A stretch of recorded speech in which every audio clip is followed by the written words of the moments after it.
at the end of time.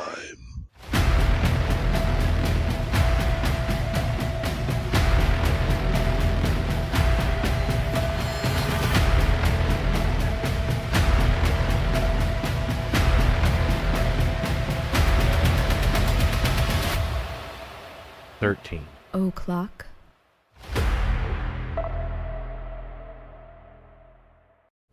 Hey everybody, it's Wednesday night and here we are Yeah. once again talking about another piece of shit. Serial killer one. Yeah. Yeah. I like the serial killer episodes there. I do too, They're even kind though- of fun, and we get a lot of hits. A lot of people like these. Yeah, and I mean, Really? I know it's fucked up, I think I said this before, but it's like, these are kind of my favorite topics to do. Yeah. Even though they're the most messed up and like, Yeah. I'm researching going, holy fucking shit. Like, Yeah. This one here, I've seen several, over the years, I've seen several interviews with this guy. Yeah, he's And, something. Yeah, he's a piece of shit. All right.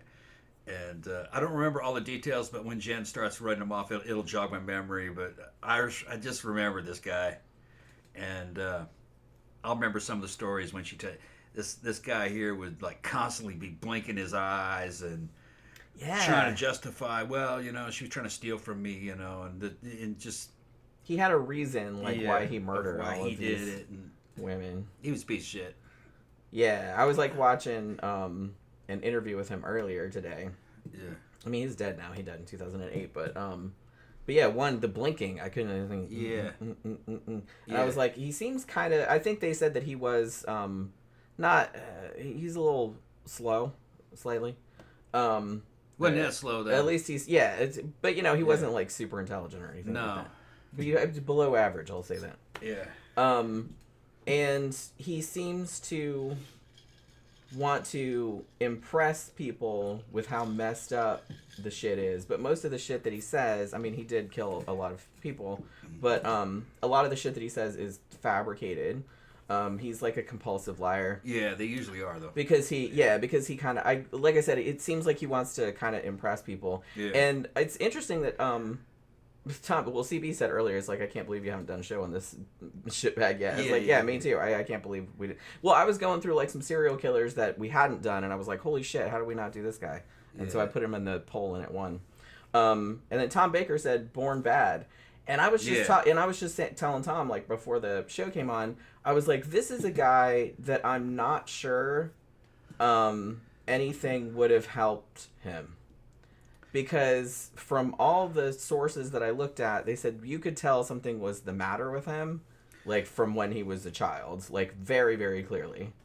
Yeah, and, just listen, from what I picked up and what I remember of his interviews, he was a compensator. He was very much, I don't want to say he wasn't an underachiever. He was just he was an underperformer. There really wasn't anything to him. And he had problems with impotence, which I'm sure probably didn't help. And so then Later on, this was kind of like him compensating for not really achieving much in life or being much of anything.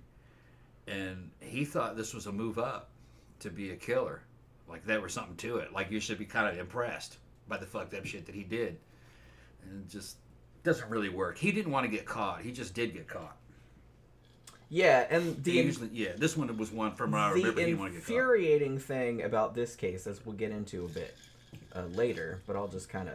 I mean, a lot of you guys are familiar with this story, and this is kind of one of the biggest things about it that pisses everyone off about it, is that this guy, he killed at least 13 people, 2 children and 11 women. The infuriating thing is that after the 2 children were killed, he was caught and put in prison. However, he was let out early and then went on a fucking rampage. Yeah. And killed a bunch more people. So it could have been prevented. If I remember, he was kind of like the Green River Killer. He went after hookers in the second. Not all of them were, but most of them were. Right. And actually, it's funny because for a time before he was caught, they did actually think that maybe the Green River Killer had moved locations. Yeah. You know what I mean? Because the MO was kind of similar. Yeah. And he had also had a habit of going back to the bodies and doing things to them later and like jerking off over them and stuff like that. Like you do. It's free. Yeah, it was yeah. he was the same type of dude. Yeah. Gary Ridgway. And the crazy thing, it's weird because he looked pretty normal when he was younger, but like when you see the interview with him that I saw, it was a British guy interviewing him, and I think it was from 2008, like not long before he died. And you know how people say people look like a thumb? He looks like a thumb. Like he just doesn't have any neck. He just has like this huge. It's just all head that goes right down. It's like it's you can see it in the picture. To me, he just looks like a dude who lived his life on a lazy boy recliner watching television and lying. That's what he's like, one of those. And the crazy thing to me too is that this just goes to show how many sad, desperate women there are out there. This dude married 4 times and had a bunch of mistresses who willingly touched him. In a sexual fashion. Yeah, but who knows what they looked like? Well, I know what a couple of them looked like, and but because he was from what I remember, he was a bottom feeder. Which like I said, he didn't look that bad when he was young. Yeah. Like he wasn't great looking, but he wasn't like an ogre or anything. Almost everybody doesn't look that bad when they're young. That's true. You know what I mean? Well, I don't know. That's not entirely true. Not entirely true, but. Most people look okay until they're about 16, 17. They start to be divergent. Well, it depends, So it's not, that's not saying much. He looked all right when he was young. Yeah. It's whether or not you can hold out. And his lifestyle, just the way he was. And no, he just didn't really, there wasn't any quality there. He was a low quality dude. Real low quality. Yeah. I mean, they generally are, or they wouldn't be doing this shit. And like I said, this is another dude. This is like a classic serial killer dude where you could tell he was fucked up as a kid. He had a bunch of head injuries, arson, bedwetting, the whole fucking 9 yards. Childhood abuse. That's a more controversial because he certainly claimed some very severe child abuse from several members of his family. However, there is really no evidence to support this, and he's known to just make shit up. Like the stories that he told about him being in Vietnam, which we'll get. He was in Vietnam, but nobody thinks that he did all the crazy shit that he said he did. I never understood the bedwetting thing. And being somebody told us, because I said that too. When they said and it made sense when they said it, and now I can't remember what it was. Because I was always about that too. It's like, why is that? I get arson. Like, I get that. And cruelty to animals, obviously.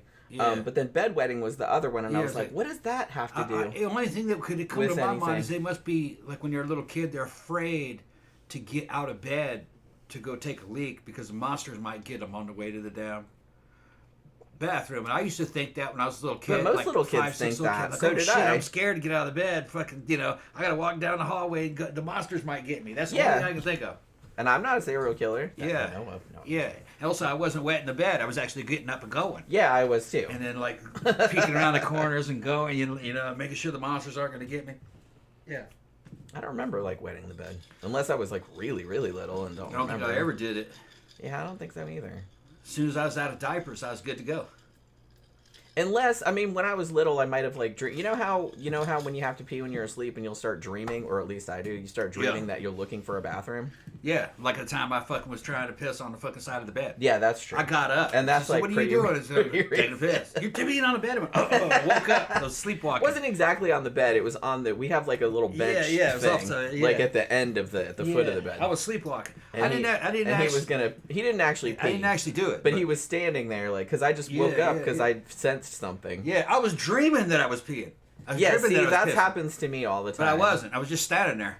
But because my brain does not want me to pee the bed, I'll be looking for a bathroom in my dream, and there'll always be a reason I can't use the bathroom. Yeah. Like it's disgusting, or everybody's watching me, or something. Like, so that's your brain telling you, hey, wake up and go to the bathroom like a normal person. I had one where I was like in a football stadium and trying to take a piss, and every toilet was filled with a mountain of shit.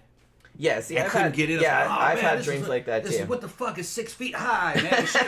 What the fuck? I'm at the damn stadium. You know what I mean? Like, I've had dreams. You're trying to turn sideways to get in between the piles and shit. How the fuck?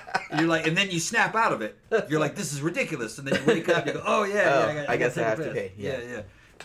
That's kind of cool that like your brain does that. Like, hey, dummy. You know, it's like your brain's keeping me from wetting the bed. It's like it's doing you a solid. I kind of like that. But yeah, I've had very similar dreams to that where I walk in and it looks like the bathroom from Trainspotting or something like that, and I'm just like, Jesus Christ, I can't use this. You know what I mean? Flies, dead bodies in there. Yeah, exactly. Like blood all over the walls, like shit. Diapers and shit. Yeah, exactly. What the fuck? Exactly. Or you go in and it's disgusting and there's no doors on it either. Yeah, there's no door, and then there's like a bunch of people in there. fighting to get to it. Like you're looking like, at you. Yeah. So there's that. Yeah. But yeah. Yeah. I don't think I've ever even peed the bed when I was really drunk. Yeah. Which is saying something. Somebody said what it was, and then we were like, "Oh and it's bugging me now because it's like when they said it, I was like, "Oh, duh, obviously." Like I didn't think of that, but now I can't remember. It made perfect sense, and I can't remember who it was that said. Yeah. So a lot of people. This is a pretty. This is, I guess, a pretty popular serial killer because everybody kind of knows the details. Yeah, see, he said his mom would blow him, but family said bullshit. Yeah, that's what I'm saying. I think a lot of the stuff, like I said, I hate to minimize people's stories of abuse because I know fucking shit like that does happen, and some serial killers have had horrible abusive childhoods. I'm not saying it justifies what they did. Obviously, it doesn't. This guy, though, because of his track record, let's say that, I'm inclined to disbelieve pretty much anything that he says. Other than the fact that he did admit to killing the 11 women quite openly, honestly. But he always had some kind of reason for why he did it, like some kind of justification for why he did it. Like some kind of dumb I remember the story. Dude being kind of a fantasist, where he's constantly... big time. And he's fantasizing about how awesome he is. Big time. Shit like and you got a little bit of that, like in the interview that I was watching today, where he was talking about... a little bit about the story in Vietnam, which I'll get to in a bit. Oh, that's right. I remember his Vietnam stories. His Vietnam stories, which pretty much total everybody bullshit. says just total bullshit. Did not happen. I don't even think he went to Vietnam. He did go to Vietnam. He did go to Vietnam? But he was a supply clerk. They Okay, said he didn't do nothing. They said he never saw combat or anything. Stayed in a city somewhere in Da Nang or Poontang or some shit like that. Poontang, you hear that? The city Poontang? Yeah, that's funny. Tom. Yeah, but but yeah, I'm not saying that he didn't do some fucked up shit in Vietnam because there are stories that he did say that he had like raped like young sex workers over there, like that were like 11 years old. That I believe. But some of the other stuff where he was out in the field, he was on one-man Rambo missions and shit like that. No, and he even said, like in the interview I watched today, he said a little bit of that to the British interviewer. And then he's like, and my sergeant saw all of it, and he's like, "You're one sick son of a bitch, but I love you." And I'm like, things that did not happen for 100, Alex, that did not happen. No. Sorry, it didn't. I'm not saying that some soldiers didn't do some fucked up shit in Vietnam, because they did. There's some of that's blown out of proportion. But I don't think that this dude did what he said he did. Dudes that came back from Vietnam had a tendency to lie about bullshit. My dad's cousin, fucking Harold Lee, though, he was in my unit, 1st 327 fucking recon platoon in the 101st Airborne Division when it was called fucking Tiger Force. I was in it, too, later on, but it wasn't called Tiger Force that time. And he showed me fucking 2 Noxzema jars full of ears and a whole fucking box of fucking Polaroid films that they took of people that they killed who walked through their ambush. But it was all up and up, on the up and up. You know, they were fucking they were told to do ambushes along these fucking trails in between these villages to make sure they weren't transporting weapons, and they were not allowed to travel in between those villages at night. That's when they sent them. So if you walked down any trail, they just killed you. And then later on, they go down there and figure out what it was you had. They'd find shit. And I heard some of those stories. They were all real though, because he had the ears. That whole ear taking thing came from the fucking 1st 327 Recon, and it was a CIA front unit too. You know, you can read about it, all about it in Wikipedia. It had the most decorated platoon in the Vietnam theater, but it also was accused of the most war crimes. Because the platoon was designed to out-guerrilla the guerrillas. So in other words, it was kind of like a terrorist unit. They were terrorizing the enemy, literally. And that part's true. But it wasn't like that when I was in it. And it was only a 45-man platoon. Actually, when I was in it was less. It was probably about 40. And there really, other than it being a scout platoon, there wasn't much different from it. As far as I knew. I don't know if it could have been reactivated. They could probably reactivate anything. I don't know. I don't think they'd need that. Nowadays, they'd use mercenaries. Yeah, Tanya Marie said, I think he exaggerated stories a lot. Yeah, I agree. Tom Baker said he was probably into little boys in Vietnam. Yeah, I mean, he did kill one little boy, which we'll get to. And CB said he told the Vietnam story like he was Rambo and Matrix from Commando. Yeah, that's exactly the vibe I got. Yeah. And then CB said, I believe he killed a sex worker in Vietnam, but it was probably a teenage girl. Yeah, I believe. I do believe that he did that. But all the crazy shit, like the story I'm going to tell later about what he said, I don't believe he did that. And there's no... Everybody says that didn't happen. When I was in service in the early to mid 90s, I had squad leaders and platoon sergeants that were, some of my squad leaders were ex-Contras that had been sheep dipped as U.S. soldiers. That was wild. And then some of them that were in there, like it ended up, they were like at the platoon sergeant level, you know, E8s, E7s and shit, were Vietnam veterans. And according to what they said, Vietnam was mostly for the infantry pretty much wired tight. It's not like something out of Apocalypse Now where guys were just running wild. They're just wandering around. Yeah, no. With no supervision. Whatever, just do what you want. It was evidently wired pretty tight for most units, you know. And really, it wasn't. They just used the infantry to patrol to use them as bait, so the enemy would shoot at them, so they could airstrike them. That's all it was. So really, they just used as a bait. And it made no difference in the we lost that one. We lose them all, really. We've lost every war since Korea. And we halfway lost Korea, with the exception of maybe Panama, but that was an operation, and Grenada. And we won Gulf War I. I was in during that time. That's what I joined up for. We kind of won that one. But Gulf War II, we lost that. Afghanistan lost that. It's because they tell you to do shit that's impossible. You can't nation build. You can't make other people adopt a democracy. They don't fucking want it. They want Islam in those cases. And, Vietnam wanted communism. They didn't actually ever get it, but that's what they wanted. Petite Says Chronic says Tom is sexy. Who said that? Petite Says Chronic. Okay. That's a new name in the chat, I see. Thank you very much. He knows. I know. I've made it into a science. 56 years of hot as fuck under my belt. Oh, we need a shirt that says that. No, I'm just fucking bullshit. You would totally wear that, don't lie. Oh hell yeah! We're gonna take a photo, and you're gonna fucking Photoshop that shit with a big caption under the Thomas Ross, 56 years of hot as fuck. Put the date in there and shit. Yeah. Shirt off, cock in hand. Should be hot as fuck. I mean, I can't post that on Facebook. Can't put it on Facebook. Well, what you can do is I can put it on X. You can pixelate that part. Yeah. I'll just put a huge black box. Yeah. That's a big huge black box. Just make sure the shadow is being cast correctly. Okay, there you go. Yeah. That'd be funny. Yeah, CB said, technically his Vietnam story is stolen valor. Yeah, I mean, in a fucked up way. And Tanya Marie said, ooh, I thought this too, actually. This is interesting you brought this up. It's like in the story where he said the woman peed herself, he said that she pooped herself too. Like, because I saw the interview where he said that. When she was going to eat her, you can see something in his eyes, like him wanting it to be true and us wanting to believe him. Yeah, I noticed that. Like, I was like, the way he was telling that story...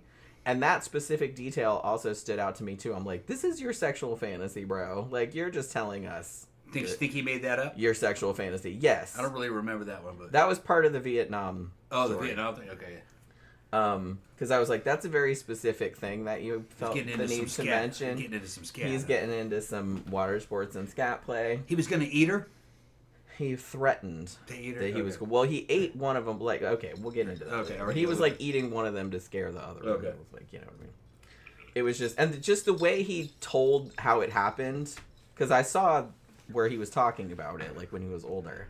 And I was like, this sounds like a bunch of crap. Yeah. This did not happen. This did not happen the way he said it happened. At all. So, all right. Let's start talking about this fucking... shithead. So he was actually born in 1945 in a naval hospital because his dad was a colonel in the Navy. He was pretty young, though. I think he was only 21, and his mom was only 18. And he was actually born in Kittery, Maine. Now, reportedly, he was 2 months premature. I don't know if that had anything to do with anything, like maybe whatever fucked up shit happened to him later on. Especially back in 1945. It's like now, it's still a big deal, but it's not, they have facilities for that now, and I'm not sure how great it was in 1945, you know what I mean? Now, only when he was only 2 weeks old, they actually ended up moving to Watertown, which is in upstate New York. And they stayed with, I believe, the dad's sister, so until the dad was done with military service. So after that, they moved to this other house in Watertown. And they had these other 3 families that lived there, and all the kids would play and shit like that. Now, all of these kids, so I guess he would hang out with all these other kids that grew up in the same neighborhood as him. But when he was a kid, especially after his younger brother Jimmy was born, he started acting weird. Like I said, this is a pretty early age. He started just wetting the bed all the time. Like I said, he was just a chronic bedwetter. And also, they said that he did baby talk until he was like 6 or 7 years old. Very unusual. And when he was about that same age, maybe about 7 or so, he started like running away from home. And his parents at that time, because it was the 1940s or 1950s, so it's just kind of like, it's not a big deal. Like, he's just trying to get attention, which was probably true, but you know what I mean. Now, by the time he was about 8, they started to notice that he started to bully younger kids. Like, he would tease them and beat on them until they started crying. He also started getting obsessed with his sister, Jeannie, his younger sister. Had a bunch of imaginary friends, and he would like talk to them like in different voices. Like, he would put on different weird voices and like talk to people that weren't there. So that's a little alarming. He was such a weirdo that all of his schoolmates called him Audie instead of Art or Arthur, which was his name, obviously, because they thought he was fucking weird. And he was a loner too. Like, a lot of times he would just kind of, it'd be recess, all the other kids would be out playing, and he would just like sit in the classroom like all by himself. And they've even interviewed, because this guy, there's been a few books written about him, and there's a lot of documentaries about him. And they interviewed a nurse who worked at one of the schools that he went to, and she said, yeah, he was very troubled. He was always running away from home. He would bring an iron bar, like, to school with him to, like, threaten to beat the other kids with it. And he also, this is pretty upsetting, he also did your classic cruelty to animals kind of shit. I was listening to Time Suck about this, and he said there was one time where he had like a long stick, like a hobo would have, except at the end of the stick, instead of like your standard like little hobo handkerchief with stuff in it, there was a turtle that he had impaled through the asshole. Like a stick, like through the turtle's asshole, through and out the mouth, and he was carrying it around like that, like, good luck. Yeah. And there was also one time where he had, this is, I can't believe I'm going to say this out loud, but he had a kitten, and he threw it in a lake, and the kitten started swimming, swam back to the shore, and he picked the kitten up and threw it out even farther. So he just kept doing that until like the kitten drowned. Asshole. And I'm like, you deserve to be beaten to death just for that. Yeah. Much less, if he had been beaten to death right then, we wouldn't be talking about his stupid motherfucking ass right now, would we? Before I've said on the program that if you see a kid doing that, just do what you gotta do. And there were some people on the same, that's horrible. That's a human being, and I was like, I don't give a fuck. Well, is it? I don't care. No, if somebody killed my cat or something, I'd kill you. I don't have a problem with that. Yeah, I would too. Yeah. And he said, well, it's a child. I said, I don't care. My units fucking burned down entire neighborhoods in fucking Solder City, killed all the women and children and shit. Just fires and calling in artillery strikes on it. Fucking, I don't give a fuck. That's your kid, not mine. I mean, here's and the thing is, this is gonna grow up to be a monster. Yeah, and I mean, and I'm not saying that every kid that does fucked up shit to animals like this becomes a serial killer, but they never grow up to be like a good person. Do they? Take the risk. I mean, it's like and can you risk it? Like that little girl, that teenage girl that cut. She wasn't a teenager; she was 10. That 10-year-old girl that cut that little boy's dick Mary off. Bell. Yeah, I'd fucking take her out. Say, come here, and fucking turn her head around backwards, snap her neck. There's a certain point where it's a kid, but it doesn't mean much. Once they're old enough to know that that's not right. Yeah. And if the behavior is that egregious, no good's gonna come of that. And I don't think it can be fixed. I think there's some people that can't. Most people can probably be fixed depending on what they did, but I think there's some people that can't, and I definitely don't think this dude could have been fixed at all. Just the way I was raised and how I came up. Jen knows a lot of the details. I do not artificially overinflate the value of human life. Humans aren't worth that much, in general. I know. They would have thrown me right into the fucking meat grinder. So if they would kill me, then fucking, what would they do to you? You know what I mean? Fucking, if you live in the West, you're kind of given kind of a weird sense of things that aren't really true. You know what I mean? That, like, Western civilization had a lot to do with the Christian Enlightenment. You know what I mean? Which brought about the American and French Revolution, and then this strange concept called human rights. Which is made up by a bunch of old Christian dudes that were becoming secular, and they wore wigs and shit. Humans don't really have rights. That's just something that was kind of made up. Humans have abilities. Some people have the ability to do other things, and they can do this, or some people can just get away with shit. That's the way the world actually works. But we like to move it into these little courts and fucking play little games and say, well, people have... But no, that's not true either. What's true is that rich people rule over you. They don't play that game. Those games are for you, and they're illusionary. Which I think people are starting to figure out now. So, yeah. If you're a threat to the system, they fucking kill you. If you're a threat to just people in general, you're like an abomination against nature, people are going to take care of you. As long as the real world is in effect, and the real world is just fucking survival of the fittest. Is fucking the animal kingdom. We're part of the animal kingdom. Just how it is. I'm just saying, I think it's actually serial killers are quite rare. You can kind of spot them, though, when they're young. No, what I was going to say is that a serial killer that was born a serial killer, I mean, I think they have to have the proclivity to start with, and then sometimes they have, like, horrible abuse and stuff like that. This guy, as I said, I'm not sure he really suffered the abuse that he claimed, so I don't really know, like, how abusive his childhood was. By most accounts, it was pretty normal. So I don't know if this guy can be fixed. Like I said, serial killers very rare. And even people that do fucked up shit as kids, not that fucked up, but kind of fucked up, like, grow up to be normal people. Fine. But I think there are a small percentage of people that I don't think can be helped or rehabilitated. And I definitely think that this dude was one of those. When you know what normal is, you can identify shit that isn't normal. Yeah. And I'm very familiar with what's normal. It's and a lot of shit is just a lot of shit that people would think, oh, yeah, that's terrible. Yeah, but it's kind of normal. But then there's certain motherfuckers that are out there and go like, this kid's sick. This person's sick. That you can't allow this, because I can resonate with evil. I know what they're thinking, but I don't think that way. But I can kind of understand what they're doing. Other people that's so alien to them, they go, oh, well, maybe no, that's evil. Sometimes evil has to be taken care of, and that's good to take care of evil. I don't care what other people think about it.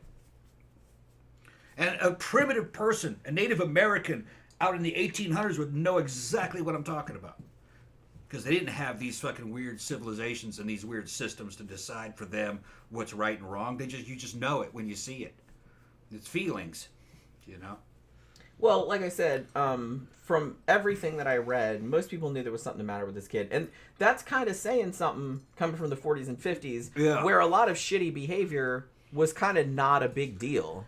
Like, I feel like cruelty to animals wasn't a big deal, bullying wasn't a big deal, at least not like it is nowadays. So for them to comment on it back then and to do something about it back then and say, hey, there's something the matter with this kid, I mean, there must have been something really the matter with that kid. You know? Really. I think we we always kind of sell the 40s and the 50s short in those eras. I think it's because our parents were boomers. They didn't really like their parents, so they talked badly about their parents, which were people from the 40s and the 50s and shit. They wanted to wear the clothes that they wanted to wear. You can go back in those days and people didn't like cruelty to animals. They knew about it. That's why they would mention it. Understanding cruelty to animals goes back into England, the 1800s. They're writing Rhyme of the Ancient Mariner and all this kind of stuff. You know, it was kind of like a Christian. One of the Christian virtues was to be nice to animals. That's lions and lambs laying down together, you know, and to try to get in a symbiosis with them. Which is the Native Americans knew all about that. Native Americans weren't cruel to animals. They might have been cruel to other humans if they had to be, but it was all, you know, warfare, you know. So, I don't know where I was going with that. I'm just saying that the people of the 40s and 50s weren't as bad as the boomers fucking thought they were. And a lot of that is boomer stories. Maybe so, but like I said, I do think that they didn't take mental health type of stuff as seriously as they probably take it now. I'm not sure they knew what mental health was. That's what I'm saying. So they didn't take it as seriously. I don't think they knew much. I don't think they really... Psychology wasn't a thing then. I mean, it was, but it's just because not really it wasn't really that accepted, you know. Because I was going to say that I was just about to say that when he was a little kid, they gave him a bunch of psychological tests because they thought something was the matter with him. You know what I mean?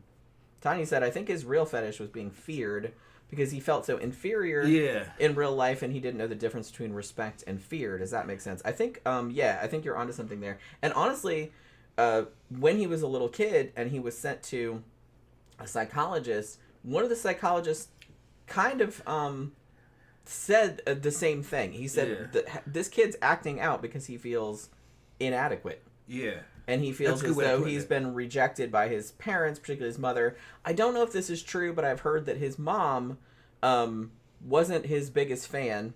And, well, because, so I know that, like, a lot of things about serial killers, like, always kind of low-key, like, blame their moms. Like, their mom had something to do with it. Like, they have all these feelings about their mom, which this kid seemed to also. A lot of serial killers have mommy issues. That's because that's what they spring from. That's what created them. And so that's when you're a little boy, your mom is when you're little, that's like God. Yeah, and it's like your first experience of like a woman, I guess. Well, you're being, and so that's kind of formative. In his case, he's being rejected by the God that created him. But see, I'm not entirely sure that she did reject him. I think she thought he was a weirdo, but everyone else thought he was a weirdo. And in a lot of ways, I think that... Because she had other kids also. Yeah. And I kind of feel like some people are too quick to blame the mom. It's like, oh, the mom was like cold toward him or something like that. I'm like, well, maybe she couldn't connect with him because he was a fucking psycho. Yeah. So it's a feedback loop. Really. It's not really blame. It's feedback. Yeah. You know what I mean? You don't like the kid. Yeah. And then, like, the more he feels rejected, the more he's going to act out. And then the more she's going to be like, what the fuck? That kid, Like, fuck that kid. She's got other kids to worry about. I'm going to sell him to the circus. You know what I mean? Right, yeah. Yeah, so you can see how it happens. But like I said, I don't think it's entirely the mom's fault. Yeah, she could, like, pretend, I love you so much. But yeah, see, they detect it, though. Yeah. Like, kids aren't dumb. Yeah. So if there's something the matter with the kid, I don't think you can entirely blame a normal ass woman for being like, something is the matter with this kid, and not being able to, and maybe even pretending to be nurturing toward that kid, but it's like you just can't do it because it's like the kid's fucking freaky and you're like, you don't know what to do about it. Yeah, if the kid is just genetically a freaky kid, there's nothing you can do about it. Yeah, that's what I mean. And it's like, so it's not so much, I think it's more, like I said, a genetic problem. That, and obviously that doesn't apply so much if the kid was abused, but but I don't think, like I said, I hate to discount anyone's claims of abuse, but I don't think this dude was abused. I don't really think the abuse is not a justification either. I didn't say it was. I'm just saying that a lot of people have gone through that. They don't turn out that way. Yeah, most people don't. Yeah. A lot of people have abusive childhoods. A lot, way more than should. Yeah.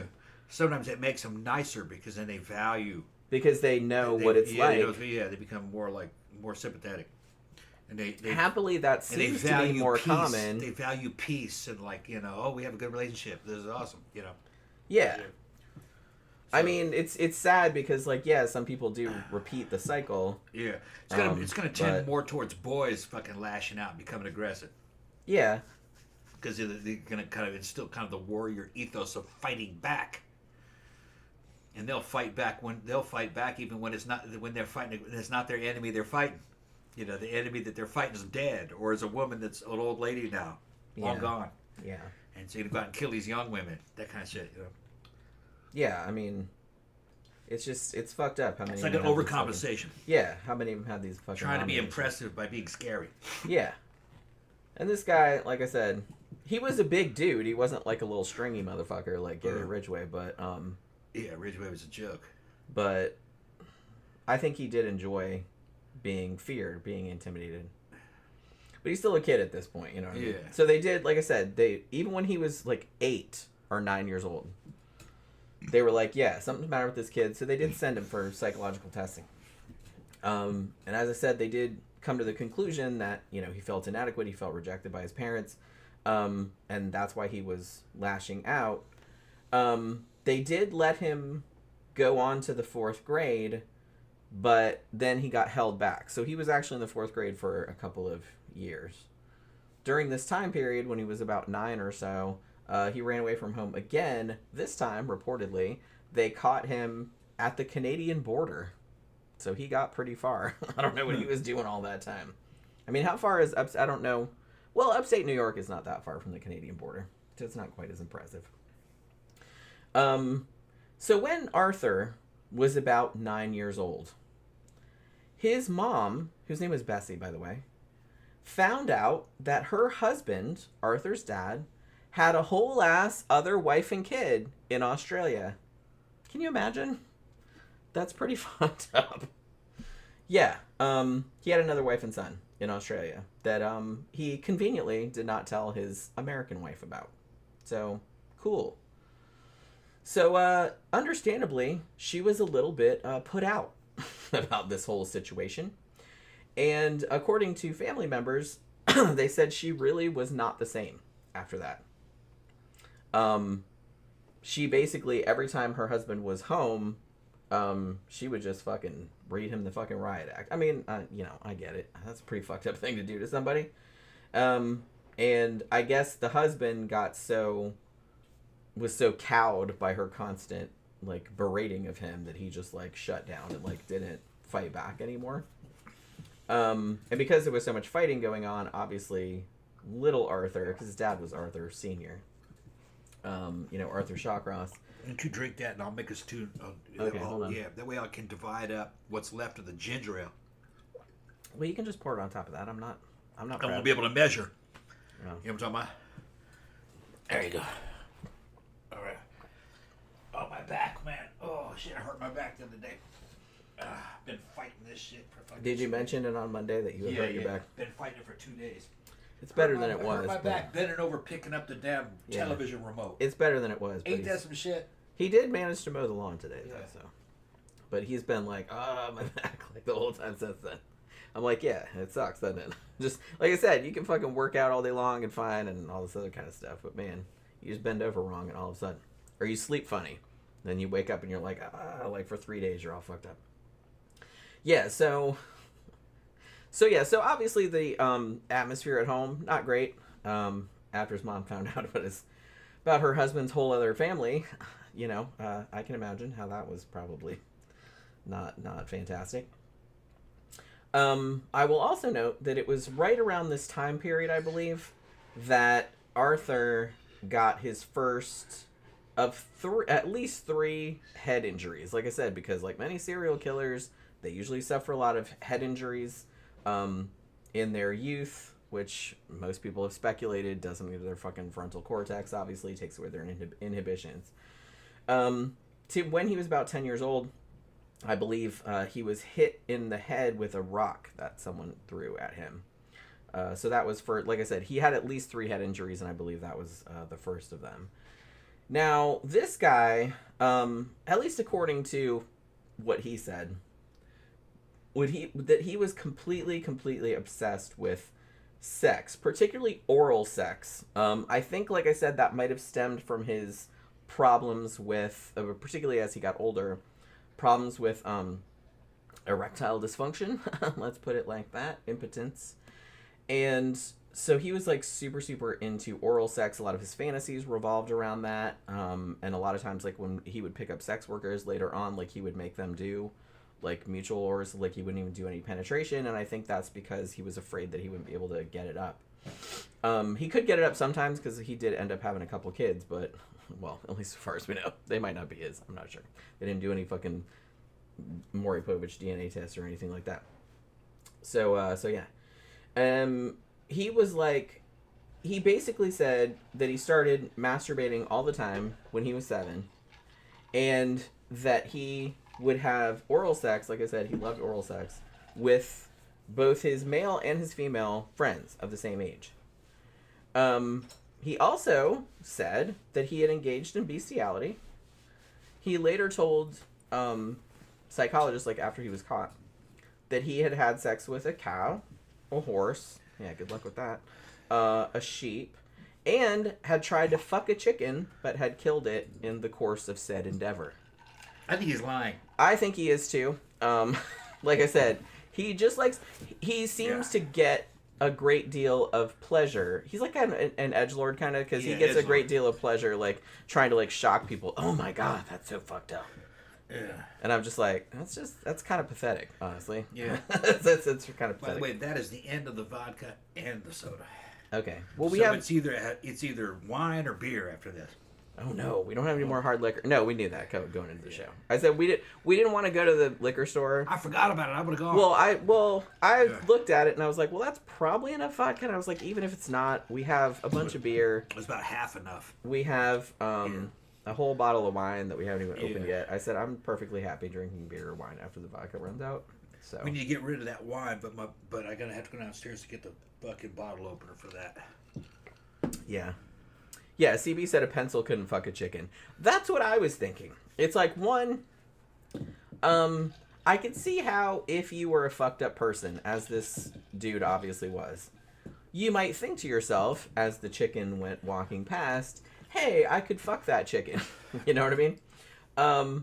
But logistically, I'm not sure that's going to be a good time, you know? I saw a cell phone video that somebody took of a monkey in India. Okay, this is something that happened in India.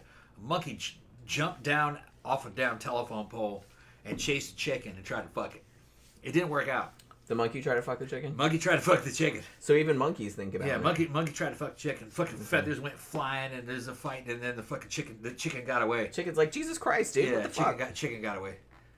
Trying to rape a chicken. That's what it looked like. Jumped on the back of it, grabbed it, and tried. Yeah. Well, that tells you a lot about like the mindset that this fucking dude probably has. Yeah. Although I don't really necessarily believe that he killed a chicken by trying to fuck it.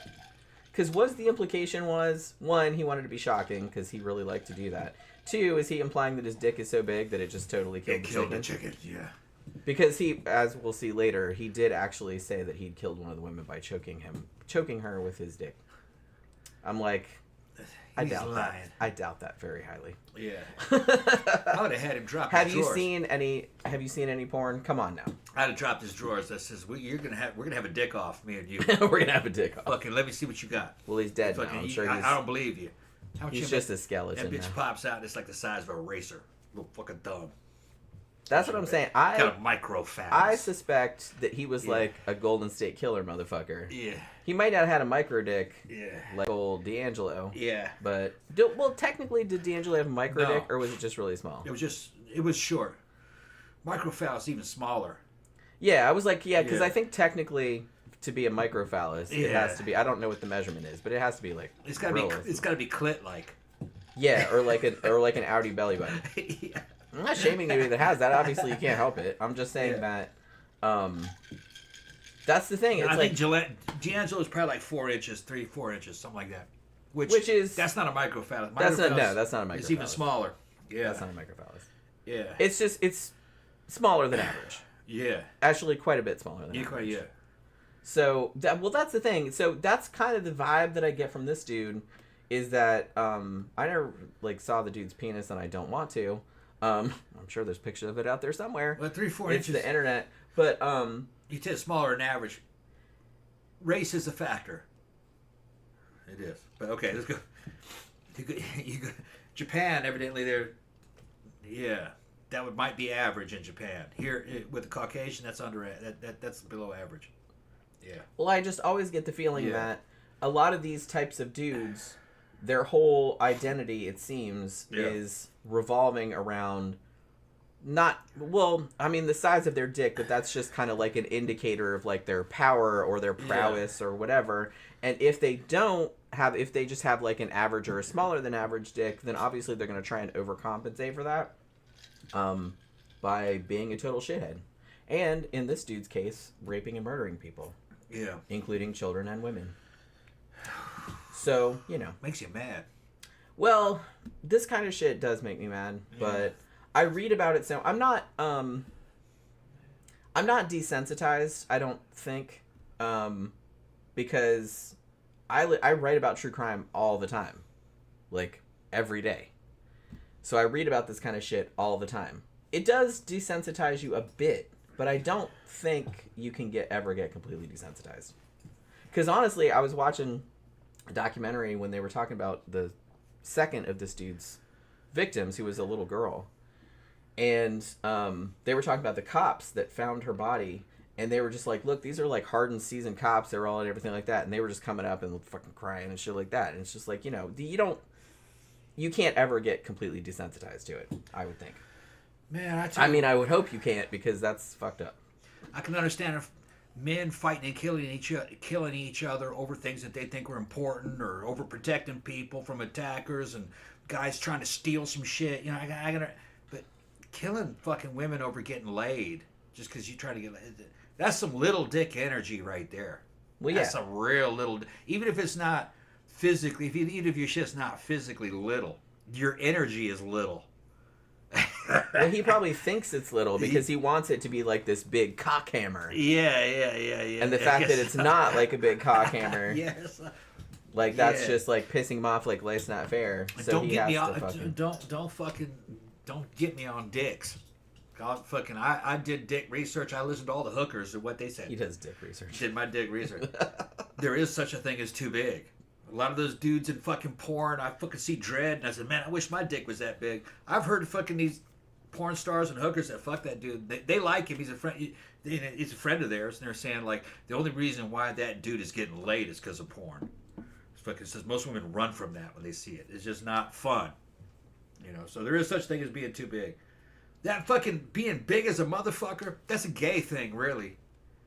Gays fucking love it because dudes like it. They're like, man, I wish my shit was that big. It's like it's fucking what they used to call back in the day penis envy. Well, and it's fucking it. Yeah, if you're fucking huge, you'd be real popular in the gay scene. Fucking, I'll introduce you fucking Toby. He'll fucking jump on that shit. He's a power bottom, and he's fucking stacked too. He's fucking big. We know each other. We didn't have sex, but fucking, you could see that shit wrapped around his leg. They're in the bathroom. You can actually kind of see it. You can see it, yeah. And fucking, me and Jim were fucking drunk. He's out there dancing, and women are sitting there looking at his crotch drooling. It's like, holy shit. And I said, Jen, look at him fucking drooling. Yeah, he's in his fucking pleather pants and shit. Fucking. Plus, he's an awesome person. He's cool, yeah. He's just like an awesome person. Yeah, he's a friend of mine. He's a leather daddy, and I've showed pictures of him before. But if you got a fucking huge dick, women might like how that looks, but they don't want that. A lot of shit shit that dudes like or that dudes think is impressive. When it doesn't impress women, other dudes like it. Yeah. Chicks don't like it. Yeah. Generally. Yeah. Like, it's like, look at this cool ass muscle car. Look at this big, huge dick. I'm all like, or, you know, even bodybuilding and stuff like that. It's like, I think they think that women care the way that other men care, but women don't care as much. As fucking, you know, you guys know that I fucking lift, I fucking take shit and stuff. You know, I'm enhanced. But when you get too fucking big, women don't really like that much. Dudes will be impressed. They're like, oh, that's fucking, man, you're fucking huge, man. I wish I was that big. But the women don't really like it that much. Nah. As big as you ever want to fucking be was maybe like Arnold out of Predator 1. And he had lost a lot of weight. Arnold looked great. That's about, you don't want to be any bigger. You don't want any proportions any bigger than that. And people don't realize how much smaller he got versus his bodybuilding days. Those Olympia guys, they're too big. Women don't like that. It doesn't look sexy enough for them. Well, like I said, I think that dudes project a lot of their own desires onto women, which women do. Yeah, what they like. Yeah, which is like a huge issue. Yeah. So yeah, and I think this dude is an example of that. Yeah, hypermasculinity is popular in the gay scene. Yeah, like I said, if you want to go hang out with that, right. Yeah. Go do that. Right. Because that's what you really want to do. Because a lot of it's very homoerotic. Honestly. And a lot of them won't admit it. But and a lot of those girls with the huge implants and the bimbo lips and shit, about half of those girls are lesbians. It's another thing that people don't realize. Because hyperfemininity is popular in the lesbian scene too. Yeah, well, like I said, there's a kink for everything. But so did this dude have sex with animals? I don't know. Maybe. He seems like the type of dude that would. I think he also seems like the type of dude that would lie about it. But he also seems like the type of dude that would just make shit up to shock people. Yeah. So, could go one way or the other. Not entirely sure. He was the kind of dude that would think it was badass to do that and would lie about it. Well, yeah, I fucked everything. That's the vibe that I got. Yeah. He also delighted in telling interviewers that he got all into like being sex obsessed because his aunt, whose name was Tina, used to force him to like eat her out. And he's like, and he loved that, and that was why he was like into oral sex more than anything. He also claimed that when he was 14 years old, he started having sex with his 12-year-old sister Jeannie, which his sister Jeannie is like, no, that didn't happen. His aunt was also like, yeah, that didn't happen. Yeah. I'm kind of fantasy of the opinion that, yeah, he probably wanted to do that. Don't get me wrong. Did it happen? Probably not. He was a fantasist, like I said earlier. It was his fantasy. He wanted to. I think. Yeah. So another thing that he used to say was that his mom used to like stick a broomstick up his butt, which I also don't believe. No.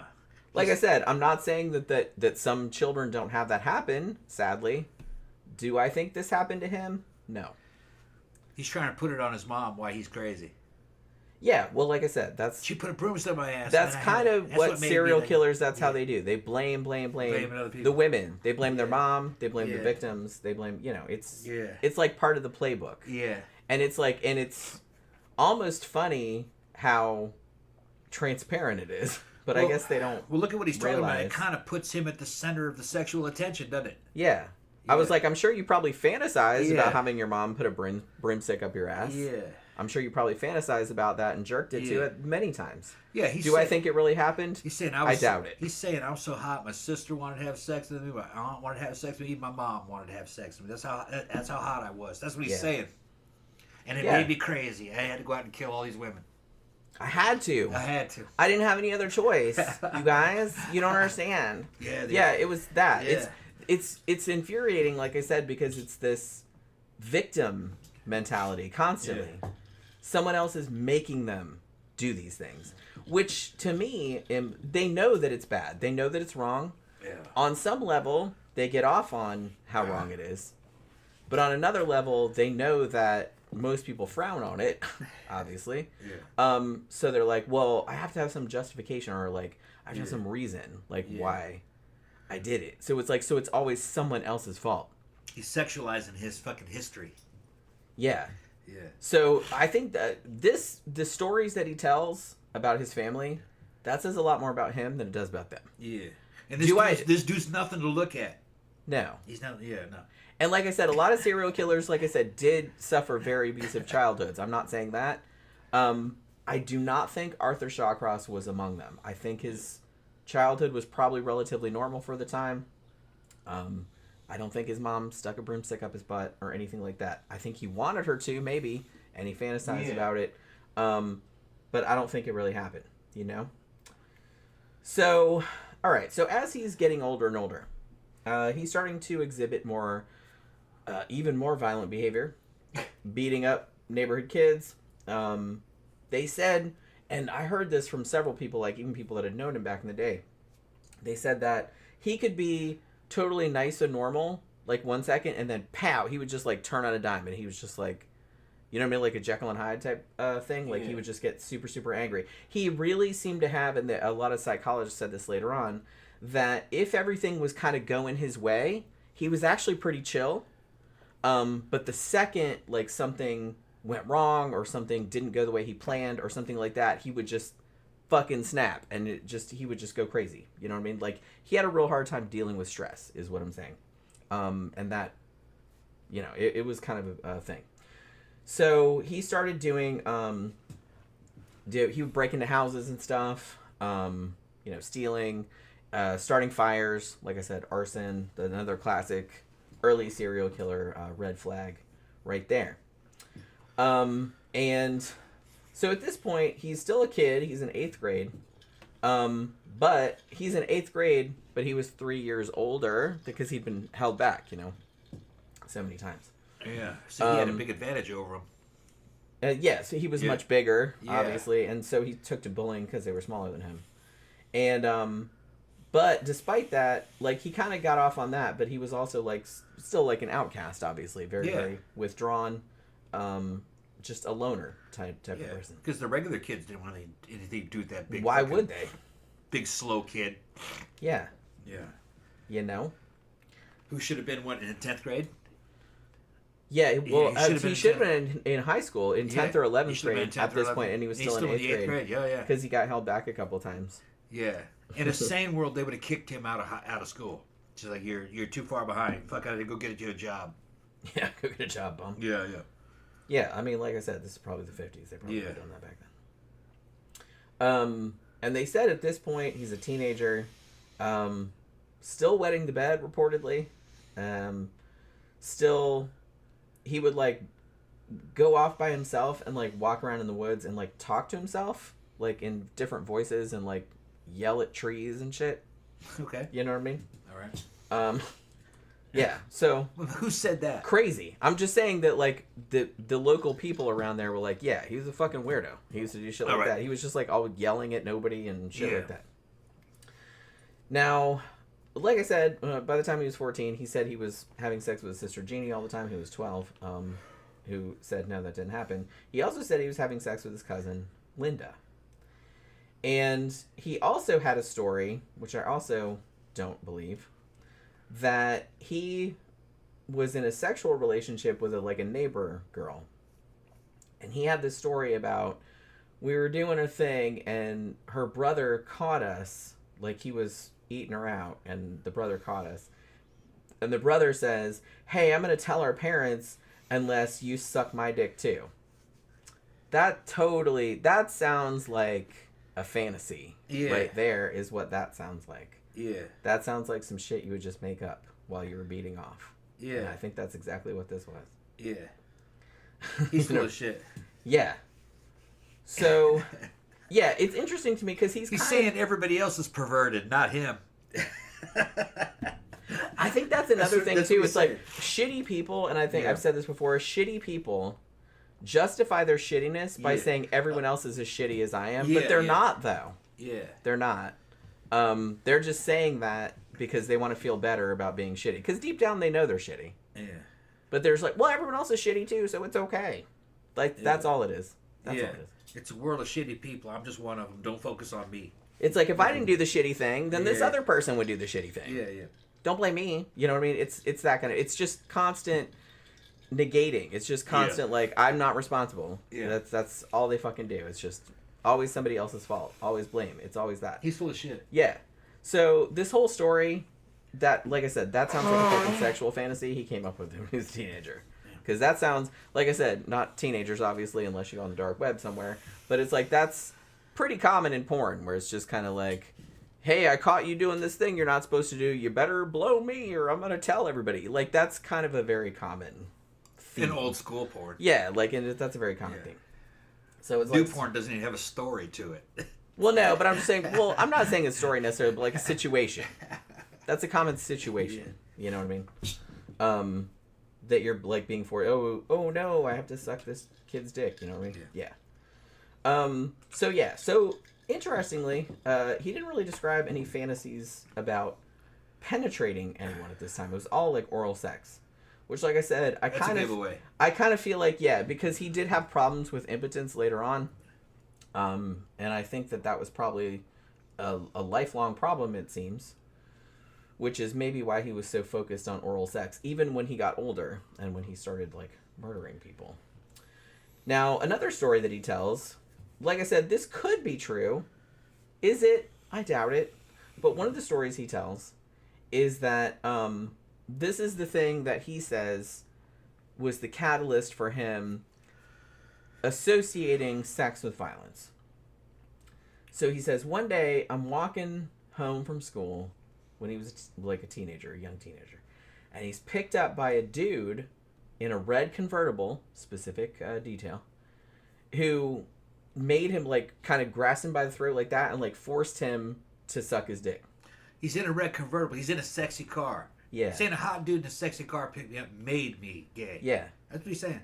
And then I don't believe that shit, not one bit. And then he says that the dude anally raped him. Yeah. And then just dropped him off by his house. Yeah. And then that sexy red convertible, didn't it? Wouldn't be a green station wagon. No, of course not. Green panel station wagon. No. Or like some loser car. Yeah, not a loser car. It'd be like a hot car. Yeah, this guy was in a hot. That's what I mean. Car. This is all fantasy shit. Yeah. This is all fantasy shit. Yeah. I'm not saying this shit doesn't happen, because it does. I'm just saying that I don't think it happened to him. He made this up. I think he made it up. Yeah. Same as all the stories about his sister and his cousin and all that kind of crap. I don't think any of that shit happened. He's saying a hot dude picked me up and we had sex. That's what he's saying. And it was his fault. That's what he's saying. Yeah. Essentially. Yeah. And he said that because of this alleged incident, that after that point, he couldn't come without inflicting pain on himself. Because he got off on, like, the dude, like, kind of partially strangling him and all this other kind of stuff. That sounds bullshit. Zach, we got gays in it. Zach, that's a gay fantasy, isn't it? That's something that dude just made up. I mean, like I said, he just made that shit up. A lot of the shit sounds like I said, I'm not saying shit like that doesn't happen, because it does. Yeah. But I'm saying in this particular case, I think he's just making it up because it sounds like a sexual fantasy.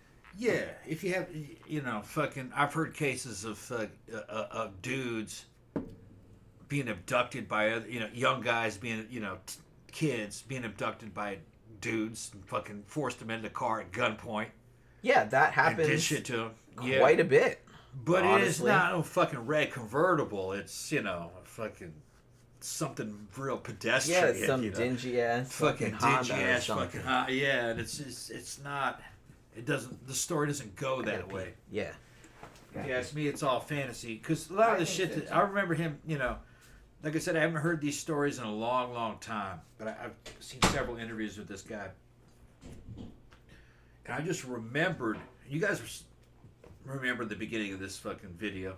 I just remembered thinking that the dude was a fantasist. That all he did was just fantasize, and you could tell that he was making shit up, and that he was enjoying making shit up. And if you ask me, that's what he's doing here. He's just blaming other people for the way he is, trying to make himself look like a victim, but then trying to make it look like he's very desirable too by all these different people, and that they did this to him, and all the shit that he did to these other people that he killed, all that shit, like they kind of deserved it, and that he was cool with it. He was strong and powerful. It's just bullshit. That's definitely not how it happened. It just sounds too fucking unlikely. If that bitch ever got abducted, he'd be abducted by a dude in a green panel station wagon from back in the day. I mean, here's the thing. He'd be some dirty old fat dude, you know. Well, that might have happened, but then then he sexualized it into something like way hotter. Yeah. That's the story he's telling. I could see that. That's the story he's telling. But I think he just made it up out of whole cloth. He made that shit up. But if it were to really happen, it would be some scuzzy fucking overweight dude in the fucking that looks like him. That looks like him. When he got older. Right, yeah. In his fucking little beat up looking Chevrolet that he drove around. I think it was a Chevrolet. Chevy Celebrity, right? Yeah. They look like a piece of crap. Yeah. You know what I mean? So yeah. Now, the year after that, I think he was maybe 14, 15 around this time. He got arrested for breaking into a Sears department store. But he didn't get any time. He just got probation because he didn't actually steal anything. He just broke in there. I don't know if he just broke in and wandered around or I don't know what the fuck. But yeah.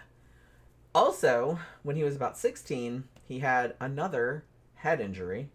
This one, I think he was still at school at this point, and he got hit in the head with a discus. You know what I mean? Like somebody threw a discus, and I guess he was standing there like a dumbass, and like he got hit in the head, which, yikes. Okay, so, yeah, so that was the second of at least 3 head injuries. Ooh, we got some super chats. Oh my goodness, thank you very much. Side Quest Hero sent us a super chat. Thank you very much.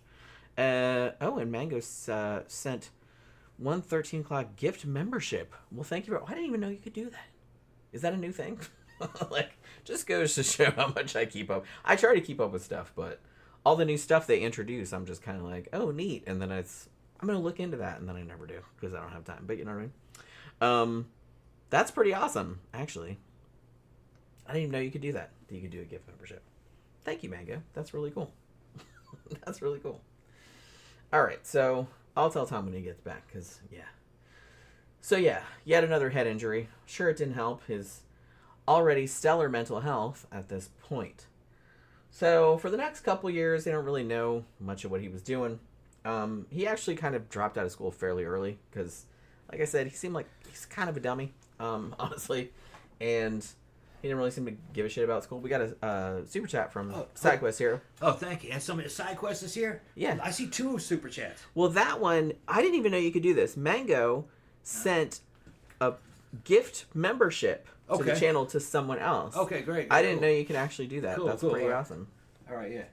So, yeah. Tasha Bell and Michelle said received. Yeah, what's up, SideQuest? How you been, babe? It's like, that was, yeah. Haven't heard from you in a while. Mm-hmm. SideQuest is my army buddy. She's a female army buddy. We didn't serve together, but served in the same army. CB said he got sexually assaulted by Ken in his convertible. Yeah, that's kind of what he's saying. That's kind of That's what he's saying. Ken is not anatomically correct, though, I will note. Bitch ain't but, I mean, you don't have to be anatomically correct. He could have just given him a blowjob, I suppose. Yeah. He does have a mouth, Ken does. It's just too fucking he's strange. He's just smooth down there. It's just strange that he's always the center of the sexual attention, and all these people fucking want to have sex with him. To me, that's very sus. Yeah. I remember when I was a kid, it's like, because I had some, I wasn't a big doll girl, but I had some Barbies and shit. And I had a couple Ken dolls, and I was like, why does he have a dick? What's that? Like, even when I was little, I was like, what's the matter with him? Yeah. I thought that was so weird. I think it's like, because I'm like, boys don't look like that. Well, G.I. Joe didn't have a dick either. There was just nothing. That's also weird. Yeah. Well, I wouldn't expect a dick, though. Like, I get it. It's like a doll, so it's like, doll, it looks better in the clothes, and it's like, yeah. so you don't have some big lump sticking out. But it's like, you know, I just thought it was kind of strange. Yeah, I didn't expect because I'm like, one. that's not really what a body looks like. A woman might expect something. A little girl might expect, where's his dick? Yeah. Well, I just thought it was weird, because I'm like, that's not what a dude looks like. Well, you know, fucking... When I was a little kid, I thought it was strange. Little kid, the babysitter's fucking, you know, like little Monique, you know, was one of the girls that she was one of the little girls I remember that used to, you know, hang out with us at my babysitter's place, Lila. That was the other babysitter, not little Kimmy. Kimmy was more like my nanny. And fucking she had a Barbie, and of course we took the clothes off, and I was just like, man, she doesn't have any titties with nipples on them. Yeah, she didn't have any nipples. I thought that was weird too. There's no nipples and there's no delineation between the top of the breast and the bottom. Because I'd already seen fucking, photographs of boobs, and I was just like, those aren't nice boobs. Yeah, I said, what a disappointment. Look. Like I said, I get that it's a doll and it's like, it's supposed to have clothes on. Manufacturing, it's supposed to have clothes on. It's the whole thing. You're supposed to dress it up, so it's just kind of like. But yeah, I thought it was weird that it didn't. If it was, they didn't at least like paint nipples on. I mean, if it was anatomically correct, though, the parents of that time would have flipped the fuck out. Yeah. At least now they kind of have some anatomic life. Barbie's still not, and Ken's still not. And Barbie actually was an American copy of a German doll that was a hooker. That was a sex worker. Yeah, she was a hooker. What was her name? I can't remember. There's a whole documentary about it. Yeah. That's where they got the idea for the Barbie doll, was from a German doll that was like based on a hooker. Yeah. But I can't remember what her name was. After the Second World War, the economy was pretty bad in Germany, and all your hot German girls were escorts. They weren't ashamed of it. It wasn't an issue. Well, with the Germans, they were, I guess you could call it, sexually liberated for a long time. And if you guys who even married guys, there was no dating scene. That was another thing too of Germany during that time. If you wanted a girlfriend and you were married or not married, you had these little escorts, and one of the things that they would give them was, they didn't give them flowers. They gave them this little doll, and the escorts would collect them. And it was like a Barbie doll, and Barbie was a copy of that doll. I forgot what it was called. It was a little German name. Yeah, I don't remember. She looked like Barbie, except she kind of had slutty eyes and fucking eyelashes and shit, and fucking, She was hot. Basically looked just like Barbie. She hot, yeah. She looked like Barbie. I think Except she had like more eye makeup. Yeah, more eye makeup and stuff. Fucking, and she was looking sideways. Yeah, like. Gotcha, bitch. And she was based on some kind of like cartoon that they had about escorts. Kind of hot when you think about it. It wasn't for little girls. It was for the doll was actually for escorts. Yeah, it was like a gift. It was like a gift, yeah. People, yeah. It wasn't for kids. Yeah. So, all right. So when the next that we see of him, he's 19 years old. This motherfucker. This just goes to show, and I saw a couple documentaries or a couple like kind of funny podcasts about this dude that like mentioned this. They're like, look, if this motherfucker can find 4 wives and a bunch of mistresses, then there's somebody out there for everybody, because this dude was clearly a weirdo. So he married his first wife when he was 19 years old. And right around this time, too, was when he suffered his 3rd head injury. He fell off a ladder, like, onto his head, apparently. So that's being hit with a rock in the head, being hit with a discus in the head, and falling off a ladder onto his head. Probably didn't help, Now, he was married to his first wife. Her name was Lily. Yeah, that's right. Lily, yeah. His first wife, I'm not actually sure what her name was. Like, a lot of the sources don't say. But the marriage didn't last very long, as most of his marriages did not, for obvious reasons. Now, his wife did have a son, so he could get it up sometimes, apparently, unless the kid wasn't his. I'm not really sure, unless the wife was stepping out on him, which, in that case, good for her. But I don't know. Now, the thing about it was that he gave up parental rights to that kid when the kid was 18 months old after he divorced his wife, and he never saw that kid again and really didn't seem to care to.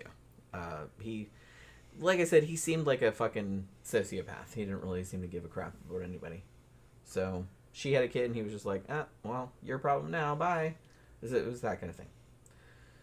So in 1968, he's about 21 years old, and he gets drafted into the Army and was sent to Vietnam. Now, this is kind of where a lot of these stories that he liked to come up with, this just like primed his imagination, I guess. Now, as I mentioned, he actually, just prior to him being shipped off to Vietnam, he had actually divorced his first wife, so he married his second wife, whose name was Linda. They weren't dating that long. I guess she was desperate or something. Poor girl. And so they got married, and then he got sent to Vietnam. And as I said, his job was a supply clerk. Basically, what he did was he would go like out on a helicopter and like distribute ammunition. That was like what his job was. So he wasn't on the front lines. He wasn't in a combat role or anything like that, which he kind of tried to claim later on.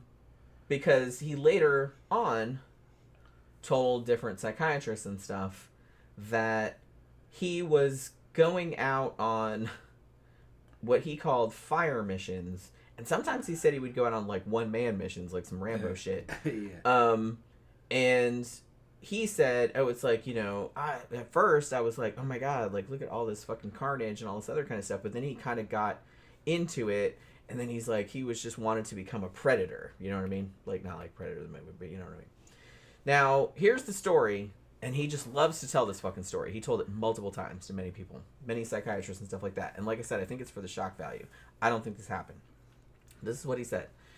He said he went on some fire mission on his own or with a small, but he was on his own anyway. So he goes out and he says he found 2 Vietnamese women. He said they were in their 30s and they were hiding guns in a tree. Or he said one of them came toward him with like, what did he say? She had 4 AR-15s, like she was carrying. I was like, how? Okay, like 2 in each arm or something like that. I don't remember what he said exactly. So, he said that he pulled out his machete and cut the head off of one of them. I just came up behind her and like cut her head off. Yeah, easily with the it machete. took a couple times. Yeah. But I cut her head off, and I was like, the way he said it, I'm like, how does this? I can't picture it. Like, how is this working? Yeah. And he says he put the head on the post so the Viet Cong would see it. And then he said he cut off part of her leg and roasted it over a fire. He said, well, I had some C4 explosive. And he's like, what did he say? Like, I'm trying to remember his exact wording. And he said, and I lit it, and it's like, and it lit up like a miniature sun. Is that what he said? Yeah, he said it lit up like a miniature sun. And then he said that he cooked part of the girl over it and ate it while the other girl was watching. Like, he was trying to freak her out. And then he says that he ate the other girl's pussy out, and then he raped her, and then shot her in the head and butchered her. He's full of shit. And like I said, I'm like, this did not happen. Like I said, fucked up shit happened in Vietnam. I'm not denying that. Did this particular thing happen? No, I don't think it did. But he really loves to tell that story. And like I said, after he tells that story, and he's like, and he did all this crazy shit, and then like his sergeant like found out about it or saw it or whatever, and he's like, you're a fucked up, he said, you're a sick son of a bitch, but I love you. And I was like, yeah, that really didn't happen. This is another one of your weird fantasies, dude. And yeah, and he said that the woman that was watching him behead and cook and eat the other woman pissed and shit herself before he raped her and all this other stuff. So like I said, that sounds like a you fantasy. Yeah, he's full of shit. Yeah, that's what that sounds like. We know like a sex fantasy when we hear it, okay? So yeah. There are other stories that were true, that really did happen, where a serial killer would kill one woman in front of another one, and that woman didn't do that. The closest I could ever think of that is where a guy killed and gutted the other woman in front of the other one, and she vomited. I can see that. That's a completely understandable reaction. Yeah, then he killed her later. That's a completely. That was that guy that was wasn't he the guy that was the cop? He was the cop, the one that kept him tied up to the tree, and he went out on a call. Oh, yeah, I know what you mean. I think that particular guy. Yeah, what was that dude's name? Yeah. I saw a documentary about him like a couple years back. Yeah, he gutted one of them in front of the other one, and she threw up. Yeah. Which, like I said, I can see that. That's a completely understandable reaction.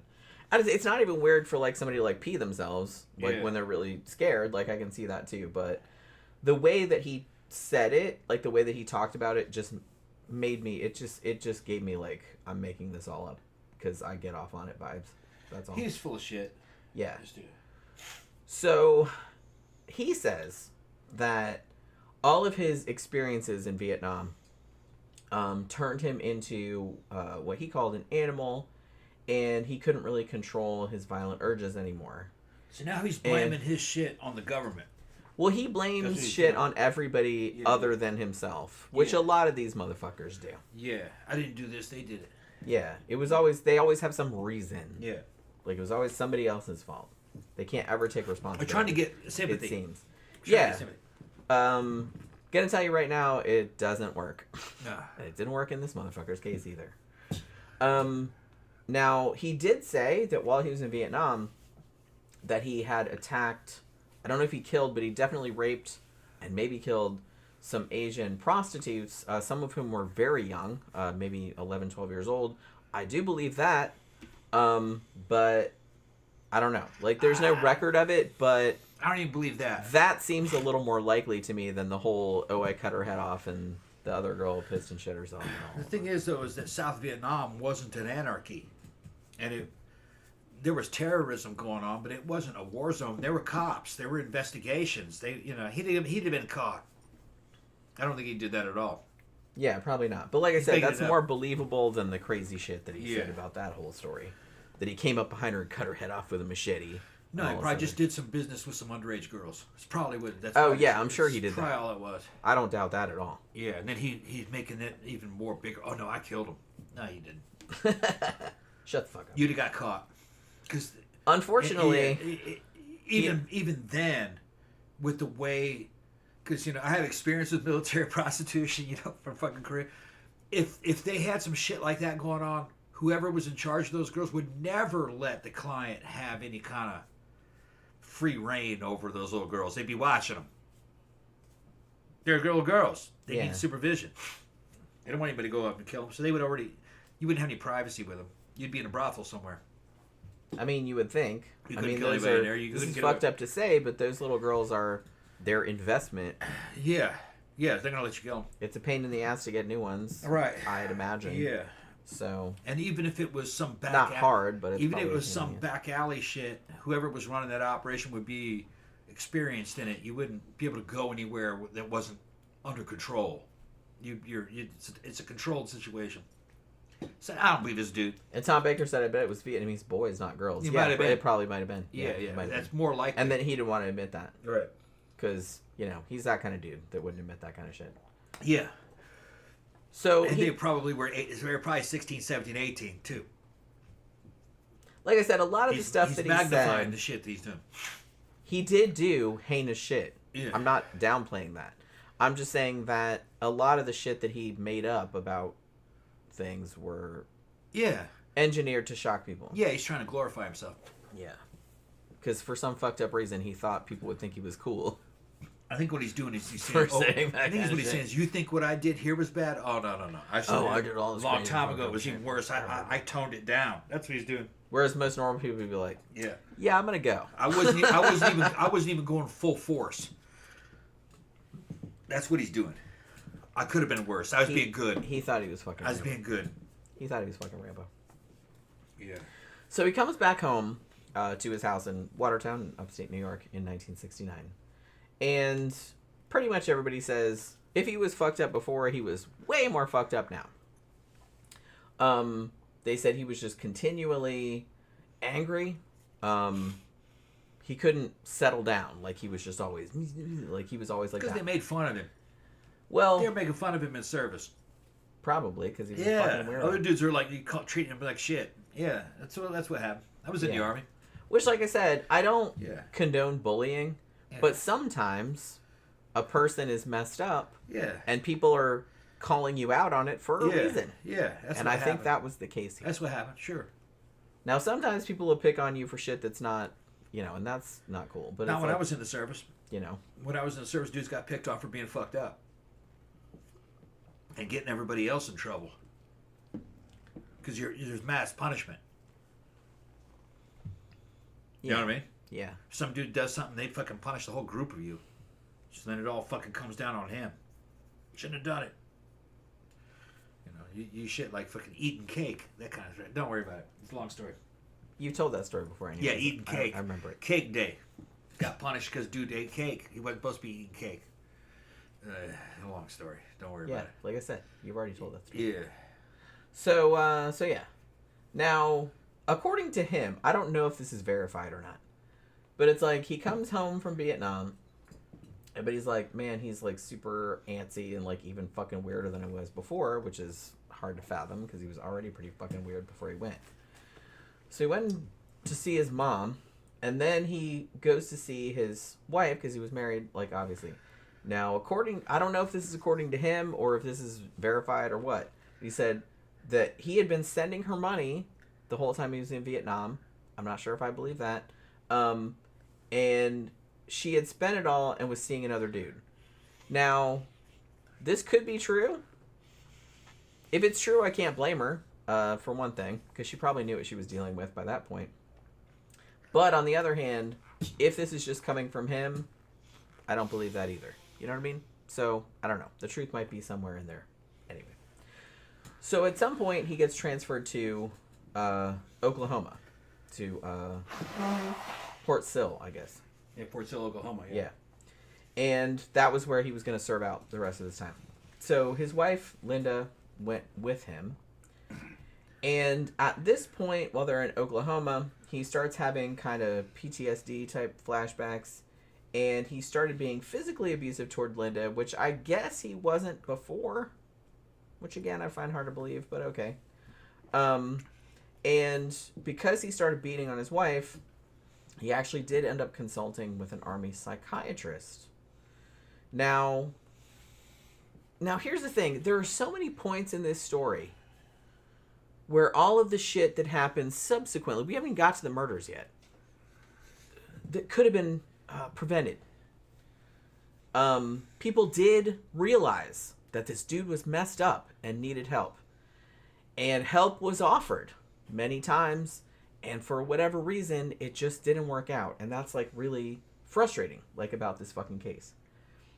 So, because he was having so much trouble, he goes to the psychiatrist, and the psychiatrist says, you know what? We should probably put him in a mental hospital for a little while, and we want to assess him and see what's the matter, which they should have absolutely done, honestly, because this dude, it was not going anywhere good. Like I said, we haven't even got to the murders yet, but already. Now, the problem was, though, that his wife was a Christian Scientist.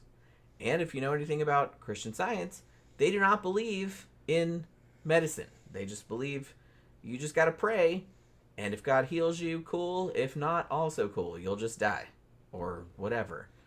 God will do whatever he's going to do, which seems very defeatist, but okay. So she would not allow him to be institutionalized, which he absolutely needed to be. So there's that. So she has to bear a little bit of blame too. Like I said, maybe he was beating the shit out of her, so I'm not going to lay too much blame at her door. But come on. They really should have put him in a mental hospital at this point, and a lot of problems would have been solved, maybe. But no. Didn't happen. She wouldn't commit him, even though they recommended it, and rightfully so. So obviously, because he was not put in hospital as he should have been, his mental health started rapidly declining. And he would, because Linda's family was quite religious, he was very impatient with that. He saw Christian Science as like witchcraft, and so he would always kind of berate them about that. And then, not too long after he got back from Vietnam, he started setting fires. Set fire to a paper mill, and he also later on set fire to the cheese factory that he was working at the time. So, you know, cool. So he did get arrested for that, and he was convicted on 2 counts of arson, and he got sentenced to 5 years in prison. Now, he got sentenced, the first 6 months of the sentence, he was in Attica, the famous Attica prison.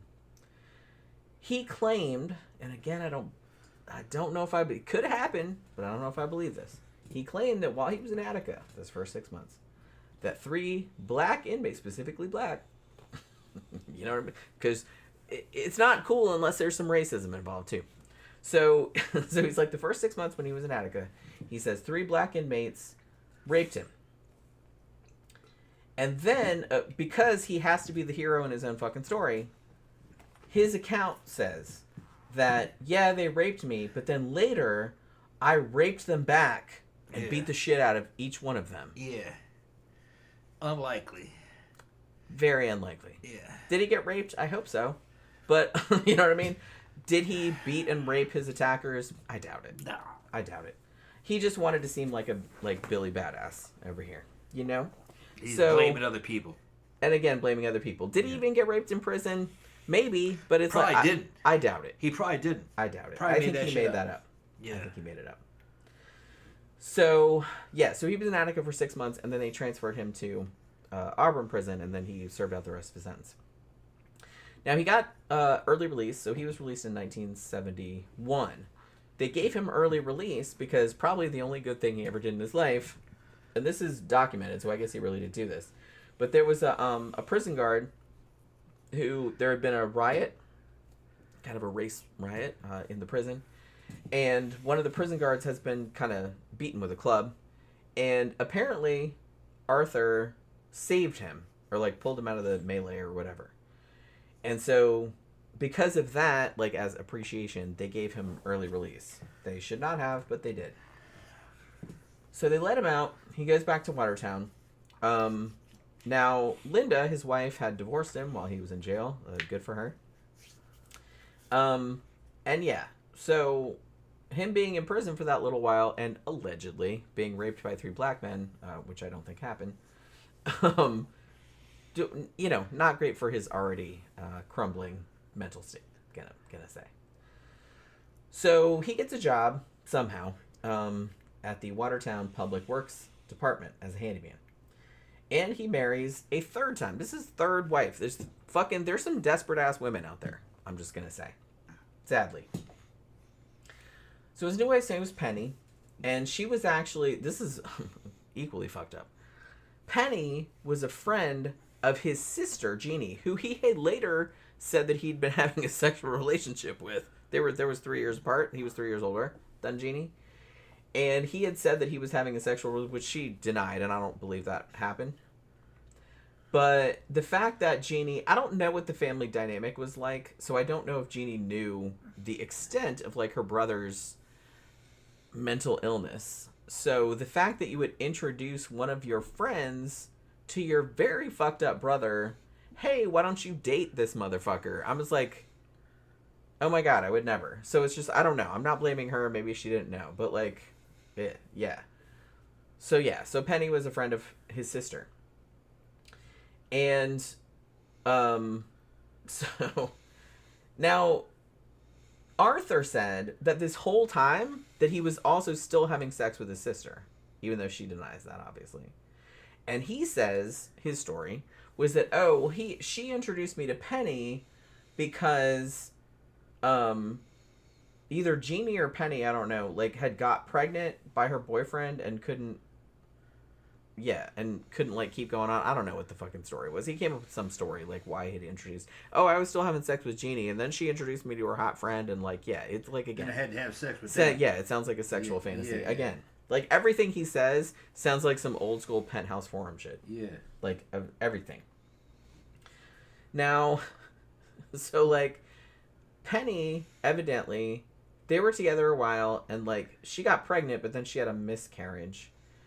And then, apparently, Penny's dad accused Arthur of sexually assaulting Penny's younger sister. Now, I do believe that, because that seems like his MO. But I don't know if this, I don't think anybody reported it or anything like that. But, so at this point, Penny's parents are just, like, keeping him on the fucking radar. Like, watching him, right? Now, like I said, here's the thing. So much of what he said and, like, so much of this is, like, just speculation. You know what I mean? It does seem that he did father a couple of children. So, while he had lifelong, it seems, issues with erectile dysfunction, he did seem to be able to father a couple of children. Because, like I said, even if you have erectile dysfunction, obviously, you can still get shit to work, like, every now and then. It's just a lot more difficult. But the thing about it was that when he told the story about Penny's sister, he couldn't remember what her name was. And, like, his story about it kept changing. That was another thing about a lot of the stuff that he came up with, was that he would tell all these stories to different, like, psychiatrists or whatever, and then when he told it to somebody else, like, he would have a different name, or there'd be different details or something like that, which to me, like, suggests that he was just making it all up, mostly. Now, so here we're getting to, finally, the first murder that he committed. Now, Arthur, at this time, he used to go down around Watertown, like, there was little creeks and rivers and stuff, and he would just go fishing a lot. That was something he liked to do. And a lot of the little kids in town would also kind of fish around there. So, story goes that he kind of became familiar, at least passingly familiar, with a lot of the kids that hang out down by the creeks, like fishing and stuff, while he was down there. Now, there was a kid who was 10 years old named Jack Blake, and he would go down there and fish sometimes too. What their relationship was, I'm not entirely sure, because some said, oh, they were buds and they went down there and fished all the time. Some were just kind of like, you know, he just saw him there occasionally and thought he was annoying. It's, you know, there's a couple different things going on. Now, apparently, though, he did go to Jack's mom's house. His mom's name was Mary. And said, hey, can Jack go fishing with me? And Mary, his mom, smart woman, said no. And said, okay, yeah, that's fine. And then apparently nothing happened for a few months. However, Jack went out on June 4th, 1972. I don't think he was even going fishing. I think he was just going to play by the apartment complex where Arthur Shawcross lived. And so he went out to play and never returned. Now, Mary, knowing that her son kind of knew Arthur, like, went to the apartment complex and, like, knocked on Arthur's door and was like, hey, do you know where Jack is? And he's like, no, man, I haven't seen him, like, since this morning. Like, he just went out playing or whatever. But, as they discovered later on, Arthur had actually taken little 10-year-old Jack Blake into the woods, had stripped off all his clothes, and had forced him to run through the woods naked, and then caught him, raped him, and strangled him to death, and beat him in the head. Now, Arthur later said that he'd also removed the boy's heart and his genitals and ate them. I don't know if I think his genitals were removed for sure. I don't know about the heart, though. Did he eat them? I don't know. He just said that later. Because, like I said, so Arthur Shawcross has been, like, on a bunch of documentaries about cannibal killers, but no one's entirely sure if he really ate parts of his victims like he said he did, or if he was just saying that for some bullshit cred. Well, did he actually kill that boy? He did kill that boy, yeah. But did they have the body? Yeah, they found the body. Well, later. Was it eaten? I don't think by the time they found it, I don't think they could tell. But the genitals were gone. It was just bones? Yeah. When they found it? I don't think it was bones, but I don't think they could tell at that point. Because they didn't find him for a while. Yeah. So he's missing. And Arthur Shawcross says, well, I don't know where that kid is. Who knows? Now, 3 months after he disappeared, and cops are still looking for him, obviously, because he's a missing person, there was another kid. This was a little girl this time, Karen Ann Hill. She was 8 years old. And they found her dead, raped and murdered, under a bridge near the Black River. And Arthur, because we know who did it now, they didn't at the time, had stuffed her mouth full of rocks and mud. I guess, like, to keep her from screaming or whatever. This was the case where I saw, like, an interview with one of the guys that had worked on the case, like, that had been there, like, when they found the body. And he's like, man, when they came back up the embankment, it's like their faces. He's like, I will never fucking forget that. It's like, as soon as you went down there, it's like you could tell, like, the the top part of her body was like covered with leaves and rocks and shit. It's like you could still see her little feet like sticking out, and you knew she was dead. You know what I mean? Because they've been looking for her for a while. The witness had seen Arthur Shawcross with. It says I got disconnected. Okay. Hold on. I'm gonna stop talking. It'll probably come back. Okay. It says I got reconnected. All right. It's like I always freak Weird, out yeah, when I yeah. see that little fucking thing, but most of the time people are like, no, it wasn't interrupted. Okay, so that's fine. So because Arthur Shawcross had been seen with Karen Anhill on the day that she disappeared, like earlier that day, he was, obviously a suspect. And they also said somebody had seen Arthur Shawcross eating like an ice cream cone at the bridge, like over where, because they found her like under a bridge, and they saw him like eating an ice cream cone like over that bridge, like almost he had gone back there, because that was something he would do like later on. He liked to go like check on the bodies, like he was reliving it. And like I said, I think later on, I think he was jerking it too. I don't know if he was jerking it this time, but I think he just enjoyed going back to the site and being like, yeah, I killed that little girl and she's under there. Like, I think he got off on that. Yeah, well, we talked about some other serial killers that would go back to where they had buried somebody, either in a real grave or in a grave that they did, and they'd fucking touch the ground and jerk it. That, yeah, they're down in there. It's weird. Yeah, it's just like, because they're reliving it. It's messed up, man. Power. Yeah. Yeah, it's messed up. It's like a power thing. And I think that's why there's several months maybe like between early like serial killer victims, because it's like they're getting off so much on the first one, like they'll feast on that for like a couple months. Yeah. I just keep going back to the body, or they take a trinket or like a memento from the body, and they'll jerk off over that like in their house. So it's like, and that'll sustain them for a while, but then like after a while I need a new one. Yeah. But then like that gets like it gets like old. closer and closer together. Yeah. Because the thing about this motherfucker was that these two murderers, then he got caught, and then when he was let back out and started killing again, it was fast.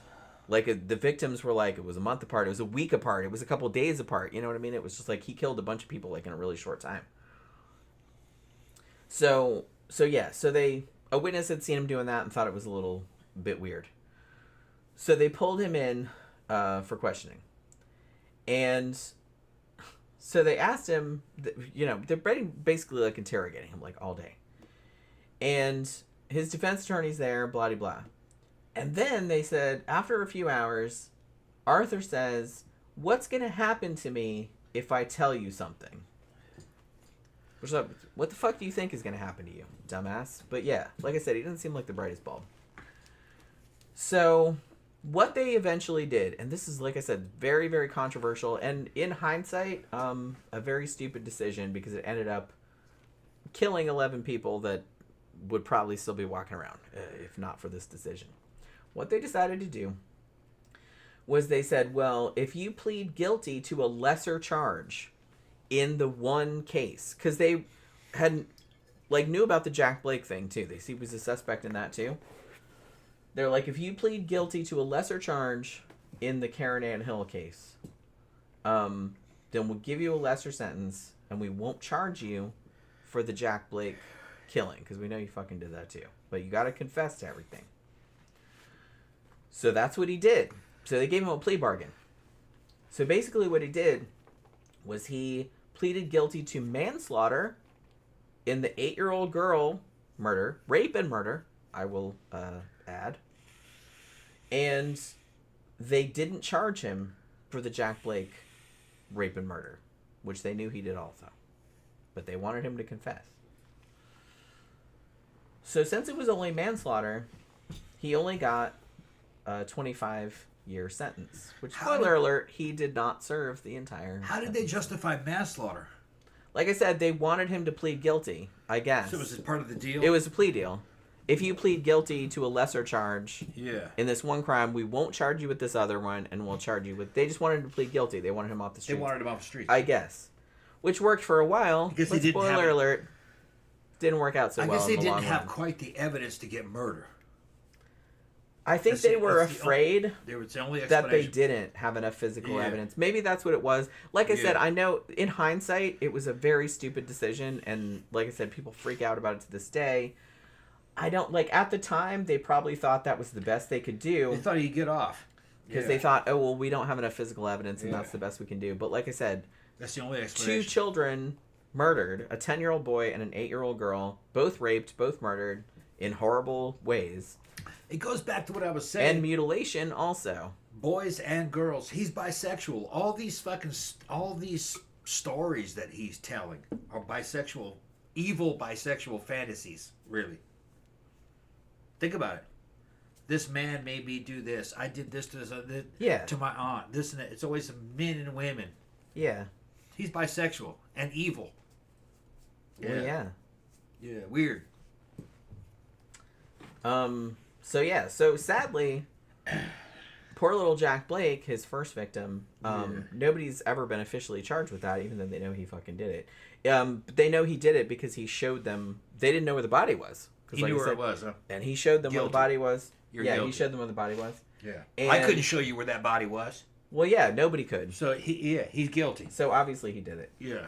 And he also said later that he had gone back to the site to have sex with the dead body on a couple of occasions. Because it was free. Like I said, very much like Gary Ridgway. So that's why some people later on, when he started killing people later on, people thought it was like the Green River Killer again. So he gets sent to prison for ostensibly a 25-year sentence. Still not enough for raping and killing 2 fucking children. But, what are you going to fucking do? They just wanted him in jail. Like, I get it, but in hindsight, not the best decision, obviously. Now, so they sent him to New York Penitentiary, and apparently for the first several years he was in jail, and I'm kind of happy to hear about this. Obviously he's a child killer, and child killers don't do so well in prison. Child rapists and killers, they tend to get targeted by other inmates, understandably, and honestly I can't feel too bad about that. So apparently he was in a lot of fights. The first few years he was in prison. He lit fires, shit like that. But after a while, after several years of being in prison, he seemed to settle down some. And they said after about 8-9 years, he became the model prisoner, as they say. Now, he says, because he got, psychiatrists talking to him, while he was in prison and stuff. And he said that, I did it because of all the shit that happened in Vietnam. He was trying to cry PTSD kind of thing. But the thing about it, here's the thing. He was assessed by a bunch of different psychiatrists. Some of them thought that, well, he doesn't seem like he's suffering from mental illness in the sense that he's not delusional, which I agree he was not. But they couldn't really agree. Now, some of the psychiatrists, to their credit, did say this fucking man is dangerous and don't ever let him out ever. A couple of them said that, but sadly, no one listened to them. You know what I mean? They didn't find any evidence that he was neurologically impaired in any way, that he wasn't responsible for what he did. They realized that he suffered from depression. They realized that he was a fantasist.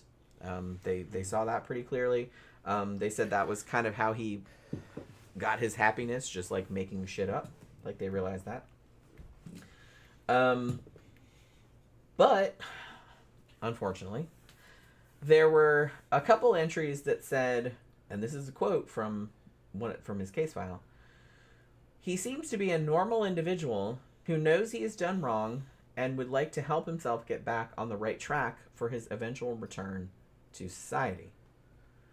Now, interestingly, I don't know if this is true, but I saw this on a couple of sources, that somebody, they don't know who it was, crossed out where it said normal person in the case file and wrote psychopathic killer over it. I don't know who did that.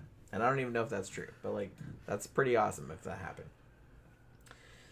Now, in 1976, he was assessed by a psychiatrist named Dr. Boccia.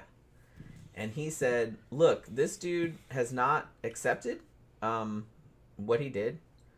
And he's constantly blaming other people for his own problem. So they're calling it what I said, yeah. And he's like, I think that this dude is just pretending that he's okay and normal and everything, just so the parole board will let him out. And I don't really like it. So a bunch of psychiatrists did actually see what he was doing. He took classes while he was in prison, like locksmithing, he took his GED, finished his, he did horticulture, he did all this other kind of stuff. And he started working as a counselor, too, with mental health patients, which is fucking crazy. And another psychiatrist in 1977 assessed him and said, well, he seems to be behaving well in prison, but he said he has a schizoid personality. He probably has a personality disorder and is antisocial. And the quote that he put in his report, this man does not show a good degree of evidence of successfully resolving or working out his psychosexual conflicts. So a lot of psychiatrists did have his number, you know? A couple years later, 1979, he was assessed again. And another psychiatrist said, he is a person of abnormal character traits with psychosexual tendencies. It must be noted the above-mentioned complications tend to be chronic in duration, as in, they're not going to go away. So like I said, they had his fucking number. And what a lot of them said was that, as I mentioned earlier, when things were fine or calm or going his way, he seemed to be able to act like a fucking human being. But the second he felt any kind of stress or something wasn't going his way, he would flip the fuck out. You know what I mean? He was not able to contain his anger. He couldn't deal with stress in any meaningful way. It was, you know what I mean? And he really couldn't rein in his sexual proclivities, if you want to call them that. Now, like I said, 1985, he had completed his GED, and he had enrolled in some college courses at Penn State, which, like I said, were you did them through the mail, you know. So he was doing that, and still, like, the psychiatrist would be like, "Man, I don't really know. I don't think, like, because you would ask him like kind of leading questions like during parole interviews, and he would get like really mad and really upset, and like psychiatrists would be like, "Man, this is not good. You probably should not let this dude out." However, despite most of the psychiatrists' recommendations, they decided that they were going to let him out early in March of 1987, which, if you're adding, was about 14 and a half years, like after he had been put in prison. He was supposed to be in for 25 years, which still isn't enough, in my opinion, but they were going to let him out after about 14 and a half years. They thought he was fine. At this point, they probably should have listened to this dude. His parole officer at the time, his name was Robert Kent. This is a quote. He says, "At the risk of being melodramatic, the writer considers this man to be possibly the most dangerous individual to be released to this community for many years." His parole officer said that. Guess what? That turned out to be absolutely fucking true. Nobody listened to him, though. They let the stupid motherfucker out in 1987. You know? More than 10 years before he was supposed to get out. Not like it would have been better if they'd waited more than 10 years. I don't know. So they let him out, and they at first placed him in Binghamton. Because they couldn't let him go back to Watertown where he was from, because obviously they were like, fuck no, you're not putting him here. They didn't want him there. Now, he had been, while he was in jail, he had been writing to a woman named Rose Wally, and he's like, oh, they're like, okay, so you have a stable girlfriend or that type of situation, or somebody that's going to advocate for you, and you can live with them, and they'll help you out, and blah, blah, blah. So he's like, yeah, I'm going to go live with her. Maybe I'll marry her, blah, blah, blah. Now, he had some parole. He was on parole. They didn't just, like, let him out free and clear. So they said, well, you have to, you can only stay in this county. You have to be in, like, you can't be out at night, like after 11 p.m. or before 7 a.m. You can't drink. You can't have contact with anybody under the age of 18. You can't be around any schools, anything like that, like a sex offender kind of shit. You know what I mean? So they did that. The thing about it, though, was that they tried to place him in Binghamton, and they're like, no, we don't want him here. And the parole officers and the residents were like, yeah, no, fuck off. So they had to try to move him somewhere else. So they tried to move him to Delhi, New York, which is where Rose Wally lived. He moved into her apartment. And then he moves in there, and then the residents soon found out about him. And then they were also like, get the fuck out. We don't want you here. Like, so props to the residents of these many communities that kicked this motherfucker out. They obviously knew what was what. They were like, no, get out. You're not living here.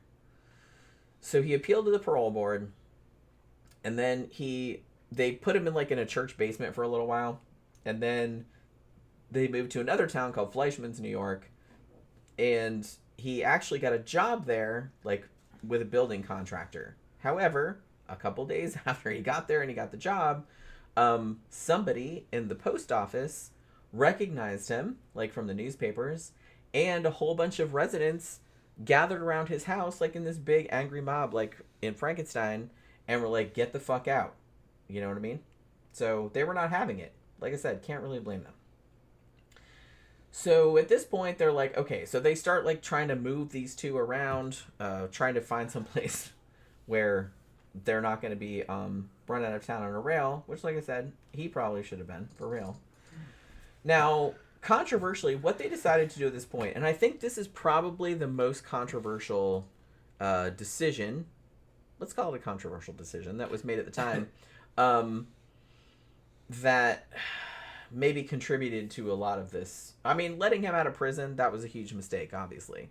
But this just compounded the error.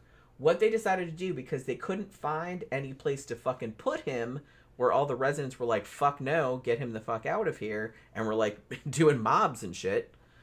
So they're like, okay, so what we're going to do, we're going to move him to Rochester, which is a bigger city in upstate New York, if you don't know. And we're going to seal his criminal record. So if anybody goes looking, nothing's going to come up, right? So nobody will be able to find out about it. So he'll be able to blend back in. He'll be able to have a quote-unquote normal life and settle back down. Everything will be fine. Spoiler alert, it was not fine. But that's what they did. They sealed his fucking records. Which, that's crazy. I get it, they were kind of sick of dealing with this stupid ass. And, everywhere they put him, all the other people that lived there were like, fuck no, we don't want him here. I'm going to get a corkscrew. Because wine is next. Okay, we're going to do wine next. We're drinking all kind of different alcohol. But yeah, so they sealed his records. Like I said, I think that's probably the most controversial aspect of this case, that they did that. Like I said, I get why they did it at the time, but in hindsight, massive, massive, massive mistake. So finally, they set him up in Rochester, which, like I said, is a larger city, so he was more able to be anonymous. And they sealed his records, so even if anybody looked up, nobody could see anything about him. And he ended up getting a job at, a food service company. He was packing salads, into boxes and shit like that. Now, it seems that he lived there for a while, okay, nobody got murdered that we know of. Christmas 1987, he supposedly asked his remaining family members, come for Christmas and meet his girlfriend / wife, Rose. And they were like, no thanks. Can't really blame him, like I said. And he said that his sister said that, the family came and saw me and said that they sent your Christmas present back, or something like that. They were just they were done with him. Like I said, I get it. And this made him really, really angry. And so he probably flipped out a little bit. Like I said, I don't think this is, I mean, obviously your family wouldn't want you. You're a fucking child murderer, right? They don't want your stupid ass out of prison. So yeah.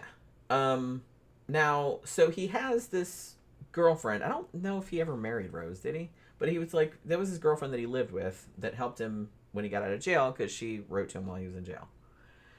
But despite that, because he's kind of a shithead for many reasons, he starts an affair with this other woman named Clara, who was actually quite a bit older than him. I think he was only in his 30s at this point, maybe late 30s, and she was like in her maybe mid 50s, something like that. And she worked at a nursing home.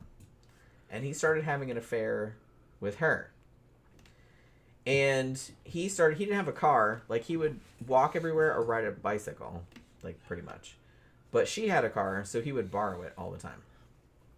So, for a while, like, his wife kind of knew that he was hanging out with this Clara chick, but he's like, oh, man, I'm just hanging out with her because she has a car, and I don't, and I like to borrow her car all the time, which, okay, likely story. But, yeah, he was also, well, I don't know if he was banging her or if they were just, like, doing oral sex, because that was kind of what he would do, because he couldn't get it up most of the time. Now, okay, so here's the thing. So they let this stupid motherfucker out of prison. They had to move him around because nobody fucking wanted him there, and rightfully so. They didn't want him there for this exact reason, because look what happened. February 1988, not long after he was released from jail, he takes his bike to Clara's house, and he borrows her car, as he usually did, and he just drives around. And he drives to what was then like Lake Avenue, which was kind of like the red light district, if you want to call it that, like where all the sex workers hung out. So he drives down the street, and there's this woman named Dorothy Blackburn, and she evidently said, hey, want a date or whatever. And so she gets in the car, and they go to this parking lot, like behind a warehouse, and he says he wants to have mutual oral sex, which I'm assuming means he's going to eat her out and then she's going to blow him or whatever. And he gave her $30. 69. They're 69. Yeah, he gave her $30. So she took her clothes off and did what he asked, you know what I mean? That's kind of her job.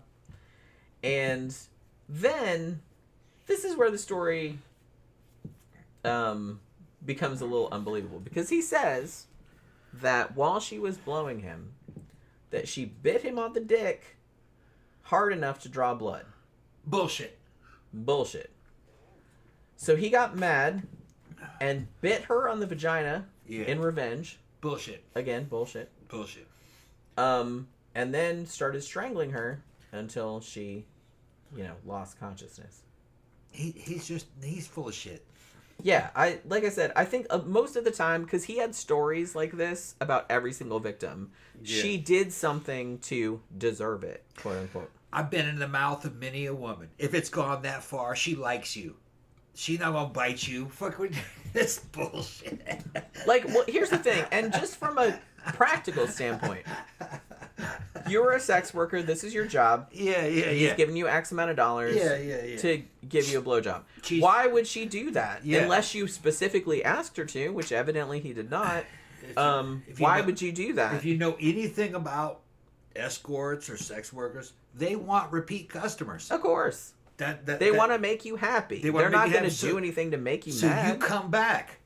They want repeat customers. So unless it's accidental, in which case, if it's accidental, you'd be like, whoops, sorry, bitch, you there. He's full of shit. And then just keep on going. That's what normal people would do. He's full of shit. Yeah, that's what I mean. Well, every single thing, every single victim, he had a story like this. Like, she did something, like she had it coming, kind of thing. She bit me on the dick. What was I supposed to do? Yeah. Bullshit. Yeah, why would she do that? Bullshit.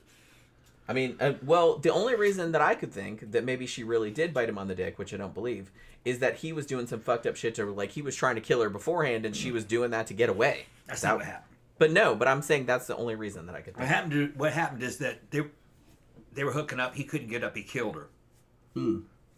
So she wouldn't tell anybody.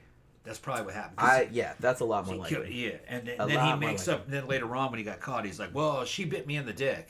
Fuck. What am I supposed to do? I'm a man. You gotta kill a bitch. When a girl bites a girl bites my dick. It's like I just had to kill her. You guys know how it is, right? He's full of shit. You guys know how it is. These are all stories. Yeah, of course.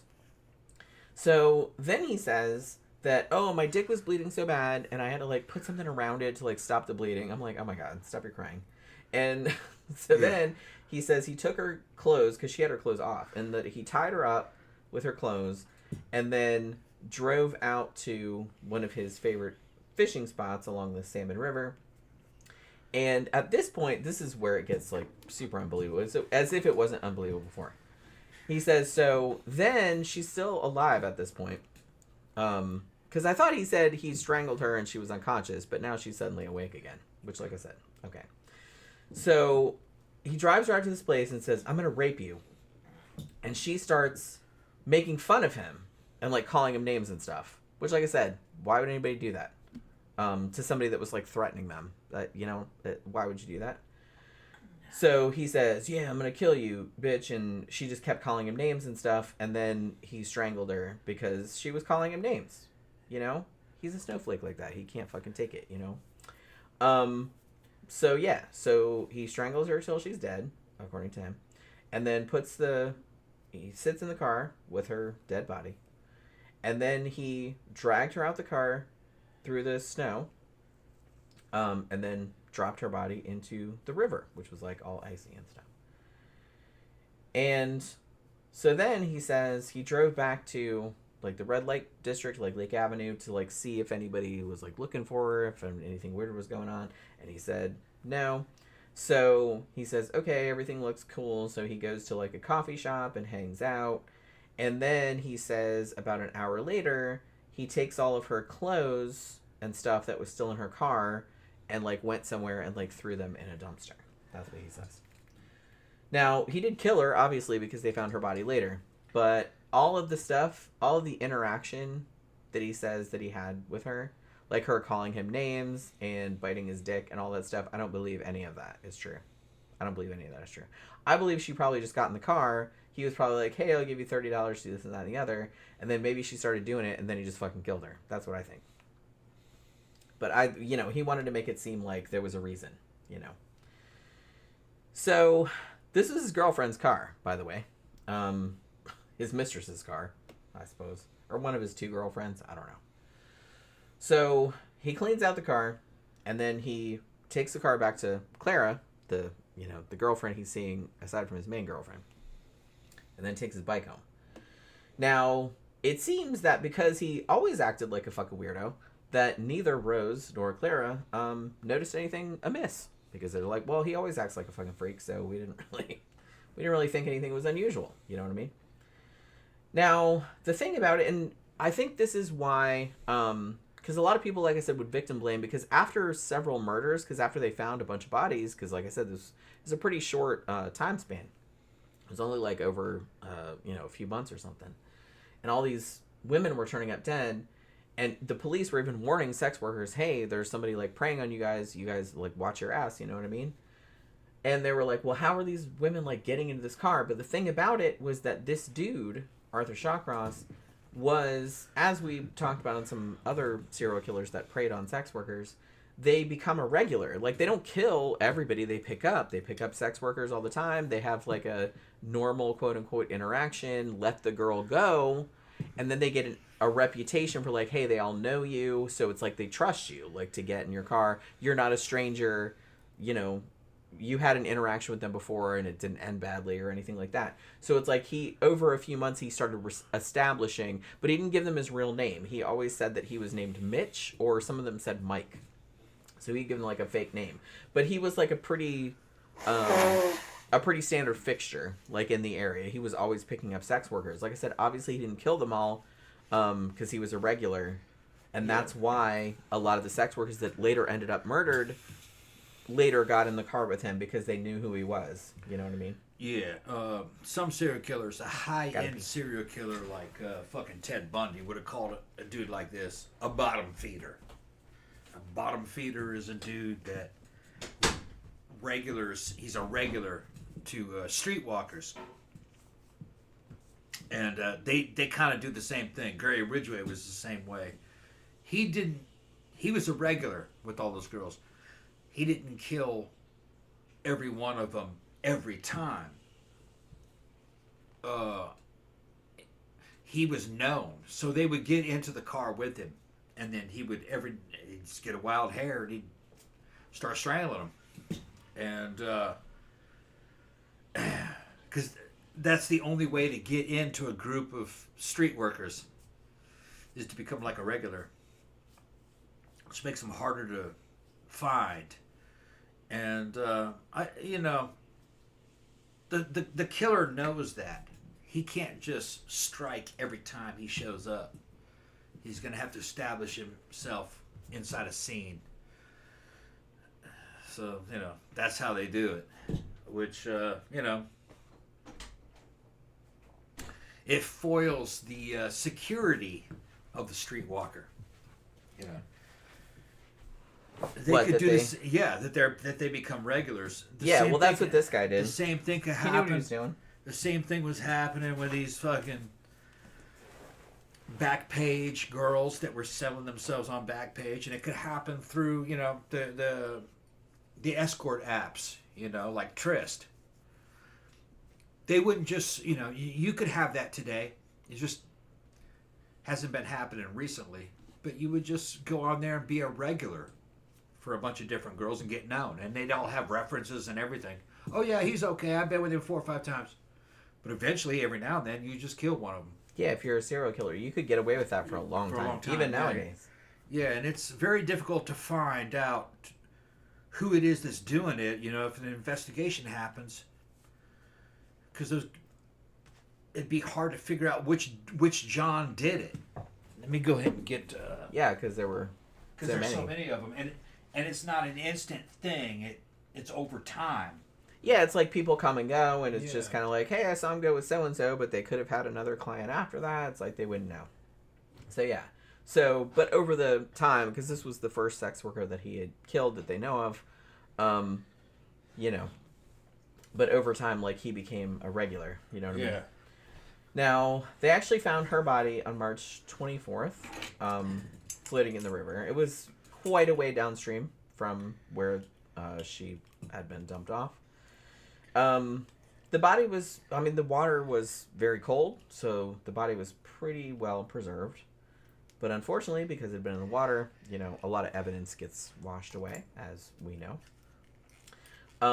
They did notice that a chunk was taken out of the woman's vagina. So the story that he later told about biting her pussy was true. He did do that. He's a pussy biter. But did she bite his dick and he did that in revenge? Nah, No. probably not. He just did that because he fucking got off on it, probably. Yeah. So there was that. Now, so he didn't kill anybody for a couple months. Good for him, I guess. I just felt the need to say that. But, It's pretty good. is it? Yeah. You gonna give me some? This is the wine that our friend gave us. She was on the show with us. Yeah, our friend Stacy brought us this bottle of wine Yeah. like a long time ago. Drink that up. And for a long time, It just sat around. We didn't have a fucking we, bottle. we lost our corkscrew. Yeah. We had one. And we couldn't find it. I'm like, where the fuck did that thing go? Did we lose it in the move and we just didn't notice? Because I think we did. We probably did. Because we hadn't needed it for a couple years. And we just didn't notice it was gone. So I'm like, well, shit, we can't open it. But then we finally got another one. Because I was like, we got to drink this. We'll give it a fucking drink, this whole bottle. It's been in the refrigerator for ages. Yeah. And she brought it and it was like really nice for her to bring. Yeah, that was like a long time, over a year ago, huh? I don't know if it was a year. It was a while back. She was here. She just went to the club with us and just stayed on our couch. Yeah, she was on. Let me get it again. Yeah, she was on an episode with us. Yeah. So I don't remember. I'd have to go back and remember when that was. All right, so that's it. But yeah, she just stayed with us and like I said, went out. We took her out to Barbarella and she slept on the couch. And then went to see her mom the next day. She was visiting everybody because she lives in New York. She's a teacher. So, but her family still lives down here. So yeah, so he did bite a chunk out of this woman's vagina, which he did it with a couple of victims. So whether a lot of his claims of like all this like hardcore cannibalism and stuff, maybe true or maybe not, but he did seem to have like taken a chunk out of her vagina. So there is that. So he did do that. So, like I said, he didn't kill anybody for a few months. But then, the manager or whatever at the place that he worked, like I said, he worked at like a food service type place. They found out why he'd been in prison, like for child murder. Nobody likes that, you know what I mean? So he got fired, probably rightfully so. And this likely was the trigger for his next little rampage, gonna say. So his second victim was a woman named Anna Steffen. She was also a sex worker, and he picked her up on July 9th, 1988. Now, his story is that she said that she would have sex with him for $20, but he couldn't get it up. He did admit that. And that she started making fun of him. I believe that he couldn't get it up. Did she make fun of him? Probably not. Like I said, most women are good enough to know. Well, and sex workers, like I said, especially, that's kind of what your whole livelihood depends on. So it's like, you're not going to be like, ha ha. No. You know what I mean? Why would you do that? You're not going to get any money, or you're going to get your ass beat. So I don't understand why you would do that. No. I don't think this happened. No. Fucking, you know, I've done business with them when I was in the service in Korea. You know, Jen and I know escorts and stuff. No, they're normal people, and they're very experienced, and they understand their job. And they've That's seen literally everything. their fucking job. Yeah, got to think of it more like a sex therapist. They got some shitty ones, but that's not what happened here. I mean, why would they do anything that would jeopardize their business, the money they were going to make? Yeah. I don't believe it. No. So yeah, but his story is, most women instinctively know, yeah, he's not doing good. They're not gonna fuck with you. No, unless they're real bitches, or unless there's some reason. They're gonna want you to come back as a customer if it's fucking. Yeah. So they're gonna try to work something else out. Sure. Get your money worth, probably. Nah, it's okay. Let's just do. Yeah, it's just like that's what most non-sex workers would do. Yeah. For Christ's sake. Right. Yeah. Because it happens. It happens to everybody. So it's just kind of like, he claimed, well, he couldn't get a hard on, and she made fun of him. So he got mad, justifiably, I suppose, and punched her, and she fell on the ground. Yeah, that's and then no, of course not. But this is the story that he told, and it says then she was trying to get away from him, and crawled into the water. Like, why would you do that? And then like he held her under the water by the neck until she drowned.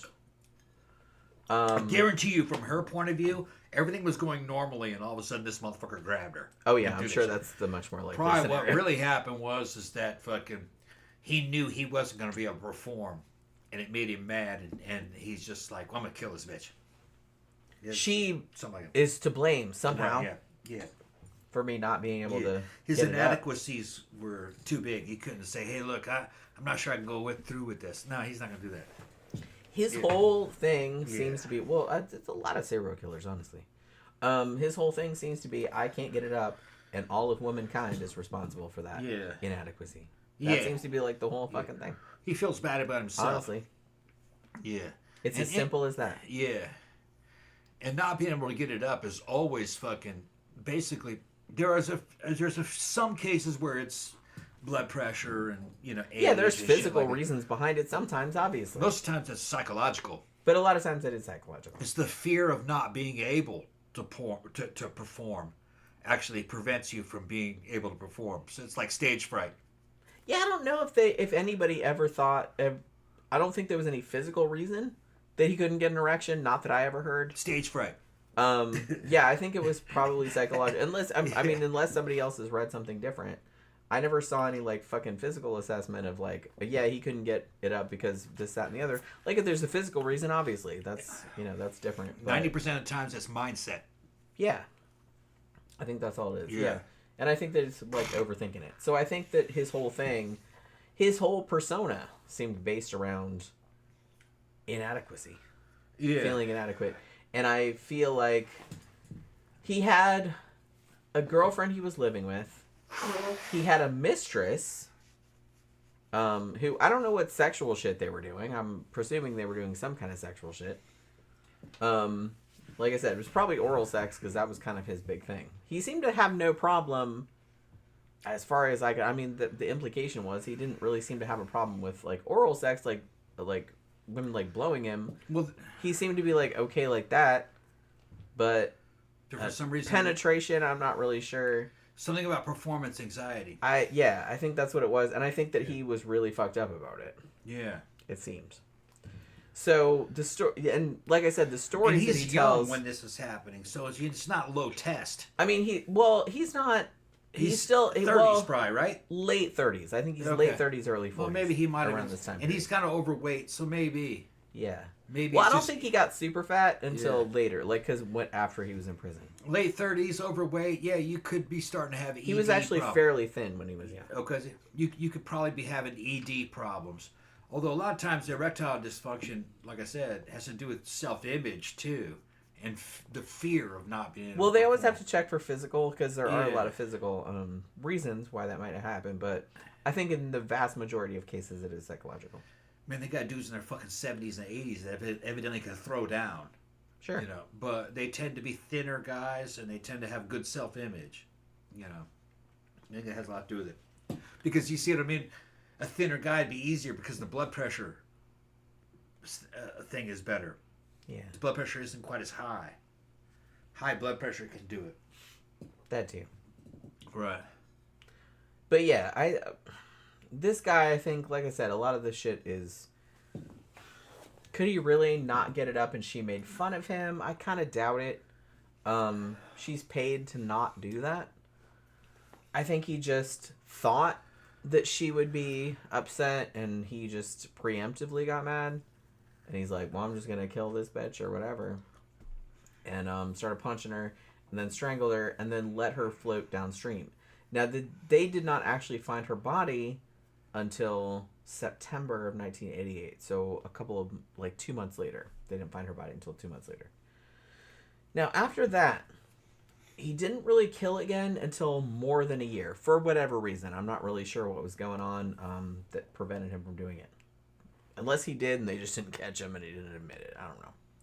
However, on July 29th, 1989, he killed his third victim. Now, this woman was not a sex worker. She was significantly older than his usual ones. This was actually a 58-year-old homeless woman whose name was Dorothy Keller. And he was actually kind of low-key friends with her. She was homeless, but she did have a job. She worked like as a waitress in a diner that he went to. And I guess the two of them had talked or hung out or whatever. And so the two of them were kind of friends. He says they had a sexual relationship. I don't know if that's true or not. I kind of doubt it, but maybe. Because he would kind of fuck anything that moved.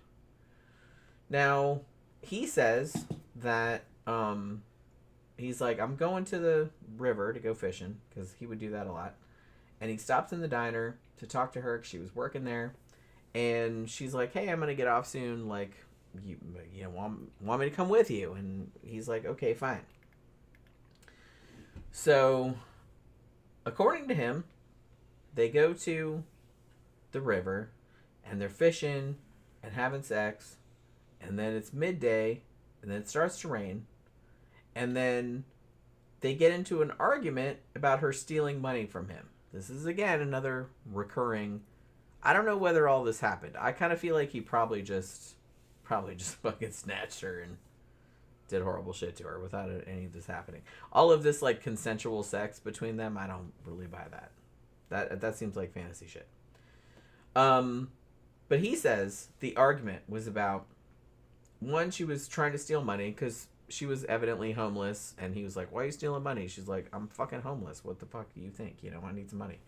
And also because he was living with his girlfriend Rose, and he also had this other girlfriend Clara, and she's like, hey, I want to be the only woman in your life or whatever. So it's like, he said that there was like this argument about that.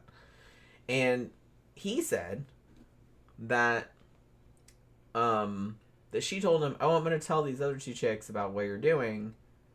And then he got mad And then he picked up a little, like, a log or something and, like, beat her on the side of the head. And that this killed her. And then he hid her body under a tree. And then went home. And then later on, like, nobody found the body for a while. And he's like, but after a while, like, he went back to the site, which he did a lot. And spoiler alert, that one ended up kind of getting him caught. But he went back and removed the skull and threw it in the river for some reason. I'm not really sure. He probably did some fucking fucked up shit with the skull. I kind of think. I don't think he wouldn't admit it, but why would you go back? Why would you go back? She's skeletonized at that point, you know? I don't know. I don't get it. I'm not a serial killer, so I don't understand their mindset. Now, they didn't actually find her body until late October of 1989. And at the time, he was not a suspect. Even though the two of them had been seen together, they were friends. Like I said, she worked at a diner. He went there. They talked a lot and shit like that. They hung out.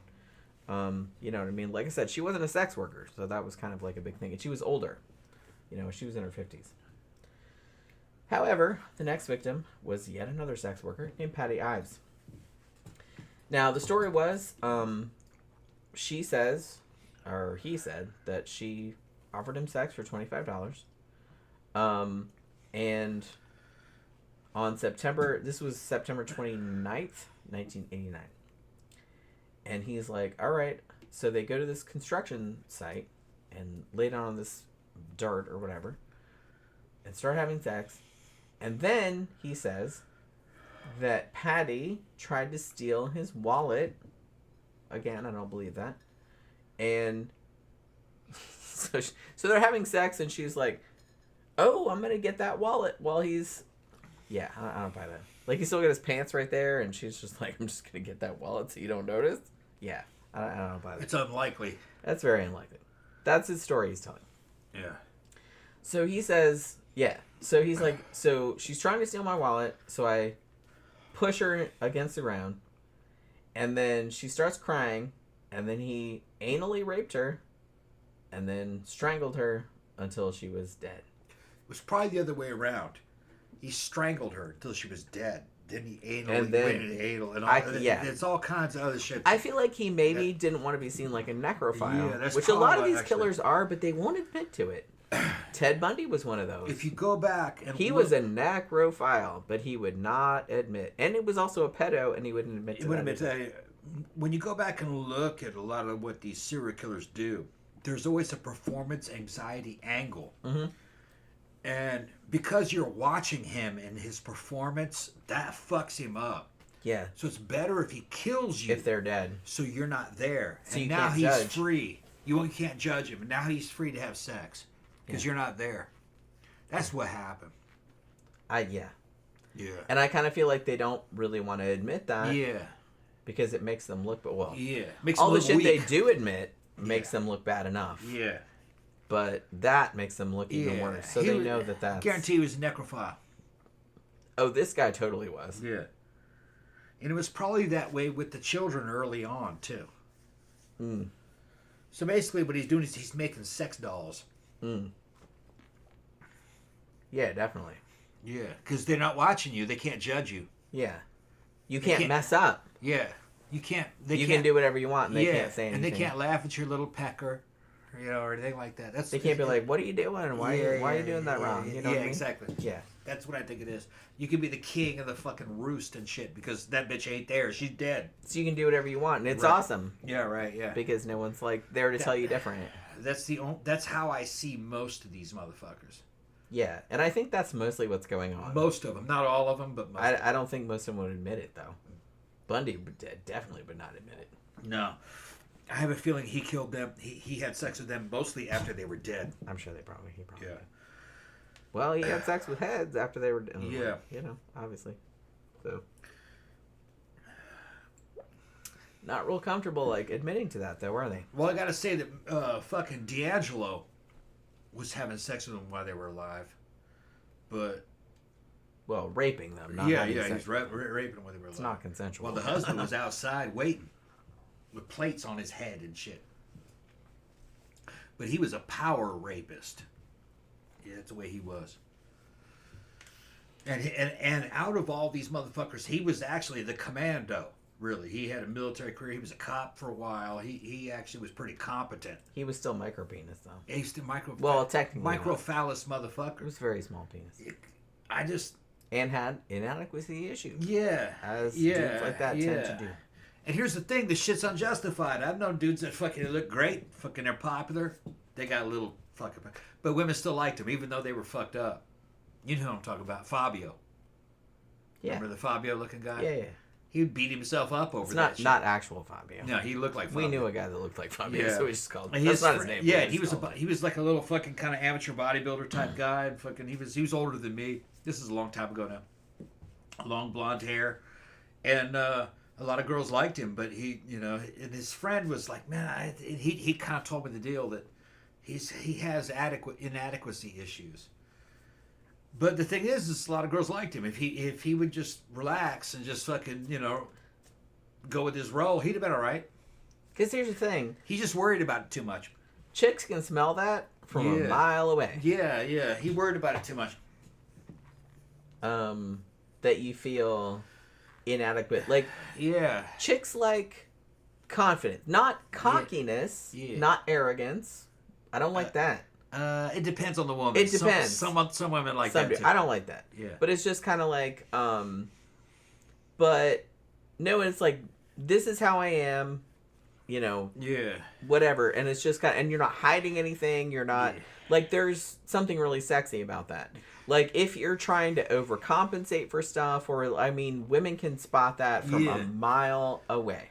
Mile away. The cockiness, arrogance tends to work, and I'm telling you this from an arrogant motherfucker. Okay, I can play that if I want to. It tends to work with younger women. Yeah. They haven't really learned or had their ass kicked by life. Yeah, they'll bite. They'll bite with that because they think there's a lot of pizzazz with that, and that can come in a bunch of different forms. That's why some of these, I follow a lot of different fucking channels on YouTube, and some of the brothers are like, why are all these black girls fucking going after these gangster ass motherfuckers? Because they're cocky, and young women like that. Okay, a lot of these young black women are like that. But it ends up biting you in the ass. Yeah, it's not it's not worth it. That same woman that goes for that when she's 22 doesn't go for that when she's 32. No, once you've learned some shit, you're like, what the fuck was I thinking? So that's what they're talking about. Yeah. Women actually, in the end, will go more for balance. Yeah. Well, you want somebody that's, like I said, is not arrogant. Yeah. But confident. It's like, hey, this is who I am. Right. And, not deal with it, because that sounds arrogant also. But it's just kind of like they're comfortable in their own skin. They know that that's what they are, and, it's just kind of like, and you're not trying to hide anything or overcompensate for anything or anything like that. Because, like I said, if you're trying to, overcompensate for shit, like this dude was obviously trying to do, it's most women will spot that. Yeah. Very, very, very obvious. And a lot of the people that know me in real life from at the club system know that my arrogance is actually me, fucking around. It's not that serious. I'm confident. But sometimes I'll put on a show, but it's supposed to be kind of funny. You know what I mean? Well, the thing about it was that I think that's when I first met you, I think a lot of people, shit was like, opinions were divided because people were just kind of like, man, he's like such an arrogant son of a bitch. But I knew you, and I was just kind of like, yeah, but he doesn't mean for that to be taken seriously. I'm kind of playing. Yeah. I got that. Yeah. You were trying to kind of be funny. It was, So I got it. You weren't trying to make anybody seriously think. No. All the shit you were saying. You were just bullshitting. Yeah. And I was kind of like, okay, that's funny. Yeah. You know what I mean? Yeah. But I was confident. Yeah. I was confident, but I was kind of overdoing it. Sometimes. But I understood that you were overdoing it. Yeah. I got the joke, I guess. Yeah, it was tongue in cheek a lot. Some people did not. It was tongue in cheek. Get a lot of the shit that I did. Some people did not get the joke. Most people got the joke. Yeah, though. but I stood the test of time. Because that's the thing. You were, honestly, even back then, you were a very well-liked person. Really? I can't really think of anyone other than me. I'm probably more well-liked than you are. We fucking ruled this bitch. We make these fucking nightclubs happen, and you guys gonna see what happens on fucking next Friday. Nobody hates you. We're opening. I don't think. We're opening. Nobody hates me either. What's that? Nobody hates you. No. Nobody hates me. No, we're actually like some of the most popular people around. I don't think. And we got a new nightclub opening up on Friday. This shit's gonna be fucking great. We're gonna Dimitri. see. At the end, I'm gonna say Friday's show. We might start it an hour earlier. I don't know. We'll figure it out tomorrow. How we're gonna do it, because we have to go check out the new night. Yeah. Dimitri wants me to come in. We're going to open up a new night. We're going to go early. I made Make flyers. Sure they sit up right. He made the flyers for this one because it was like last minute. Yeah. I made flyers for the next one. But we're going to see. And we got called into this one. The owner of that place saw us spinning. DJ, and she goes, I want you guys to come help me bring these people. And it's supposed to be a great venue. Yeah, do a Friday night. Do a Friday night. So we're going to fucking... We'll see. We're going to wash his back, and he's going to wash ours.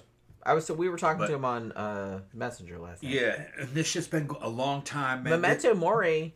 Over 15 years ago. Him, Dimitri. I mean, mostly Dimitri. Dimitri and Jen. Yeah. We started this 15 years ago, at least 16. 12 years ago. 12 years ago. 12. Is that? It was 12 years ago because it's been going on for 11 years. Yeah, and we eventually over time took over. We were talking at Barbarella, at the old Barbarella downtown. Yeah. And we were like, man, we should do like a goth night. We should do like something like, and we talked and talked and talked, and we like knew some people and shit like that. So we like maneuvered and shit. And it's like, so we got a night, and that night is still going on. 11 years later. We are the and we're the only one. We're the longest run that's still going. We're the longest running consecutive fucking goth night in Orlando, Florida. I mean, Barbarella, that's like still going, but that's like 80s. Yeah, which is kind of there's a lot of overlap, goth. But our night is goth, and with the longest one in Orlando. Longest running one. Everybody else. The only thing that can challenge us, only place that can challenge us is Tampa, and it goes back to that Orlando Tampa rivalry, going back on Saturday Night Live between fucking Goth Talk. If you guys remember fucking Cersei Nightshade and all that shit. That was all based on real shit. That's based on real shit. I laughed when I saw that because I was like, oh my god, they must have lived here. Yeah. Saturday Night Live knew our scene. They know. But yeah, we now run the goth scene. Us and Dimitri. I'm excited to see what the new place is like. It's gonna be good because fucking everybody, we know people that have been there before, and they said that's a great venue. And I mean, I've seen photographs. Really nice. I've never been there. But we're gonna do a Friday night, and we'll probably announce that we're gonna do the Friday early, because we have to leave early. Like I said, we might do sidetracks. We might start it like an hour earlier or something. We might do sidetracks an hour early because we have to leave, and we got to go to the new club and see what that's like. And open the night. We got to go early and see what it's like, and before everybody gets there. Yeah. We were talking to him last night, and it's like, but it looks cool though. But like I said, he's got 2 nights now, so he's gonna do one night there, like a Friday night at this other place, and then a Saturday once a month at Barbarella. And like I said, this night has been going on for 11 years. So like last night we were talking about it. It's like, holy crap. Do you remember we were like talking about this at Barbarella like a long time ago? Like, hey, we should start a fucking night. And like, and we did it. And it's still fucking going. It's still fucking going. And nobody else is. And it's like, that's pretty cool. That's pretty cool. But yeah, so I don't know. We could talk about that more on Friday, because that's the No Topic show. All right, so where was I? So yeah. So at this point, like I said, this dude obviously killed these women. But the shit that he said about everything leading up to it, I don't necessarily buy it. Obviously, because every single victim, of which there were 11 at least, he had some reason why he had to do it. She bit me on the dick. She tried to steal my wallet. Like, it was something like that. Always. So, Yeah. So this woman, he strangled her and then he put her under some construction stuff and then went home. Now her body got found a month later on October 27th. Now his fifth victim was actually this one. I mean, they're all tragic, obviously. But this one was kind of fucked up because this one was like a friend of his. And she was not a sex worker. Not a sex worker. This was a woman named June Stott. Like I said, they'd been hanging out for a while. And she had come to their house on multiple occasions. Just to hang out, have dinner, whatever. She was, she had a mild learning disability. But, she was functioning. She had a job and stuff like that. Now, he says that she was, like, hanging out by the river. This was October 23rd, 1989. And he says, hey, you want to go for a ride in my car? And they were friends. Like, they'd been friends for a while. She was like, okay. So she gets in the car. And they drove down to this beach and they, like, hung out for a little while. Feeding the birds and shit like that. And then he says, and this is where I'm not sure I believe this account, but he's like, yeah, then we go to the beach and then we had consensual sex. I don't know. Kind of feel like maybe probably it was rape, but okay. Now, he says that they're having sex, and he says that he said something about, or he made some kind of joke about how she wasn't a virgin. And she started screaming randomly. Like I said, I'm not entirely sure I believe this account. I'm not entirely sure I believe the account of the consensual sex either. I think this was rape, but I think he didn't really want to say that because this was a friend of his. So then he says, because she started screaming, he put his hand over her mouth to silence her. But is like, oh no, she died. Like, she can't breathe. Who knew when you put your hand over someone's nose and mouth Oops, I that they accidentally can't breathe? suffocated. Oops, I accidentally killed somebody. Yeah. It could happen to anybody. You know what I mean? Yeah, sure. Yeah. Well, that struggling and all that shit didn't mean anything. Oh my god, this shit happened so fast. Yeah. And this is, like, really doubly sad because this was a friend of his. Yeah. And she probably had no idea what was going on. Yeah. You know what I mean? And this woman, weirdly, he knew this woman. And the mutilation that she suffered, thankfully, most of it was post-mortem, but was worse than any of the other things. He pretty much, I don't know if he did this at the time. I think he might have done this later. But he, like, cut her from throat to crotch. Like he was gutting a deer. Yeah. Like a whole, like, other cut. Now he said later that he had removed her vagina and took some organs out and ate them. I don't think that's entirely true either. Now, she got found about a month later. Now, she had been sodomized, probably post-mortem, because when they found her body, here was the thing. They said, well, when they found her body, it had been a month. So they said, well, all of the blood was pooled in her back, which means she was probably on her back, like face up, like in the river for a long time.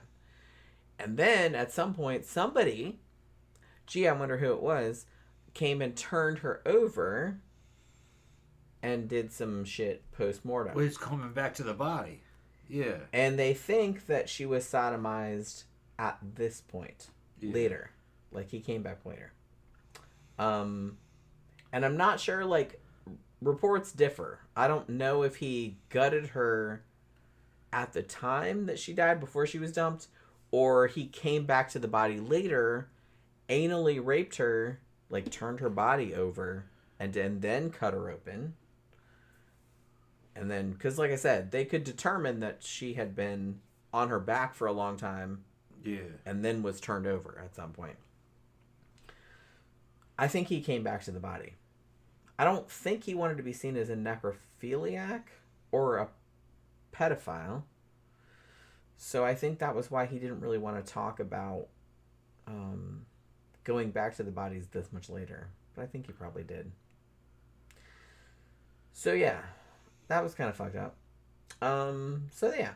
Now, a couple days after, like I said, she wasn't found until like a month later. However, a few days after that, or a few days before that a few weeks before that, November 5th, he picked up another victim, his sixth one, Marie Welch. She was a sex worker. And he picked her up and he took her to this beach near the banks of the Genesee River. And apparently they had an argument about how much money there was going to be exchanged. And then they had quote-unquote consensual sex. Yeah, I'm sure. And again, he said, she tried to steal from me. She tried to take my wallet. So I had to strangle her. What other choice did I have? Really? Now, here's the thing. That was the initial story that he told the cops. But later on, he said, oh, I got mad because when I started having sex with her, I found out she was on her period. So, make of that what you will. Make of that what you will is like saying he's full of shit, pretty much. Like, he obviously did kill all these women, but, you know. So, he killed her, and then he drove farther down the road, next to the river, and then basically dumped her out into some bushes. So she was not found until January 5th of 1990. Now, less than a week after that victim was murdered, November 11th, 1989, he killed another sex worker named Frances Brown. Very similar kind of setup. Now, he claims, again, I don't believe this is true. He claims that he killed her. I don't know if he implied that it was accidental. He's like, oh, well, I was having orals, like, she was giving me a blowjob, and I accidentally choked her to death with my penis. That might happen every now and then, you know. She's just sucking so His hard, penis, the next thing you know, she just dies. I doubt it. It happened to me 2 or 3 times. It happened to me. Tom's like, man, I've killed so many women, like choking people with my giant penis. They're just sucking so hard, and like, whoa, shit. Oh, fuck. She died. No, she's dead. Yeah. Now I have to, like, hide the body. Yeah. What am I going to do now? They're going to blame me. Sure. Yeah. I can see it. It happens to everybody. Yeah, happens to everybody. This bitch is lying so We're bad. being sarcastic in case you didn't realize. This bitch is lying so much. My dick is so big that I choked a woman to death with my dick. Because she was sucking it too hard. Is there anything That's what he's more saying. That's what he's saying. porn fantasy than that? No. That's what he's saying. That's My shit is so fucking big and so juicy and awesome that she sucked on it until she died. His penis must have been so small. That bitch was fucking tripping. Yeah. he blew her to death. Yeah. She blew me to death. Yeah. That's what he's saying. She sucked me so hard that it killed her. I do not believe that. Not for one fact. This dude is so full of crap. I guarantee you this bitch is a low body count motherfucker. He probably hasn't gotten much pussy in his life, okay? Not willingly. All right. Well, that's kind of the things thing, that he's right? making up. Yeah, he's making his He's forcing it on shit. And a lot of the shit that he's forcing on there, it's like that he probably can't get it up. Yeah, he can't get up, so he just kills him. So he just kills him. Yeah, and then just because he's puts mad his about little it. puts his little wee wee in there and fucking does this shit. And then she's like, "Wait, is it in? I can't feel anything. Yeah. What's going on back there?" Yeah. And then he gets mad. Yeah. And he's gloating over how powerful he is because he's killed some woman who's like fucking half as strong as she is. Sure. And I guarantee you, you put me and him next to each other, I'm probably 3 times as strong as he is. Probably. Even though, like I said, in this guy's, well, I don't want to say in this guy's defense, he was like an actual big dude, but he was a tall dude. That doesn't mean much to strength. No. Okay. Like I said, he got fat later. Yeah. Like I said, he looked like a thumb later on, but he was stronger than a woman.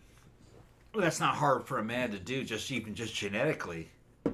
Well, But, and you these know, types of subhumans yeah, will prey on women that are even smaller, yeah, than yeah. them. They don't want somebody who's going to fight back, No. obviously. You know? So it's It was like the- McDuff. McDuff, he was a pretty yeah, big somebody dude, mentioned him earlier. but he was weak. He got his ass beat a lot in high school and shit. Probably so rightfully he selected. So he somebody select- must have. he Somebody sele- should have beat his ass harder. Yeah, Like so- until he died. So probably. he selected females that were like under 5 feet. He liked them to. He would live to kill small women, Yeah. like 4'11", 4'10". Yeah, that's what he was at. Because he couldn't handle anything else. You know. Yeah, anybody bigger than that would probably. Yeah. You know what I mean? Yeah. So. What a big, strong man. That's what I What mean. a It's joke. like that's what I mean. What It's a like I joke. don't understand why they think that makes them look more badass. Because it's like it's you picking on inadequacy. like a woman that's like the size of a child. Yeah. No, that in no universe is that making you look No. more badass. That's just making you look even more pitiful than you. If you were actually badass and you were cool and shit, you'd be attracting all these women. You don't have to go out and kill them. and you don't have to do that. Yeah. Like I said, that's why all of these fucking serial killers, as Fucking- we speak they're- about, are yeah. fucking losers. Losers. Because if you weren't a loser, You wouldn't have to do this. have to do this fucking shit. Yeah. You would just get women to sleep with you willingly. Yeah. Imagine that. The only ones I can think of that were kind of like could get women to sleep, there was a couple jock type motherfuckers that were more like serial rapists. There are some people There were like that. some I of will those. admit. You looked at him, he'd be normal. The thing is that psychologically, when you got to know those dudes, they weren't normal. So Yeah, now there is a that's the thing. subcategory Yeah. of serial killers / serial rapists that are perfectly capable Yeah. of getting women to sleep with them willingly. Yeah. But somehow that's not enough of a. It doesn't give them the jollies enough. Well, a lot of times. So they have to force it. A lot of times they have a rape fantasy. Yes. But then another thing is that when you actually study the dude, their personality isn't the kind of personality that could kind of like captivate a woman. You know what I mean? Yeah, it's like they 'Cause could it's get a really- woman, but she won't stay She around won't for stay. long because she's just Right. like, yeah, She's like, no, "This you're motherfucker kind of a kinda- douche. Yeah. No right. thanks. Right. You know, Right. because like I said, women aren't dumb. There's generally. a big difference between capturing and captivating. That means a woman wants to be with you because fucking you're not like you have a making fun that. personality, you know what I mean? And you're useful, you know. And a lot of these dudes they're just not useful and they don't have they're too self-centered. Most they're dudes too in fucking general crazy. are not useful. No. So, I think in general guys are kind of useful. I would say that. for a couple things. But we're talking what, about a dude though? who, well, they try to help out, they'll work, you know. It's just that whether or not I'm just teasing. they're attractive or not, you know, each man rises, and this is the same with women too. So I'm not just talking bad about men. Each person rises and falls to their appropriate level. Actually, usually, it's still law of the jungle, you know. Some women just excel, and because they're gorgeous and they got good personalities. Same thing with some dudes; they just excel, you know. Other people don't, but they hook up with other people that don't. So it's just Yeah, everybody just kind of like. Well, It's the just thing about they're kinda- women in general, one thing I've noticed, a lot of women that I know, you kind of have to be taken as seriously as a mediocre dude, you have to be like 10 times better than that dude.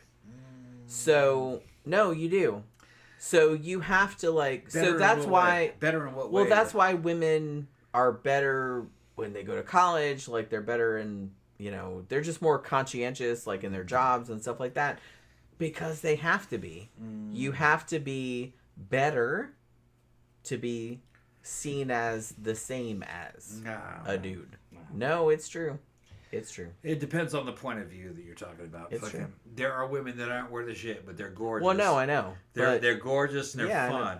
You know what I mean? And they rise to a high level because they get a fucking boyfriend who's got money and he's competent, he loves her. And there's not saying the woman doesn't deserve that.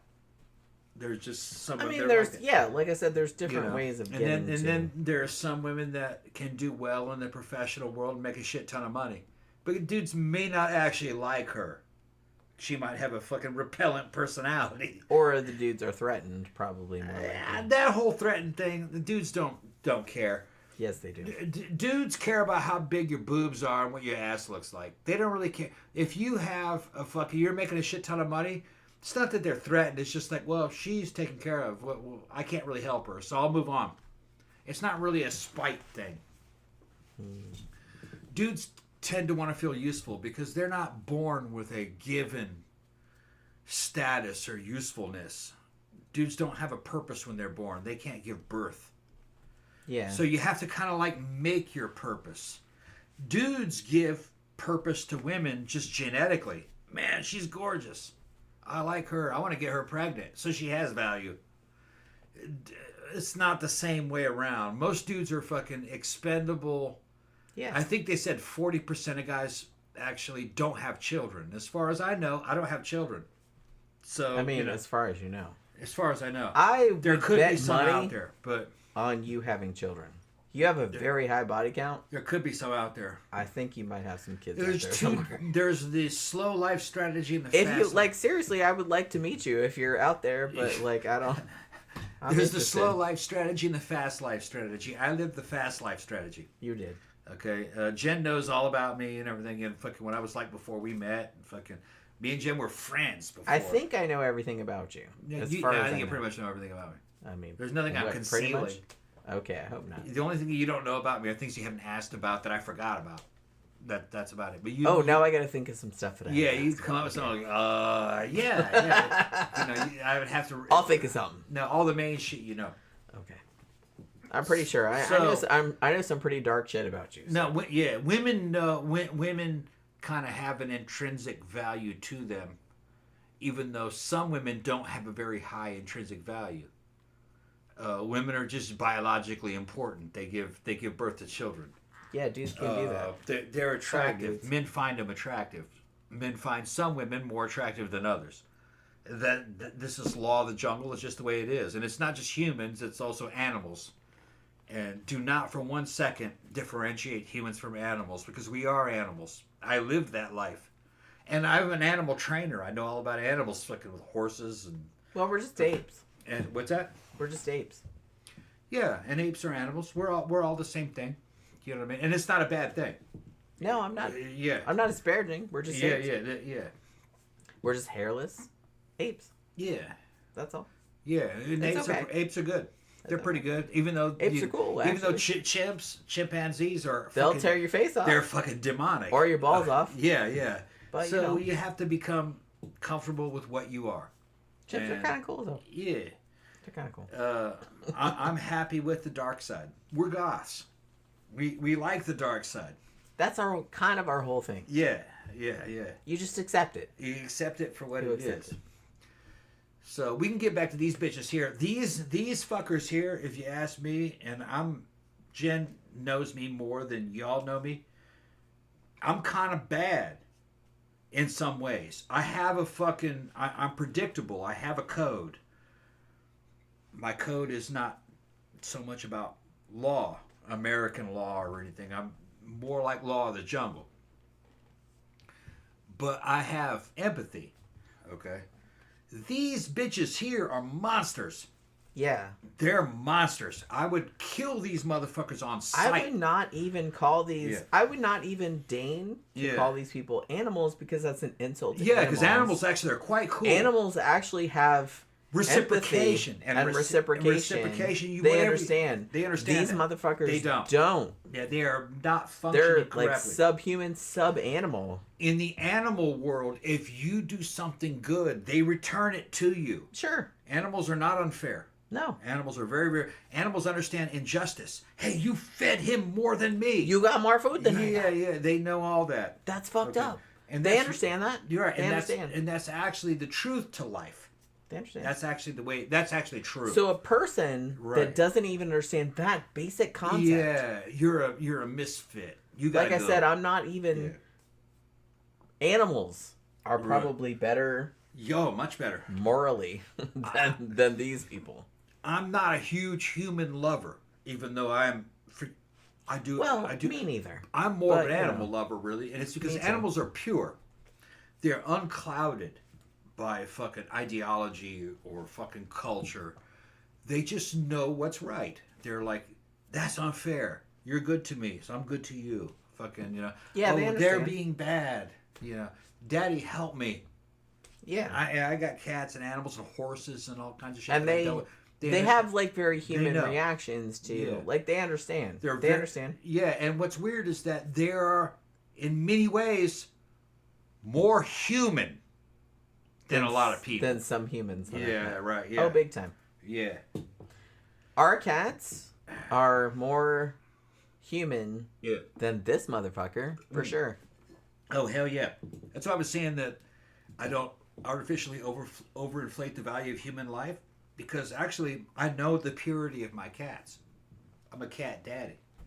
Yes. There are people out there that aren't even worth fucking 100 cats. No. They'll fucking kill you. Absolutely not. Shit. You're a piece of shit. Right, yeah. No. Right, yeah. Like I said, our cats are a lot more honest. They're a lot more honest and morally understanding than this motherfucker would ever be. Even though my cat lies and tries to hide the fact that they didn't eat the treat, they just want another one. She does, but she, you know, it's childish lying.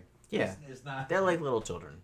But like I said, honestly, the fact that our cats are more morally superior than this motherfucker, that should tell you something. Now, somebody said, Klaus said, you train animals. Tom and his mom his mom was like a very famous horse trainer. And Tom grew up in that environment. So he's very much into horse training. Like when I met him, he was working at a barn with like all these horses, and he would like take them out and run them around and stuff like that. So he's a very much into that. He grew up in kind of a horse training like environment. Yeah, in case you didn't know. Tony said animals are amazing, humans are often not, unfortunately. Yeah, that's kind of what I found. I think this is why, like, I watch horror movies and it's like, kill all the humans you want, but, like, don't kill the kitties or the doggies. It's just kind of like, humans mostly kind of suck, to be honest with you, sadly. I wish they didn't. I wish they were better, but they're just not. Like I said, my cats are, like, way cooler than, like, most people I know, sadly. But, yeah. All right, so how close are we to the bottom? We're to get something to eat. All right, but I still got some shit to go, though. Okay. All right. We gotta go. We gotta do this. Get this shit over with. Well, give me another drink. Although my vision's starting to blur. I'll give you some of this. That's some good wine, though. It's good wine. Holy we almost finished the whole bottle. I know, but, like, holy crap. I got beer, too, next. Okay, so beer next. So yeah. So this woman, who we think he probably necrophiled. I mean, I'm sure he probably did. I don't know if he admitted it or not. But yeah. So, we're talking about how amazing animals are. Yeah, that's what I said. They are, in a lot of ways, they are kind of better than people. Yeah. They're all green. Of course. I hate to say that. Animals are actually very human when you get to know them. They're very honest. Even though they do lie and try to deceive, but it's not good enough. But you still know what they're thinking. You're like, I understand. You just want another one. All right, here's another one. Yeah, they're not like sophisticated enough to do a big elaborate. They're not trying to take your house, right? Or fuck over your bank account. They're just like, look, they just want another treat. I just wanted a treat, so I'm sitting on this other one, on the old one, so you can't see it. Give me a new one. Yeah, it's just that. Yeah. But that's funny though. Like they know to do that. Yeah. Our cats do that all the time. So you train animals? Yeah. Yeah, My mother, not only was a soldier, my mother was a very pretty famous English equestrian horse trainer. She was champion in California back in the 70s. She's written a lot of books about it. And after I got out of service and doing all contracting, I went back and fucking ran pretty big barns with English horses, jumpers and equestrian horses. When Jen met me, that's what I was doing. I was actually a barn manager. Yeah, you worked at I worked at 2 different barns during the time. 2 different barns, yeah. So, you know. And I would go and visit him at the barn sometimes. Yeah, I'd be working at the barn all day, fucking doing stuff with horses. So yeah, and training horses is very much like training soldiers and men. I trained men. I've trained cops, soldiers, horses, everything. And I came from a training background. I came from a training background. I've been training my entire life. Starting off in a military academy when I was a kid, a very famous military academy in California. I'm from Southern California Military Academy, which my boy who went to school with me, he comes on here sometimes, and he's a Hollywood sound engineer. So, you know people in Hollywood. Yeah. I don't think he's here tonight. I haven't seen him. He's not here tonight, no. He messages me on Facebook sometimes. Yeah. But yeah. He wants to make movies. Yeah. We just don't have the money. He is making movies. He's making movies, so He's in the movie industry. Yeah. He's working. I want to make a movie with Sylvester Stallone. He lives here now. He wants to make movies here. Let's make a horror movie. With these bitches, yeah. I would like to make a horror movie with super fucked up horror movie. Yeah. He wouldn't do that. Yeah. Nobody wants to do fucked up horror movies like I want to do. He made a horror movie. It wasn't very good though. It was called something or other. Eyes. I have it. See something or other. I see. Was that really? It's called I See You. Was that a horror movie? It was supposed to be a horror movie, and then they cut it all up, and it was like a piece of shit when they were done with it. It was like that's not quite horror. It's like a thriller. Yeah. Not a horror. He didn't have anything to do with that though.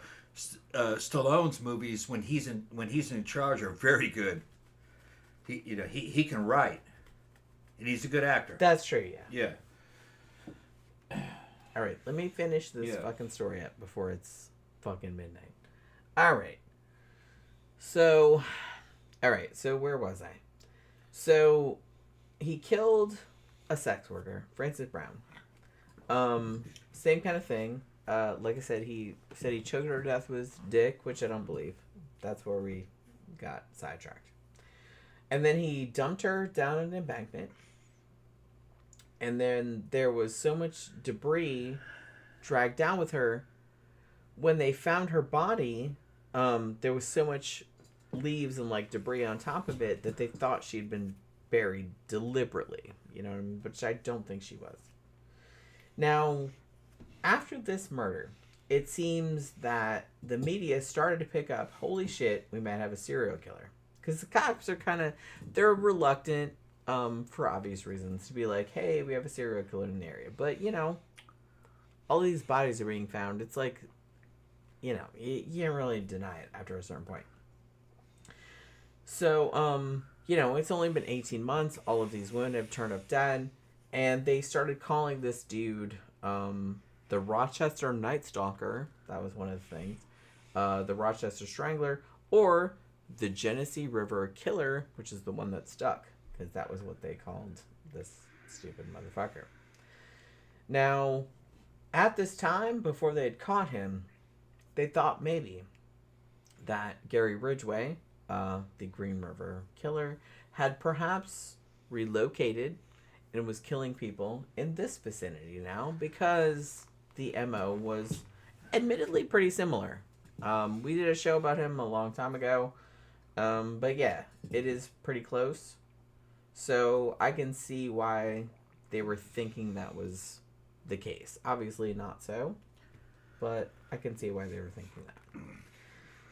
Now, so November 15th of 1989, the cops identify, or they kind of brought in like a whole task force at this point because they're like, look, we have a serial killer. They bring in the FBI and all that kind of stuff. They identified the body of Frances Brown at that point.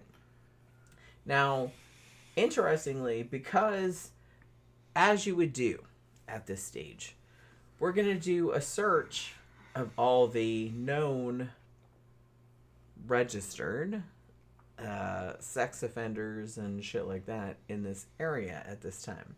However, as I mentioned earlier, Arthur Shawcross's record had been sealed, so nothing came up at this point. So nobody really knew that a fucking child murderer was living among them at this stage. So he didn't really come up in their findings at this point. Now, interestingly, the same day, because Shawcross, he's just like not giving a fuck at this point, I guess. Because the same day that Francis' body was found, he decides he's going to pick up another woman whose name was Kimberly Logan. Now, she was a sex worker. She was a black woman, one of two black women that he killed. Most of them are white, because he was white, obviously. And he picked her up in the red light district, as he usually did. And she was found dead under a pile of leaves in somebody's yard. And she'd been beaten the fuck out of, and also kicked in the abdomen. Kicked in the what? Kicked in the abdomen. Okay. And they also found that the killer had stuffed a bunch of leaves and dirt and stuff down her throat, like in her mouth. They do that a lot. Yeah. I wonder what that's all about. Trying to humiliate him? Yeah, I think it's a humiliation thing. They do it post-mortem? I'm not sure. I don't know if it's... Gonna get half of that. I don't know if it's humiliation or... I mean, I think that's probably what it is. This dude seemed to get off on that. Now, a couple days later, November 25th, which was right around Thanksgiving of this year, which was 1989, in case you lost track, he killed another woman, Elizabeth Gibson, who was also a sex worker. Very similar fashion. She apparently got in his car because it was cold out. And he's like, hey, get in here. I'll give you some money or whatever. And he gave her some coffee that he got from the diner or whatever. And then they did the mutual oral sex thing, which seemed to be like his big thing. And then, again, he said, she tried to take my wallet. And he got mad and strangled her. As a dude does, you know? Well, you're supposed to. What? Do I think any of these fuckers try to take his wallet? No. These fuckers are clowns. No. I don't think any of them. Nah, he just made that up. I don't think anybody bit his dick. I don't think anybody took his wallet. Nothing. I don't think any of that shit happened. Nothing. Nah. He's dead now. He can't save me. So it's just kind of like, you know. You're trying to justify. Yeah. Now, he also said that later that he was mad because she struggled so hard that she broke the gear shift in his car, and he got like really upset about that. So I don't believe that either. No, I don't believe that either. Yeah. But that's what he said. Breaking the shift stick. She tried to take my money, and she broke my car. She broke my car. Yeah, you full of shit. I had to kill her. You get it? Yeah. You get it. Yeah. Like, that's the vibe I'm getting. So, he tried to tell that story. And then he said he threw her body out in Wayne County because at this point, the cops were kind of like, hey, we think maybe we have a serial killer. So he's like, maybe I should go in like a different jurisdiction. So he went in the next county and like dumped the body. You know what I'm saying? So he did that. So he was at least that cognizant. So it wasn't that stupid. So he did that. Now, December 15th, he picked up another woman named Darlene Trippy from the same area, drove to a parking lot, and he says they did like oral sex, but then he couldn't get it up, and then she started calling him names again. Does he have a cuck fetish? Yeah, I feel probably. Like yeah. Or a humiliation fetish. I think he has a humiliation fetish. Because he seems to get off on these stories of like women calling him names when he can't get an erection.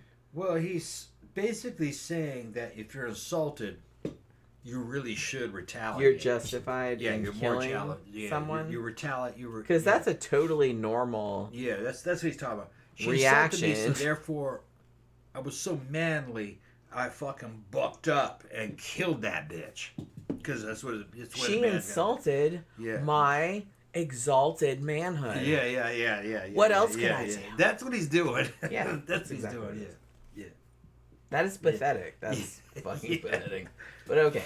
Yeah, I'm not just gonna slap a bitch. I'm gonna kill you. Yeah. Yeah. Nobody insults my dick size. Yeah.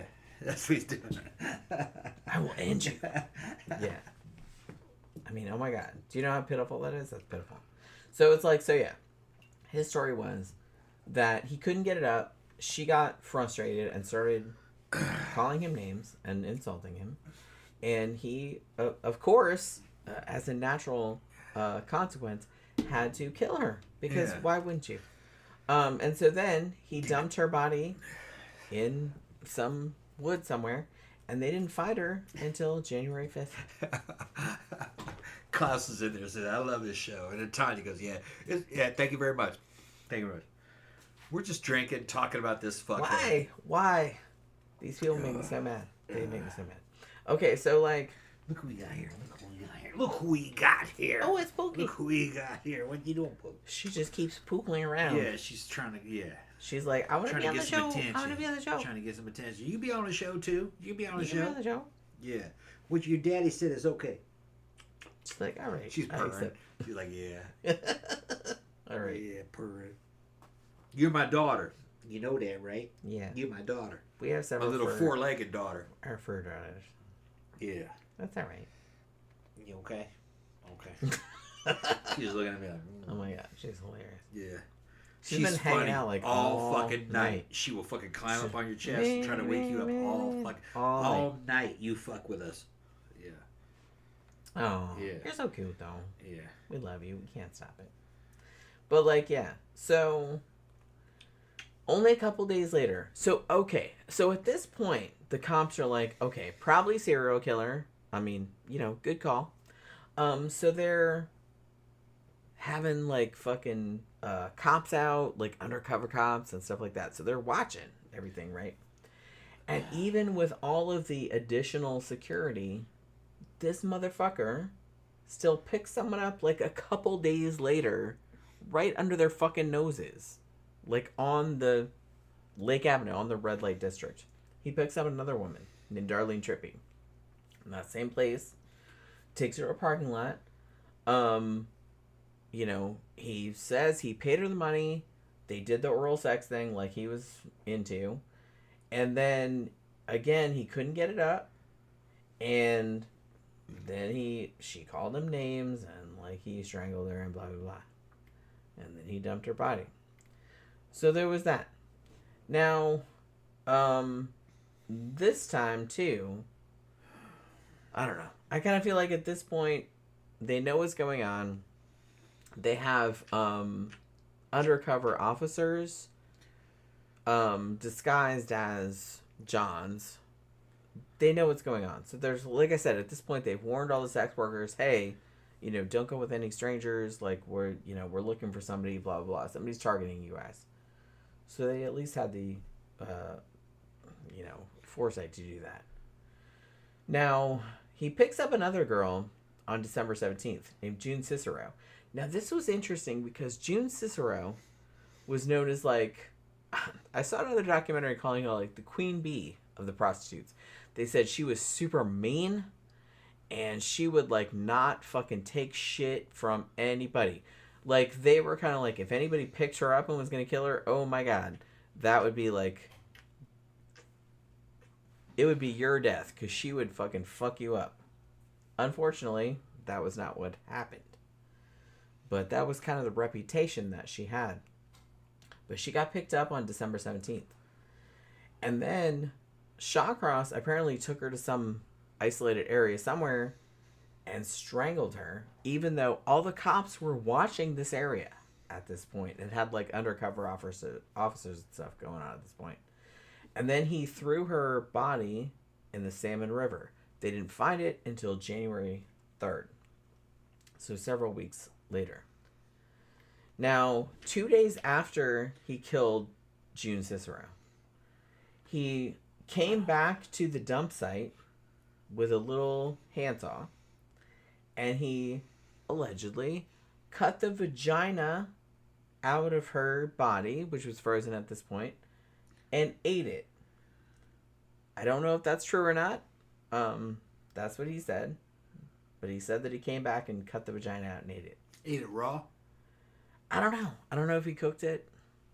I don't know. Now he's full of shit. I think he is too. He's full of shit. Now, so like I said, some of the victims did have pieces of their vaginas cut out. Yeah. But a lot of the shit that he said, I think was bullshit. But yeah. So, I don't know. Now, the final victim of Arthur Shawcross was another sex worker. Now, this time, she was a black woman, which this is the second one. He mostly killed white women, but one of the earlier victims was also black. This was another black woman named Felicia Stevens. And he picked her up on December 28th. Now, when they interviewed him later, he said he couldn't remember a lot of details about the murder. I don't know if that was just because he was being racist and he's just like, it's like, mostly killed white girls. I don't remember the black girl shit, but you know what I mean? Or if he just was being that way. I don't really know. He strangled her and dumped her body near where he had dumped Jean Cicero and Dorothy Blackburn. So here's the thing. This is crazy. This is kind of like the most lucky thing that the cops have ever experienced. So Wednesday, January 3rd, 1990. Damn. Bless you. I don't understand what's happening. He goes to Salmon Creek, and he wants to revisit Jean Cicero's body. Because like I said, he was kind of into, bless you, he was kind of into like going back to the site where he had dumped the bodies and maybe like jerking it. Maybe. Because he was just kind of like, ooh, look at that. Yeah, it was a kind of thing. So he goes back to do that. So he's on the bridge. And he apparently had not been keeping real close tabs on the investigation because they would have known at that time that the police were looking for another body, like of another sex worker that was missing. And so they had like all of these like helicopters out and like search parties and stuff like that. So he goes to this bridge, and so he parks on the bridge over where the fucking body is, right? And he's either, sources differ, he's either peeing out of the car or masturbating. I kind of think he was probably masturbating because he's just like, hey, that's where that body was. Yeah, like it was kind of like that. He's like eating lunch. He's on his lunch break from work. So he decided, I'm just going to go over here and see where I dumped this body, and I'm just gonna jerk it. So yeah, I think that's what was going on. But the thing about it was that the cops, like I said, were looking for another body. And so a helicopter happened to fly over his car and the river at this stage. They not only see his car and this suspicious individual who either looks like he's peeing into a bottle or jerking off, and they also see a very clear body frozen in the ice under the bridge. Damn. They're like, wow, we think that actually wasn't the body they were looking for. That was a different one. But it's like, holy crap, look at that. So yeah, so they thought that was, yeah, it was. The helicopter saw that shit. It was like super, super lucky timing. Yeah. Super lucky time. Like the dude that talked about it later was like, we were literally 2 minutes into the flight. And it's like, and we saw this very obvious body in the ice, and then here's this dude in this car. Jerking off to it. Looked like he was, they're like, he was either peeing or jerking off. We weren't how really do sure. you not know the difference, though? If you're jerking off, you see that shit. Well, he was like in the I think he had gone to the passenger seat. Okay. And he was like, had his dick out maybe. Yeah. And it's like that. So it's like they weren't really sure if he was peeing or He didn't see jerking the out. helicopter above it? No, it was daytime, right? He didn't realize it was going. It was It was daytime? like the middle of the day. Okay. So it's not like they hit him with a spotlight at night. No. It was the middle of the day. All right. So it's like, so I thought, because I saw the video and I was like, Yeah. oh my God, that's so funny. Well, and they were like, holy crap, this was like the most fortuitous thing ever. So they're like, okay, well, they had an FBI profiler come in earlier, and the FBI profiler said this dude will probably return to the crime scenes and probably jerk off. Yeah. So that's why, I mean, they were looking for the body, but they, in their mind, was just kind of like, oh, look at this. So they knew that even back then. Yeah, so it's like, look at this. This was the late 80s. Yeah. So it's like, this is kind of interesting. We should follow this dude and see what he knows. So they decided to, like, follow this dude. Now, according to Arthur Shawcross, when he was interviewed later, he didn't really have any idea why helicopters were following him when he left the bridge, which I think is kind of hilarious. That's me if cats make me sneeze. No, that shit was just totally random. No, he just sneezes all the I time. sneeze every now and then. Oh my God. Then she wants to run off and then... I gotta pee. Okay, go ahead. Fucking, no. Cats don't necessarily make me sneeze. Just I will sneeze at random times. And the cats know when I sneeze. Hold on, I gotta go again. I have sinus problems. I gotta take sinus medicine all the time. And, when I had my first serious motorcycle accident, they MRI'd my head, and the technician that was there looking at my MRIs was like, "Oh yeah, your sinuses are fucked up. You're gonna have chronic sinus problems your whole life." And I was like, "Yeah, how you know that?" And they were just like, "It's just the kind of sinuses that you have." And this is back in 1994. And it turned out he was right. I have chronic fucking sinus problems. I gotta take antihistamines almost every day, or I won't be able to sleep. I'll wake up like I'm suffocating. I'm not suffocating. It's just that I can't breathe through my nose. Allergy. And I like to sleep breathing through my nose. I don't like sleep to breathe through my mouth. No, I don't either, because then my mouth. Yeah. So yeah, it's kind of funny to me that this stupid motherfucker goes back to the scene of the crime where he dumped a body. And then he sees a helicopter following him because he leaves, obviously. And this helicopter is following him, and it doesn't occur to him that maybe somebody figured out what's going on. You know what I mean? So the helicopter follows him. They call a couple of patrol cars to follow his car because they're like, even if this dude's not the suspect, like maybe he knows something, right? So it's like, so they follow him. So they follow to his address. He parks the car, he gets out, and he goes into this care home. Now this home where he went, it turned out that was where his girlfriend Clara worked, because like I said, she worked for like an old folks home. So the cops come into the place and they're just like, who is that dude that just came in here and he went down to the basement or whatever? And they told him who he was, and it's like, oh, that's Clara's boyfriend or whatever. So they approached him in the basement and they asked for ID and they asked him about the car thing, and they're like, well, what were you doing, like, on the bridge?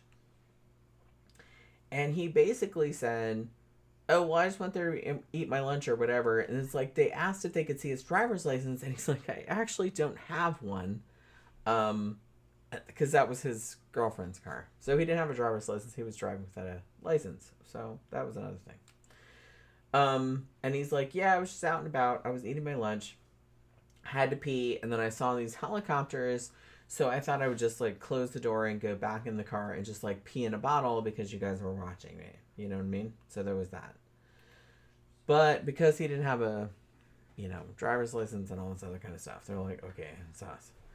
So they pull him in, they start questioning him. And they're like, well, what were you doing, like, all that morning? And it's weird because as soon as they brought him in for questioning, he was pretty forthcoming, I want to say, about, oh yeah, I was in jail before. And they're like, bitch, for what? Oh, I killed 2 kids back in the 70s. And they're like, wait, what? You did what? And they're like, okay. So at that point, they go back and research, and they find out that his records have been sealed, at which point they're just like, okay, holy shit, like, this dude, like, killed 2 children, like, back in the 70s, and now he's out running around.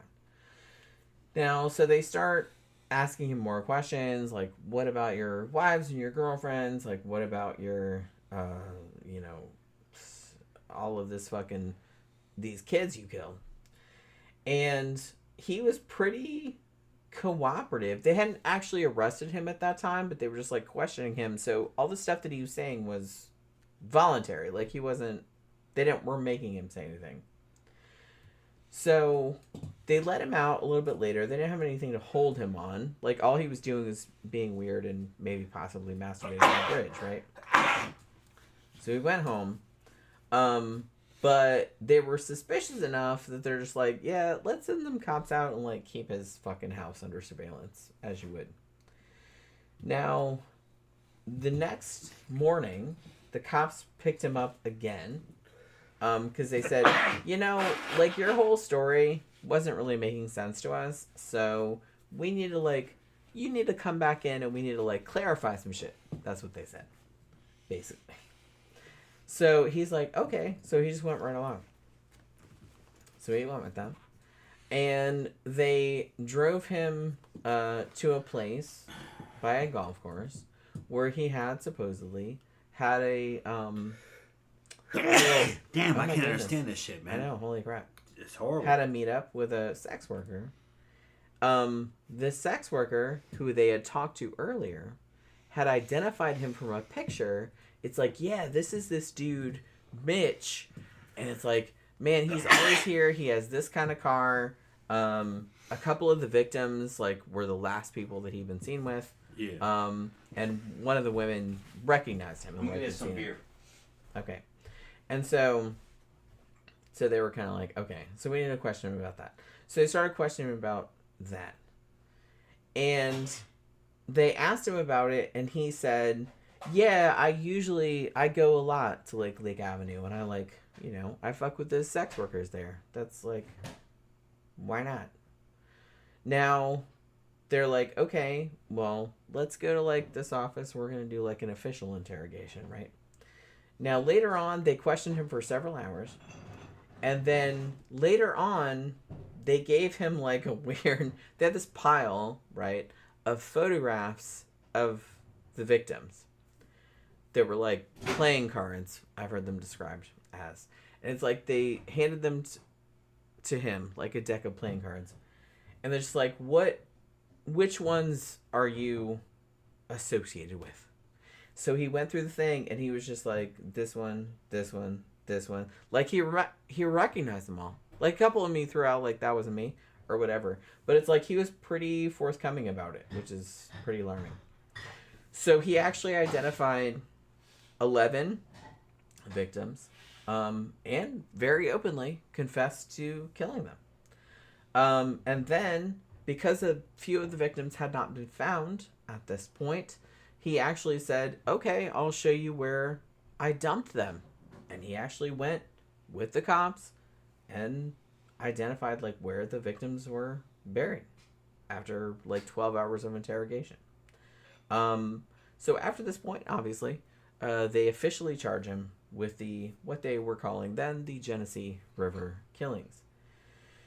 Now, okay, so at this point, his arraignment, I guess at the behest of his defense attorneys, they're just like, we're going for an insanity defense. Nice try, but, you know. So they initially told him to plead innocent because they were going for an insanity defense.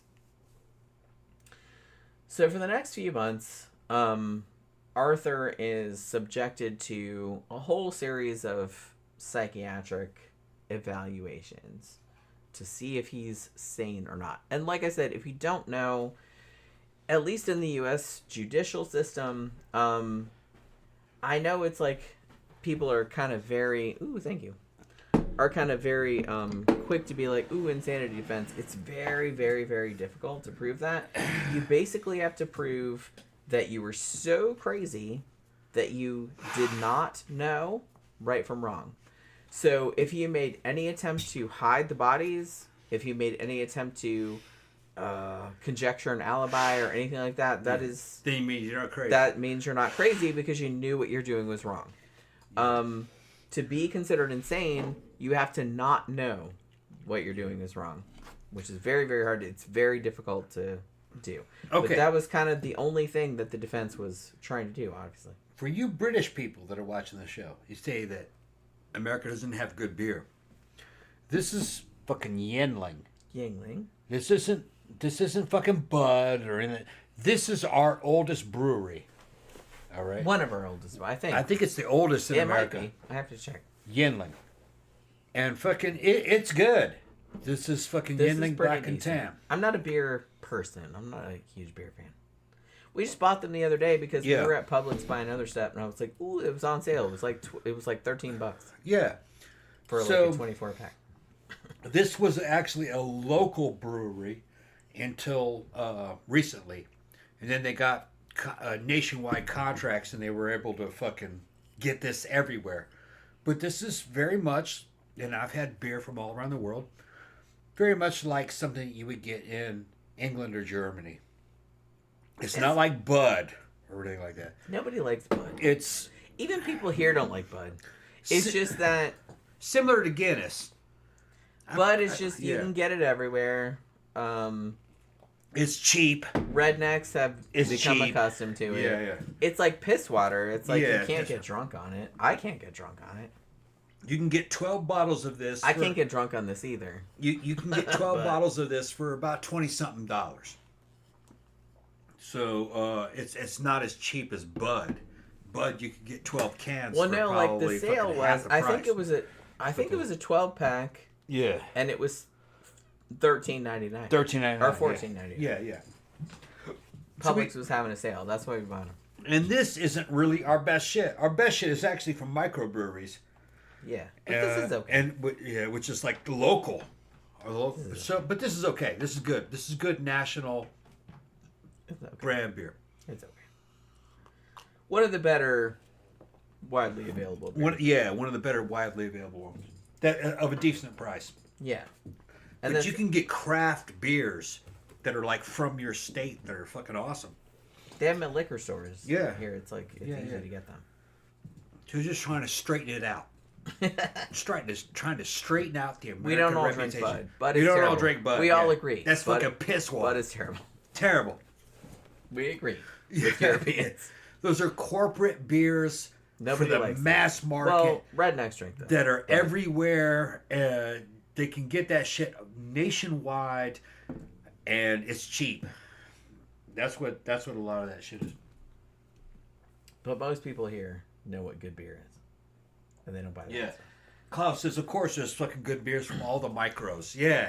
Everybody's got micros.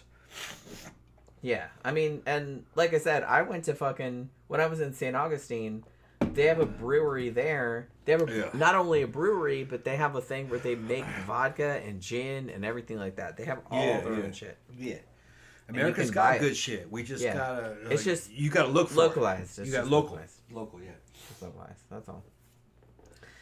So, yeah. So, this motherfucker... I kind of feel like this is one of the motherfuckers that wanted to brag about stuff. Because as soon as he was brought in and knew that he was caught, he basically was like, yep, I did all that shit. And then, like I said, he led them to grave sites of victims they had found yet. You know what I mean? So like I said, he was trying to do an insanity defense. You know, he's crazy. He has PTSD. He has all this other kind of crap. And they brought in one psychiatrist who said that, and this is a quote, he was an emotionally unstable, learning disabled, genetically impaired, biochemically disordered, neurologically damaged individual, psychologically alienated from significant others during his entire life, venting his frustration and rage, mixed with fear and defiance, in a lifetime of ever more violent and destructive aggression, which ultimately turned to overpowering murderous fury. All of that is true, but does it excuse it? No. No. Now, here's the thing. Now, so they had to do, because 10 of the murders took place in one county, and then there was one that was like another county. So they had to like try it 2 different times, you know what I mean? So he tried to do the insanity defense for a while. And one of his defenders was a forensic psychiatrist, and I saw a couple clips of interviews with her, named Dorothy Lewis. And she tried to argue that he had brain damage, that he also had dissociative identity disorder and PTSD, and had been sexually abused as a child, because she had interviewed him under hypnosis, and she believed a lot of the shit that he said about being sexually abused as a child. Which, like I said, I don't mean to discount, because I know a lot of people have been sexually abused as a child. Was this dude sexually abused as a child? I kind of doubt it. I think that he kind of just said that to get away with his defense. I don't really think that he had claimed any of this before he got caught. You know what I'm saying? So I think he was trying to, like, justify it. But she kind of, I don't want to say fell for it, but maybe kind of fell for it. Now, she also said that she had put him under hypnosis, and that he had this another personality named Bessie, which, if you're remembering correctly, was also his mom's name, which, you know, okay. That he would go into this personality named Bessie when he killed people. And he also said, this is kind of crazy, that he was, I don't think he said he was possessed, but there was like another, like there was a 13th century cannibal named Aramaeus, something like that, who had like instructed him to like kill people. No. Sorry, no. Yeah. But like I said, that was the story that he was trying to tell. I'm talking to Klaus in there. I'm not buying it. He's talking about how good beer is. Yeah, he's Scandinavian. Beer is good, but it's only good on occasions. Because we don't drink much beer. I'm more a hard liquor girl. It's fattening. It is very fattening. It is fattening. That's the only problem with beer, is that you drink that shit, you're going to get fucking fat. Vodka, whiskey, tequila. Clear liquors are generally lower fat than dark liquors. You won't. Not always. More bang for your buck, less fattening. But I'm a vodka girl. But I do love the flavor of beer. I like the beer experience. I like stouts. I like German Weizen, which is white beer. It's like drinking fucking a nice loaf of bread. It's really good, you know. I even like some Australian beer. I like Foster's, man. I got a taste for that when I was in Egypt with the British were selling us when I was in the army. The British fucking isn't that like super low alcohol though? No, it's fucking pretty strong. It's the thing is, those Foster's is Australian piss water. That's like their cheap beer, but it's better. Yeah. But it's better than fucking Budweiser. Yeah, like I said, Europeans shit on us, justifiably so, for Budweiser and all that kind of stuff. Yeah, but that's not our normal. We understand. Like, that beer also sucks. That beer sucks, yeah. I wouldn't drink that beer. There are other American beers that are a lot better. Much better. It's just that the companies are smaller. Rednecks drink that. I don't drink that. You got to give Budweiser credit where credit's due, and Coors, they can supply a huge continent quickly for a low price. That's why people still drink That's why they drink. There's a whole history behind it. Like, there's documentaries about it. It's really interesting, actually, but Very interesting how they did it. Why Americans developed a taste for it, even though it's terrible. Americans did not develop a taste for it. What it is that Same with Hershey's. lower income Americans. Same thing happened with Hershey's chocolate. Hershey's chocolate. Hershey's chocolate is not high end chocolate. No. It's just that poor people can buy that. Yeah, it's cheap. Yeah, and people forget. And it's good enough. People forget that in the genesis of the American system, Americans were poor people. There were lots of them. Also and they were poor people. They were poor people. So it was poor people beer and poor people chocolate. But we had better stuff. But it was always local. Yeah. I mean, always. Yeah. But, we see you Europeans. We know. You're right, yeah. We're aware. When it comes to a big American brewery that made good shit, Samuel Adams. Sam Adams makes good shit, and it's a big brewery. Yeah. Sam Adams Wicked Ale, really good. They had all seasonal flavors and shit. Sam Adams. But I also like Yingling Black and Tan. Very good. Yeah, it is very good. Very good, and the price is very reasonable. But you're not talking about... They don't make as much as Budweiser. They make a shit ton. They just make so much. It's industrial piss water beer. And, it is... That's some shit dude comes off of work and he buys a whole 12 pack and just drinks it in front of the television set. It cost him $6. Yeah. I wonder how much a 6-pack of Bud is at this point. Not much. Probably about $3, $3.50, $5. No, I'm sure it's more than that. $5 probably. Something like that. Economy. Why would you drink that? This 12-pack was $13.99. For 12 dollars. This is good shit. Yeah. It was on sale though. That's why I bought it. The best cheap beer is what we would call here malt liquor. I like malt liquor. Fucking Colt 45. It's a better flavor for the price. Not bad, actually. Yeah, they're very good. They're kind of similar to this. And then that got fucking kind of kneecapped early because they tried to sell malt liquor to the mainstream. They didn't buy it, but black people liked it.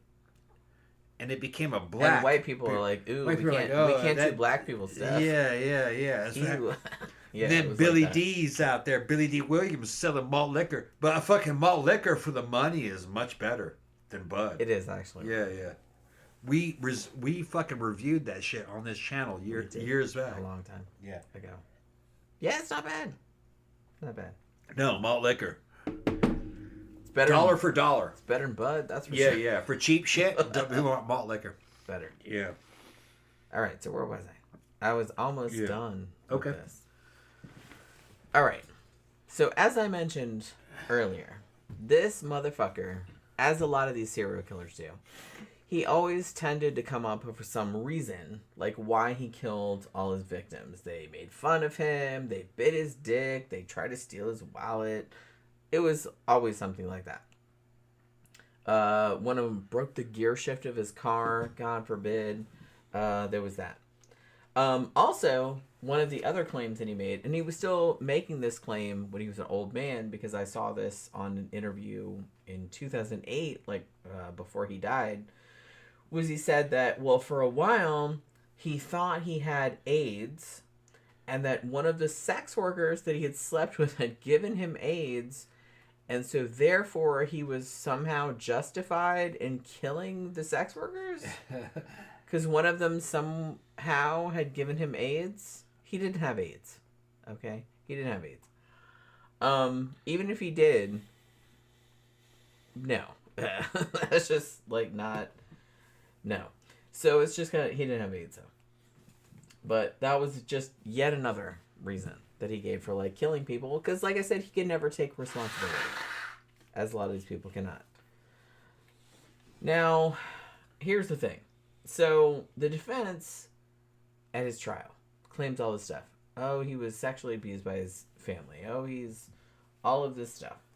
And the prosecution was like, okay, so look, I don't think any of this stuff, like, really happened. They brought in, Robert Bressler, a very famous, FBI profiler. And his quote was, his claim of having witnessed wartime atrocities, like I said, all the Vietnam stories that he talked about, was patently outrageous and untrue. And basically, the prosecution psychiatrist they brought in said that he had antisocial personality disorder, and that they also argued that he probably had a cyst on his brain, which was pressing on his frontal lobes. That was another thing. Okay. Which, like I said, doesn't excuse it, but they've all got fucking problems, you know? So Arthur, he's in court. I don't think he took the stand in his own defense. So he's just sitting there like a dumbass, like all day. And the jury, despite all the stories that the defense were trying to tell him, oh, abuse, oh, PTSD, this and that and the other, the jury, in their credit, did not believe any of it. They took 6.5 hours and then came back with a unanimous guilty verdict. And they sentenced him to 250 years in prison. 250 years. Okay. Here's the weird thing. He was very open. Because, like I said, I've seen some interviews with him, like, later on when he was in prison. He's very open about all the sex workers that he killed. Even the women that weren't sex workers, like June Stott, who was just, like, a friend of his. He's very open about it, like, what he did. I think most of it's exaggerated, obviously. But he's pretty up, yeah, I did this, that, and the other. Like I said, you can tell he's trying to impress the person, because, like, yeah. I'm so badass. Yeah, I strangled her. I did this, that, and the other. And well, she had it coming. She bit my dick. Yeah. Yeah. Well, she tried to steal my wallet. Yeah. So, yeah, it was the, yeah. No, and I was just like, oh my God. A hoe. And, like, it's funny because, like, the British interviewer was just like, not having it. Yeah. And he was just kind of like. Yeah. He's a hoe. This dude's a hoe. Okay, but why don't you want to talk about, but here's the thing. He kept asking him about, well, what about those 2 kids you murdered in 1972? Yeah. Oh, he would not talk about that. Of course not. Well, yeah, but what about that? I'm going to leave. It's not macho enough. And, like, props to the interviewer because he's like, he knew that was, like, a weak point. Because he kept saying, yeah, but what about those kids you murdered in 1972? Yeah. I'm going to leave if you keep talking about that. Yeah, but why? Why don't you want to talk about that? Why don't you want to talk about that? And it's just kind of like, he wouldn't talk about it. Yeah. I already said I'm not going to talk about that. I'm like, why won't you talk about that? Because you probably did some really fucked up shit to those kids that people don't know about. That shit was embarrassing, so he didn't want to talk about it. It's kind of, like I said, this giving me Ted Bundy vibes because he did some pedo shit too. He didn't want to talk about that And he didn't want to talk about that shit either because it's just like, well, one, if you go to prison and you're known as like a pedo, oh my God, you're not gonna have a good time. No, you're at the bottom of the totem pole. Yeah, because it's like fucking child rapists and child murderers. Yeah. Are, you're in for a bad time. If you go to prison in the United States, you want to be apex predator, top of the fucking line, bank robbery. Yeah. They'll love that. That's a cool crime. Bank robbery. Don't kill anybody. But bank robbery is kind of a cool crime. Kill somebody during the bank robbery. They don't care. If you kill a cop or something, that's cool, but you know what I mean. Yeah, they don't care in the criminal world. Just bank robbery.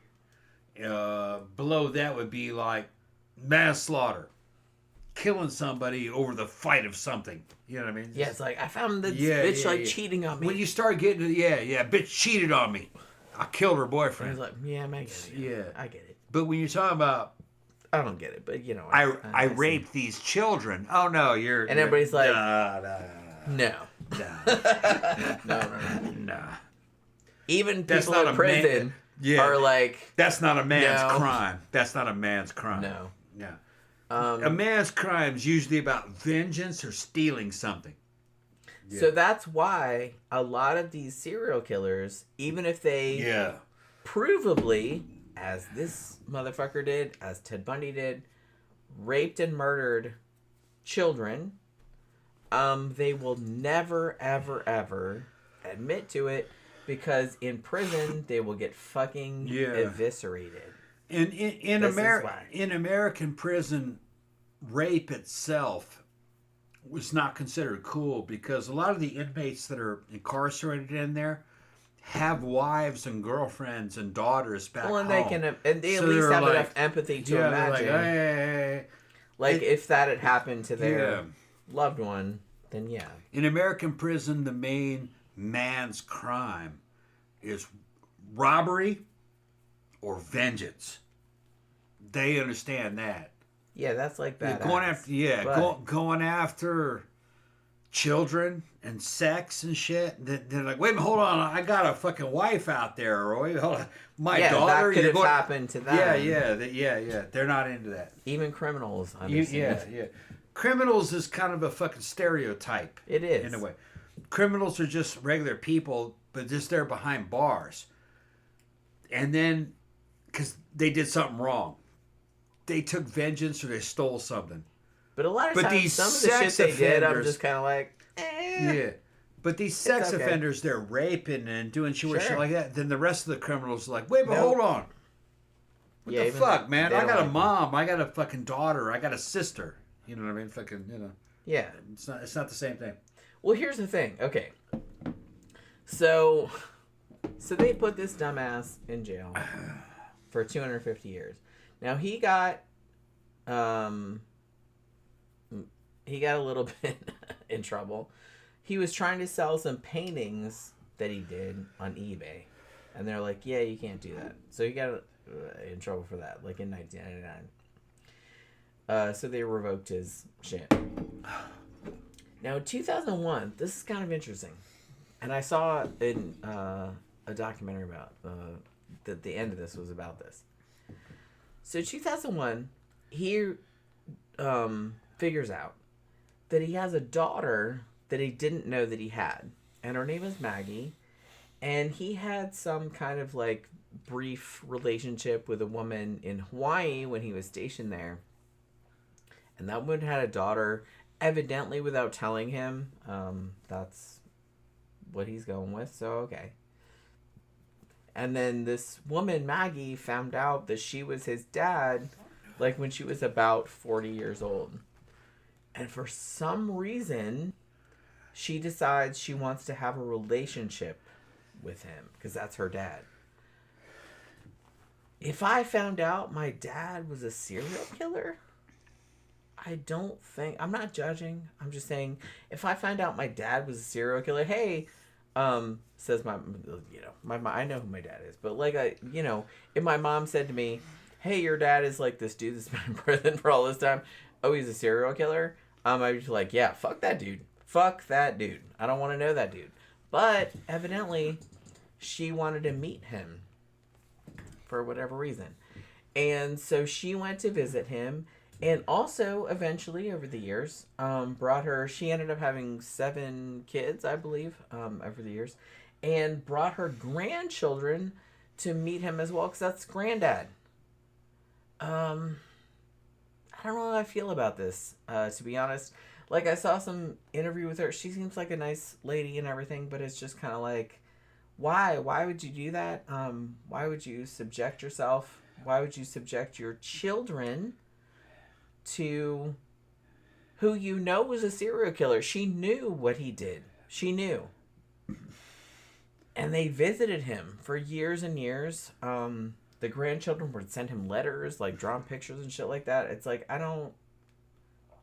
why? Like, just because someone is blood related to you, that doesn't mean that you are obligated to, like, hang out with that person. Like, I don't get it. I don't know.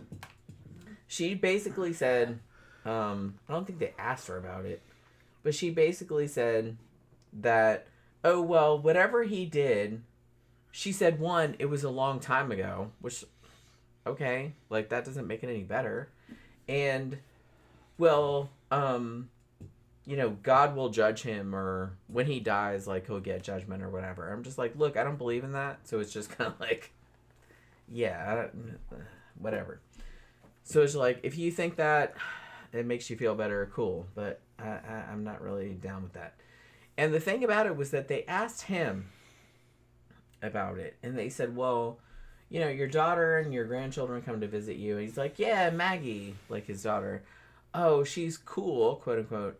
And the grandchildren come to visit me and stuff like that.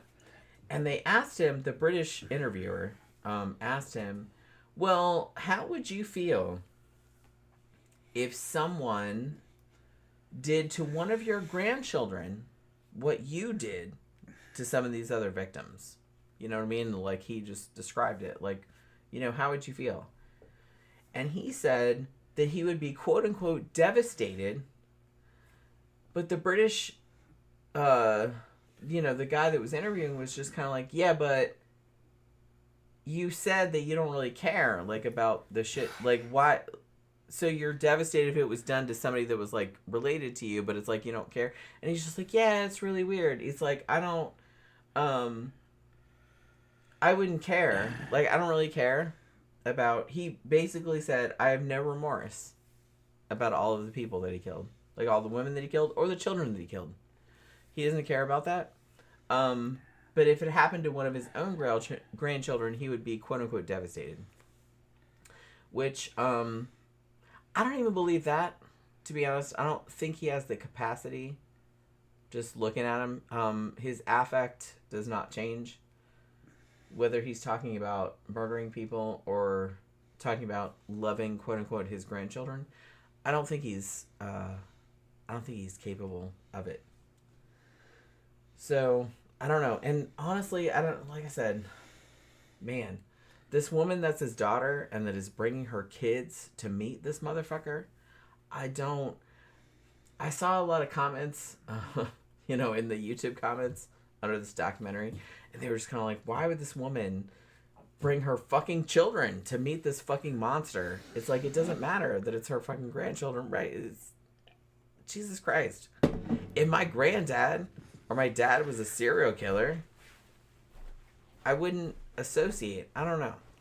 But she has her own reasons, I guess. But it's like, I don't get it. I don't get it. Like I said, just because they're your family, you don't have to, like, hang out with them. It's okay. So... Oh, you get another one? Yeah, of course. Alright. So, yeah, so I don't really get that. Maybe y'all can give me some insight, but I don't... I have a lot of empathy. I have a lot of it, but I don't... Yeah, I don't get it. So, happily, in 2008, November 2008, this fucking motherfucker complains that he's like, oh, I got leg pains or whatever. They take him to the infirmary in the prison. He was 63 at the time. And they sent him to Albany Medical Center. And they sent him to the hospital. And, happily, he went into cardiac arrest and died not long after that. Pronounced dead at 9:50 p.m. on November 10th, 2008. So this motherfucker is fucking dead. Now, what do we think? What do we think about that? About his daughter bringing her grandchildren, and she didn't do it just one time. She kept bringing them back. She was on the documentary that I was watching, and she said, "Yeah, they kept coming back." I think the documentary was made in 2008, which was the same year that he died. And they're just kind of like, yeah, they came back for like years and years. She found out, I think in 2001, that she was his daughter. And got interested in it. Oh, my dad's a serial killer. Fascinating.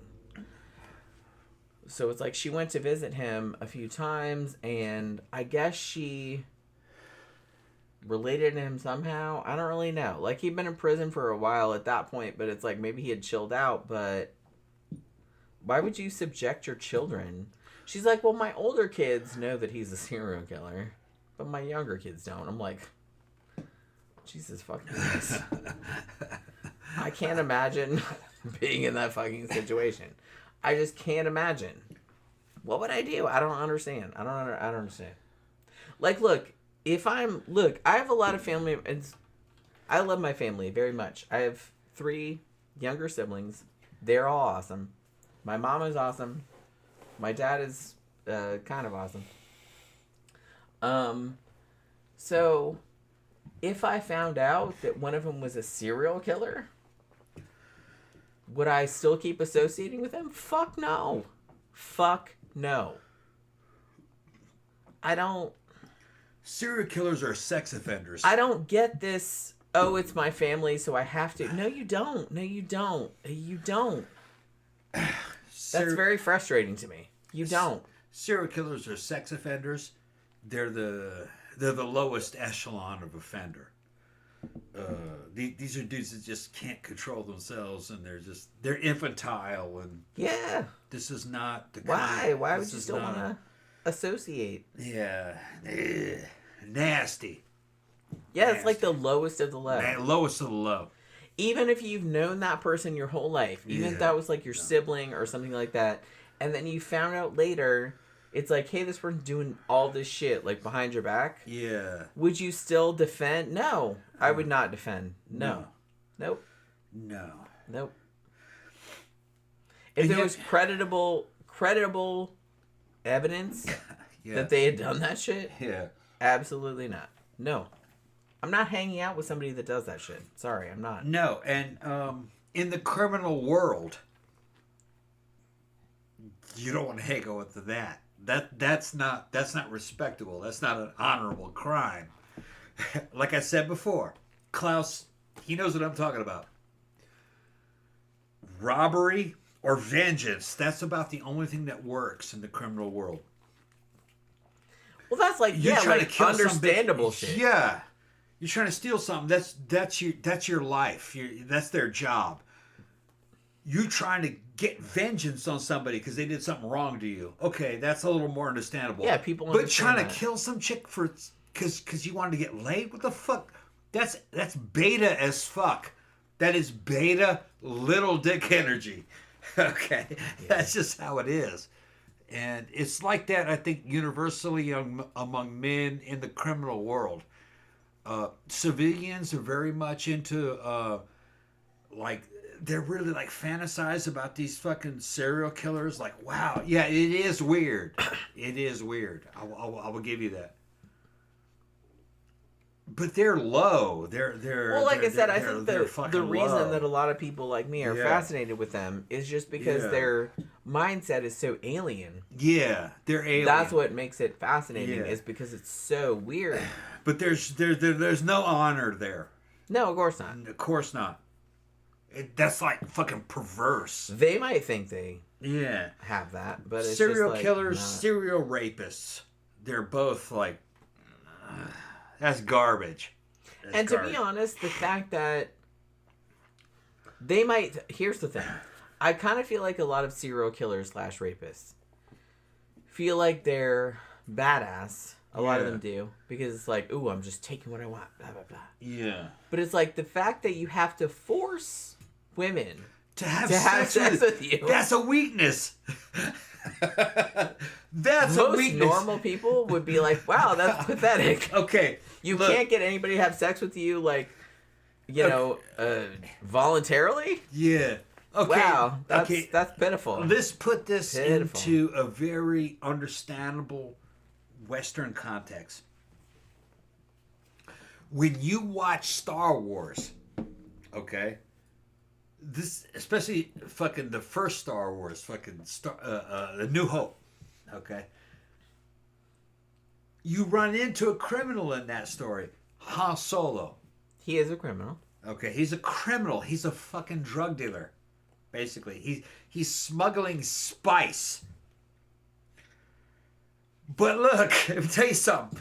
If you ask any woman who was more sexy, Luke Skywalker or Han Solo, they're gonna tell you Han Solo. Well, Luke was kind of sexy. whiny. Because he was a bad guy, but he wasn't so bad that he was... He was a bad guy, like, in an understandable way. He was just trying... right. Yeah, he wasn't hurting anybody, really. He was trying to make money, and he was going... And the bitch was sexy. He was not raping people and going after the little children. No. That's not what he was... Nobody finds that sexy unless they're fucking weirdos. In the bar at fucking Mos Eisley Spaceport, he shot first. He killed Greedo. He fucking shot first. They edited that shit to make it look like Greedo shot first. No. Han shot first. Because Greedo was a fucking trying to take him to fucking Jabba the Hutt. Okay? Yeah. And fucking Greedo was a bad guy too. There was no good guys in that situation. Okay? So women do like bad guys if it's within a certain understanding. They're not that bad. They're not perverted, fucking going after little like children or kids. No. Big difference. And I understand it. If I was a woman, I'd rather fucking hook up with Han Solo. Well, like I said, Luke was kind of cute. Because you could trust him. Luke was kind of cute, but he was also a little whiny. Yeah, he was whiny, and he was a little bit too much. He wasn't quite as sexy. Well, he was kind of naive. Yeah. I think that was kind of what... Yeah, and Han was a little world-weary. Yeah. And he was kind of more realistic, and he was more fun. You know? And that's you'd have hotter sex with that dude. Yeah, for real. Yeah. Yeah, you look at a Han, you go, Han would probably throw dick better than that. He'd probably be more, yeah. I think that was Luke's only problem, was that he was like fucking naive. He'd come from a planet, he didn't really experience much. He's a little too pure. Yeah. Yeah. That's a little boring. That's all. Yeah. Like nobody wants to, well, and unless they're weirdos, nobody wants to like get in a romance with serial killers. Other than, remember we did the show about women that wrote letters to serial killers? They're crazy. Those bitches are crazy. Fucking crazy. That's like that. Yeah. But women do like, I don't want to say women like bad boys. They kind of do. They're not so bad that women can't trust them. Yeah. That there's a big difference. It's the same thing with me. I love a bad girl. Yeah. But I gotta be able to trust her. Yeah. Not so bad that it's like they're a criminal or they're stealing your money. Where they're trying to fucking hurt people that are in a bad way. That's what I mean. Yeah. It's like you want somebody... It's not so much that they're bad. It's just that they're fun. Like they have a thing where it's just like, well, let's go out and do this crazy thing. And it's like, you know what I mean? It's just kind of like not... I don't know. Like I said, you don't want somebody that's going to steal all your money or fuck everyone that moves behind your back or something. You don't want that. Right. That's obviously not what you want. But... Well, I just follow the story of Star Wars. And you go look, and Han was not a bad guy. No, he wasn't. He was a good guy. Yeah. It's just that he wasn't a conventional good guy in terms of purity and stuff. But that's the way life actually is. You know? He was just trying to make money somehow. Trying to make money, and he was faithful to his friends. And really, that's all that matters. Like I said, loyalty. Yeah, loyalty to his friends. Is a big kind of thing. Right. Not loyalty and a point where you don't see anyone's flaws, but it's just like, And in the big picture, he was on the right side. So, you know. Yeah, it was that. So he wasn't like he was a bad guy, but not like a bad guy. Yeah. These motherfuckers here are bad. And this motherfucker, like I said, this motherfucker found four women to marry him, and also he had some mistresses. So I don't really know how that happened, other than some women are super desperate. I don't know, man. I don't know what to tell you. I don't know these fucking people. But, like, to be fair, like, he wasn't married to any of them for a long period of time, but, and I don't think any of them knew what he was doing. But still, I don't get it, man.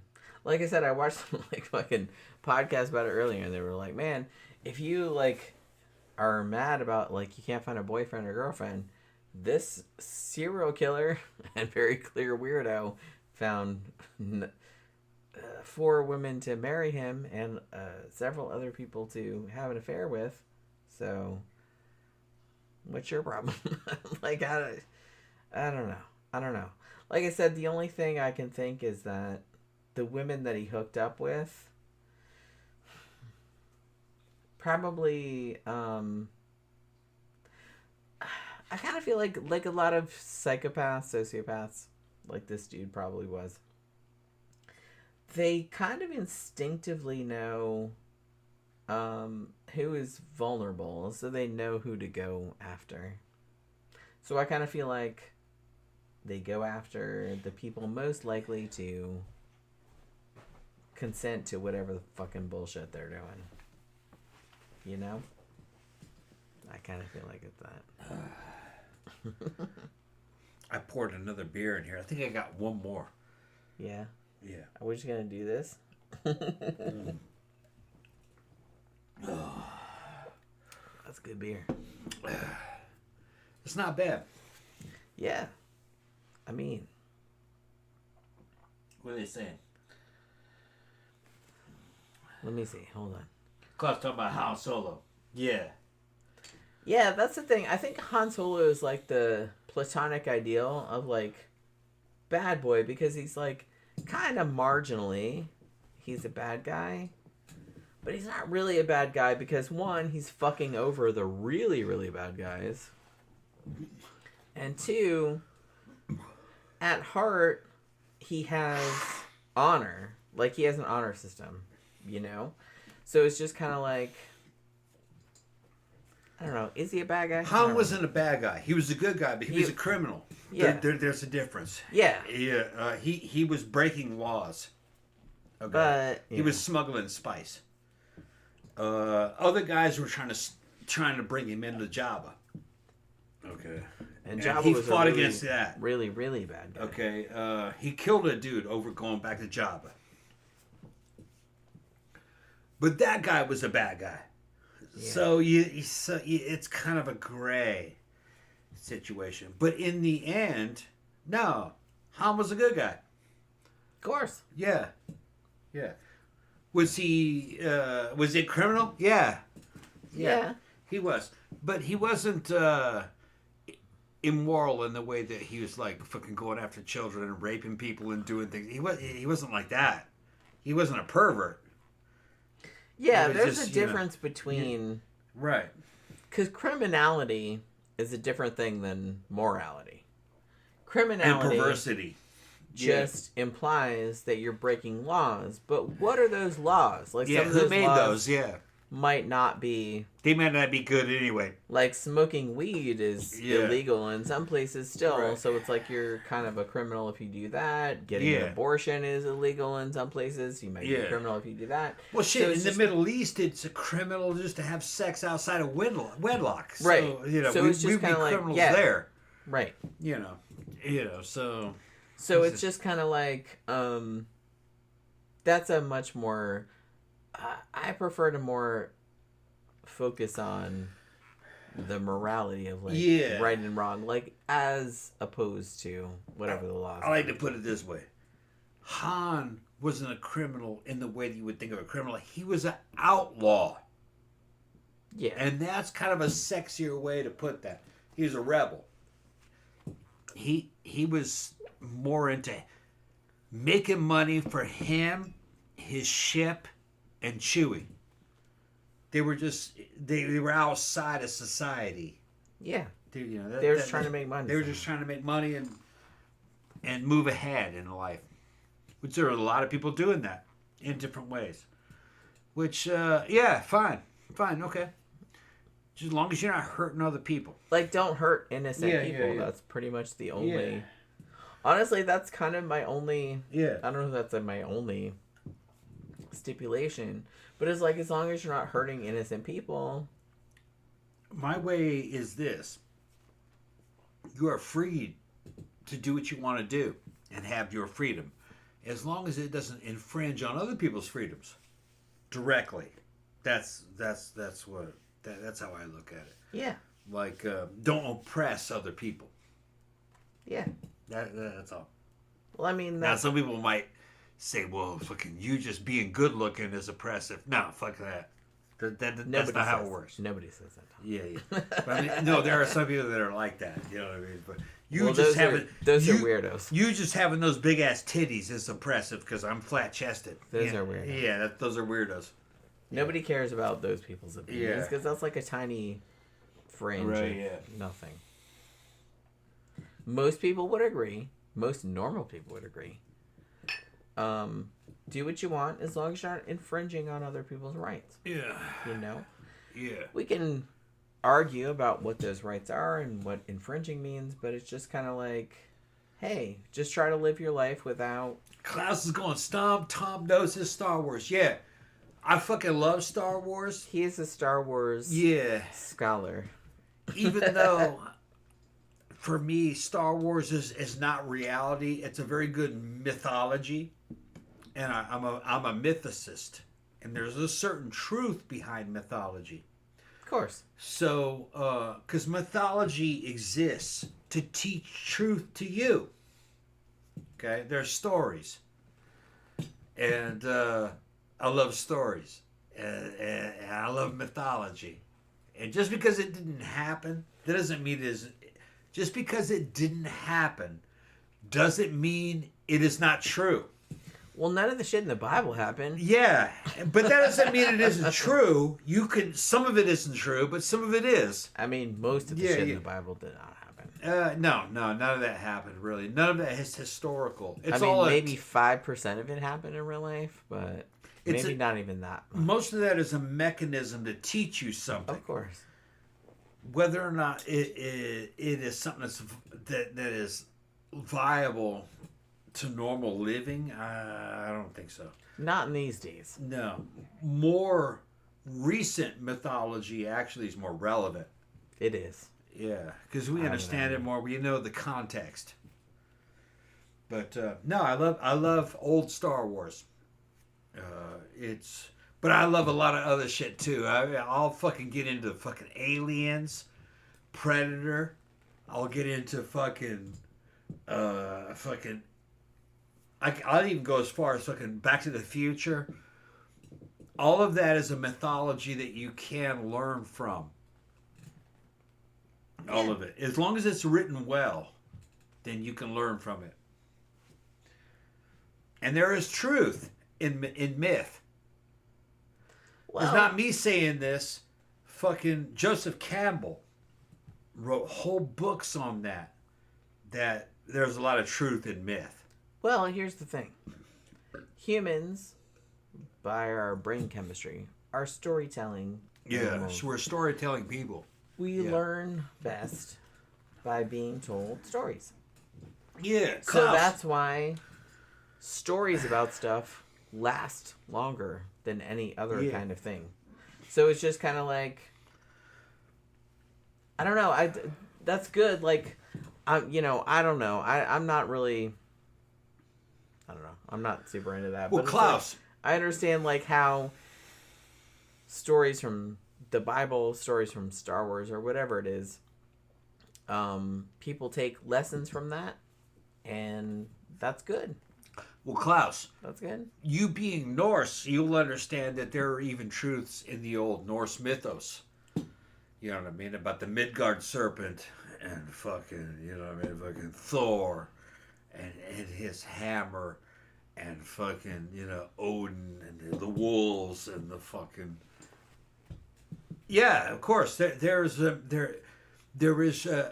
certain things you can learn from those stories, whether or not it's relevant to the modern era or not. Some of that, no, it's too old. But the spirit behind it is is true. They're trying to teach people certain things. Did it work? Probably not. Well, the Norse mythology was a Nordic alternative to Christianity because when you look at Norse mythology, they're trying to combat Christianity, which is encroaching upon them, really. The Norse were some of the last Europeans to accept Christianity, and but no, the Norse mythology was still good. It was a different time. They had a really good movie about that recently, The Northman. That shit was so good, man. Fucking, it was a retelling of Shakespeare's tale of what was his name? Fucking. Remember that movie that we saw?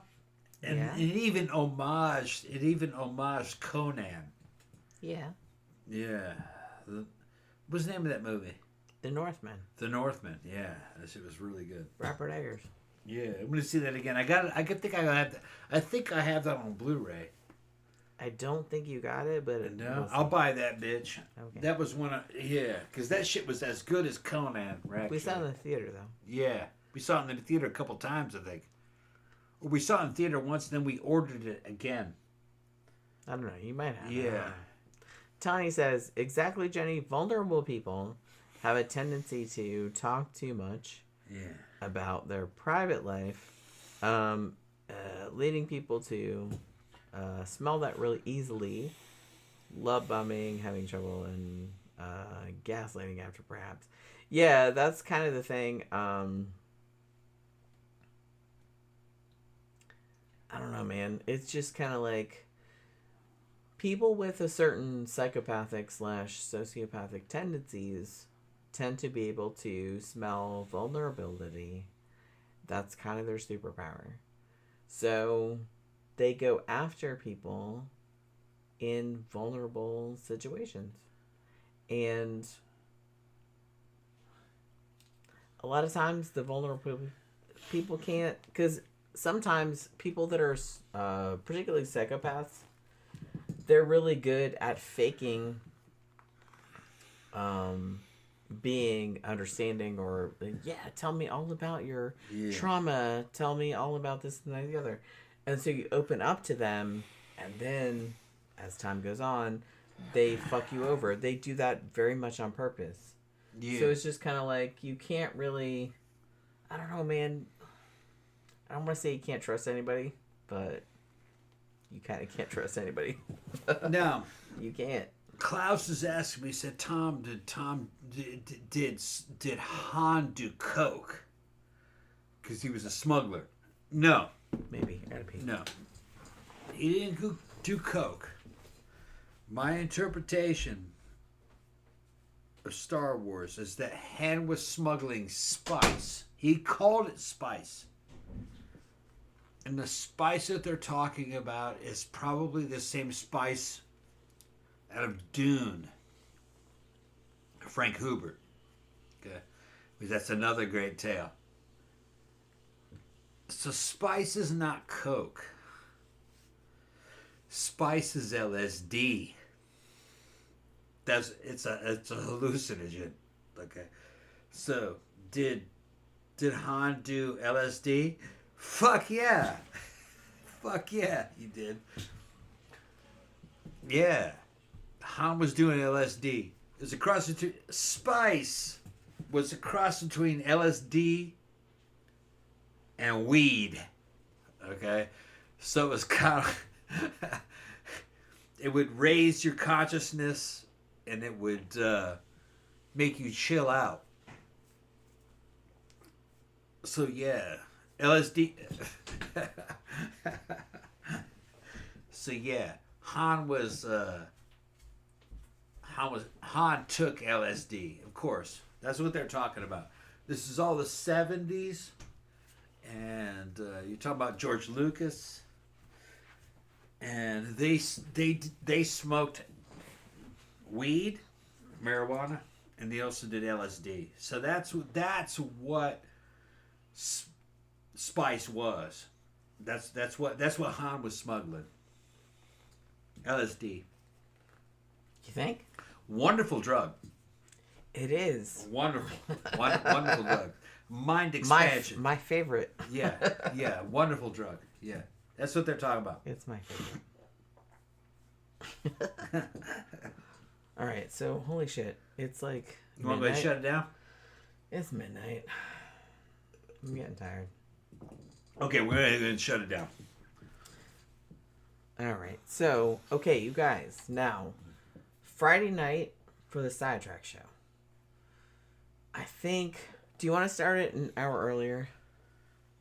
At like 6:30? Yeah, we can do it. Or something like that. We can do it. I think we're gonna start it an hour earlier because we have to leave earlier because we have to like go out and do other stuff. So I'll put it up an announcement on Instagram and shit like that, so you guys will be informed. But I think we're probably gonna start an hour earlier because we have to truncate it a little bit. But thank you everybody for hanging out with us this Wednesday night. Hope you guys enjoyed the show. Thank you everybody for your super chats and your chat and your support and everything like that. It really means a lot to us. We will be back Friday night, probably at 6:30, but we'll see. I'll figure it out like later on. But yeah, thank you everybody for hanging out with us tonight. We will see you guys again on Friday night.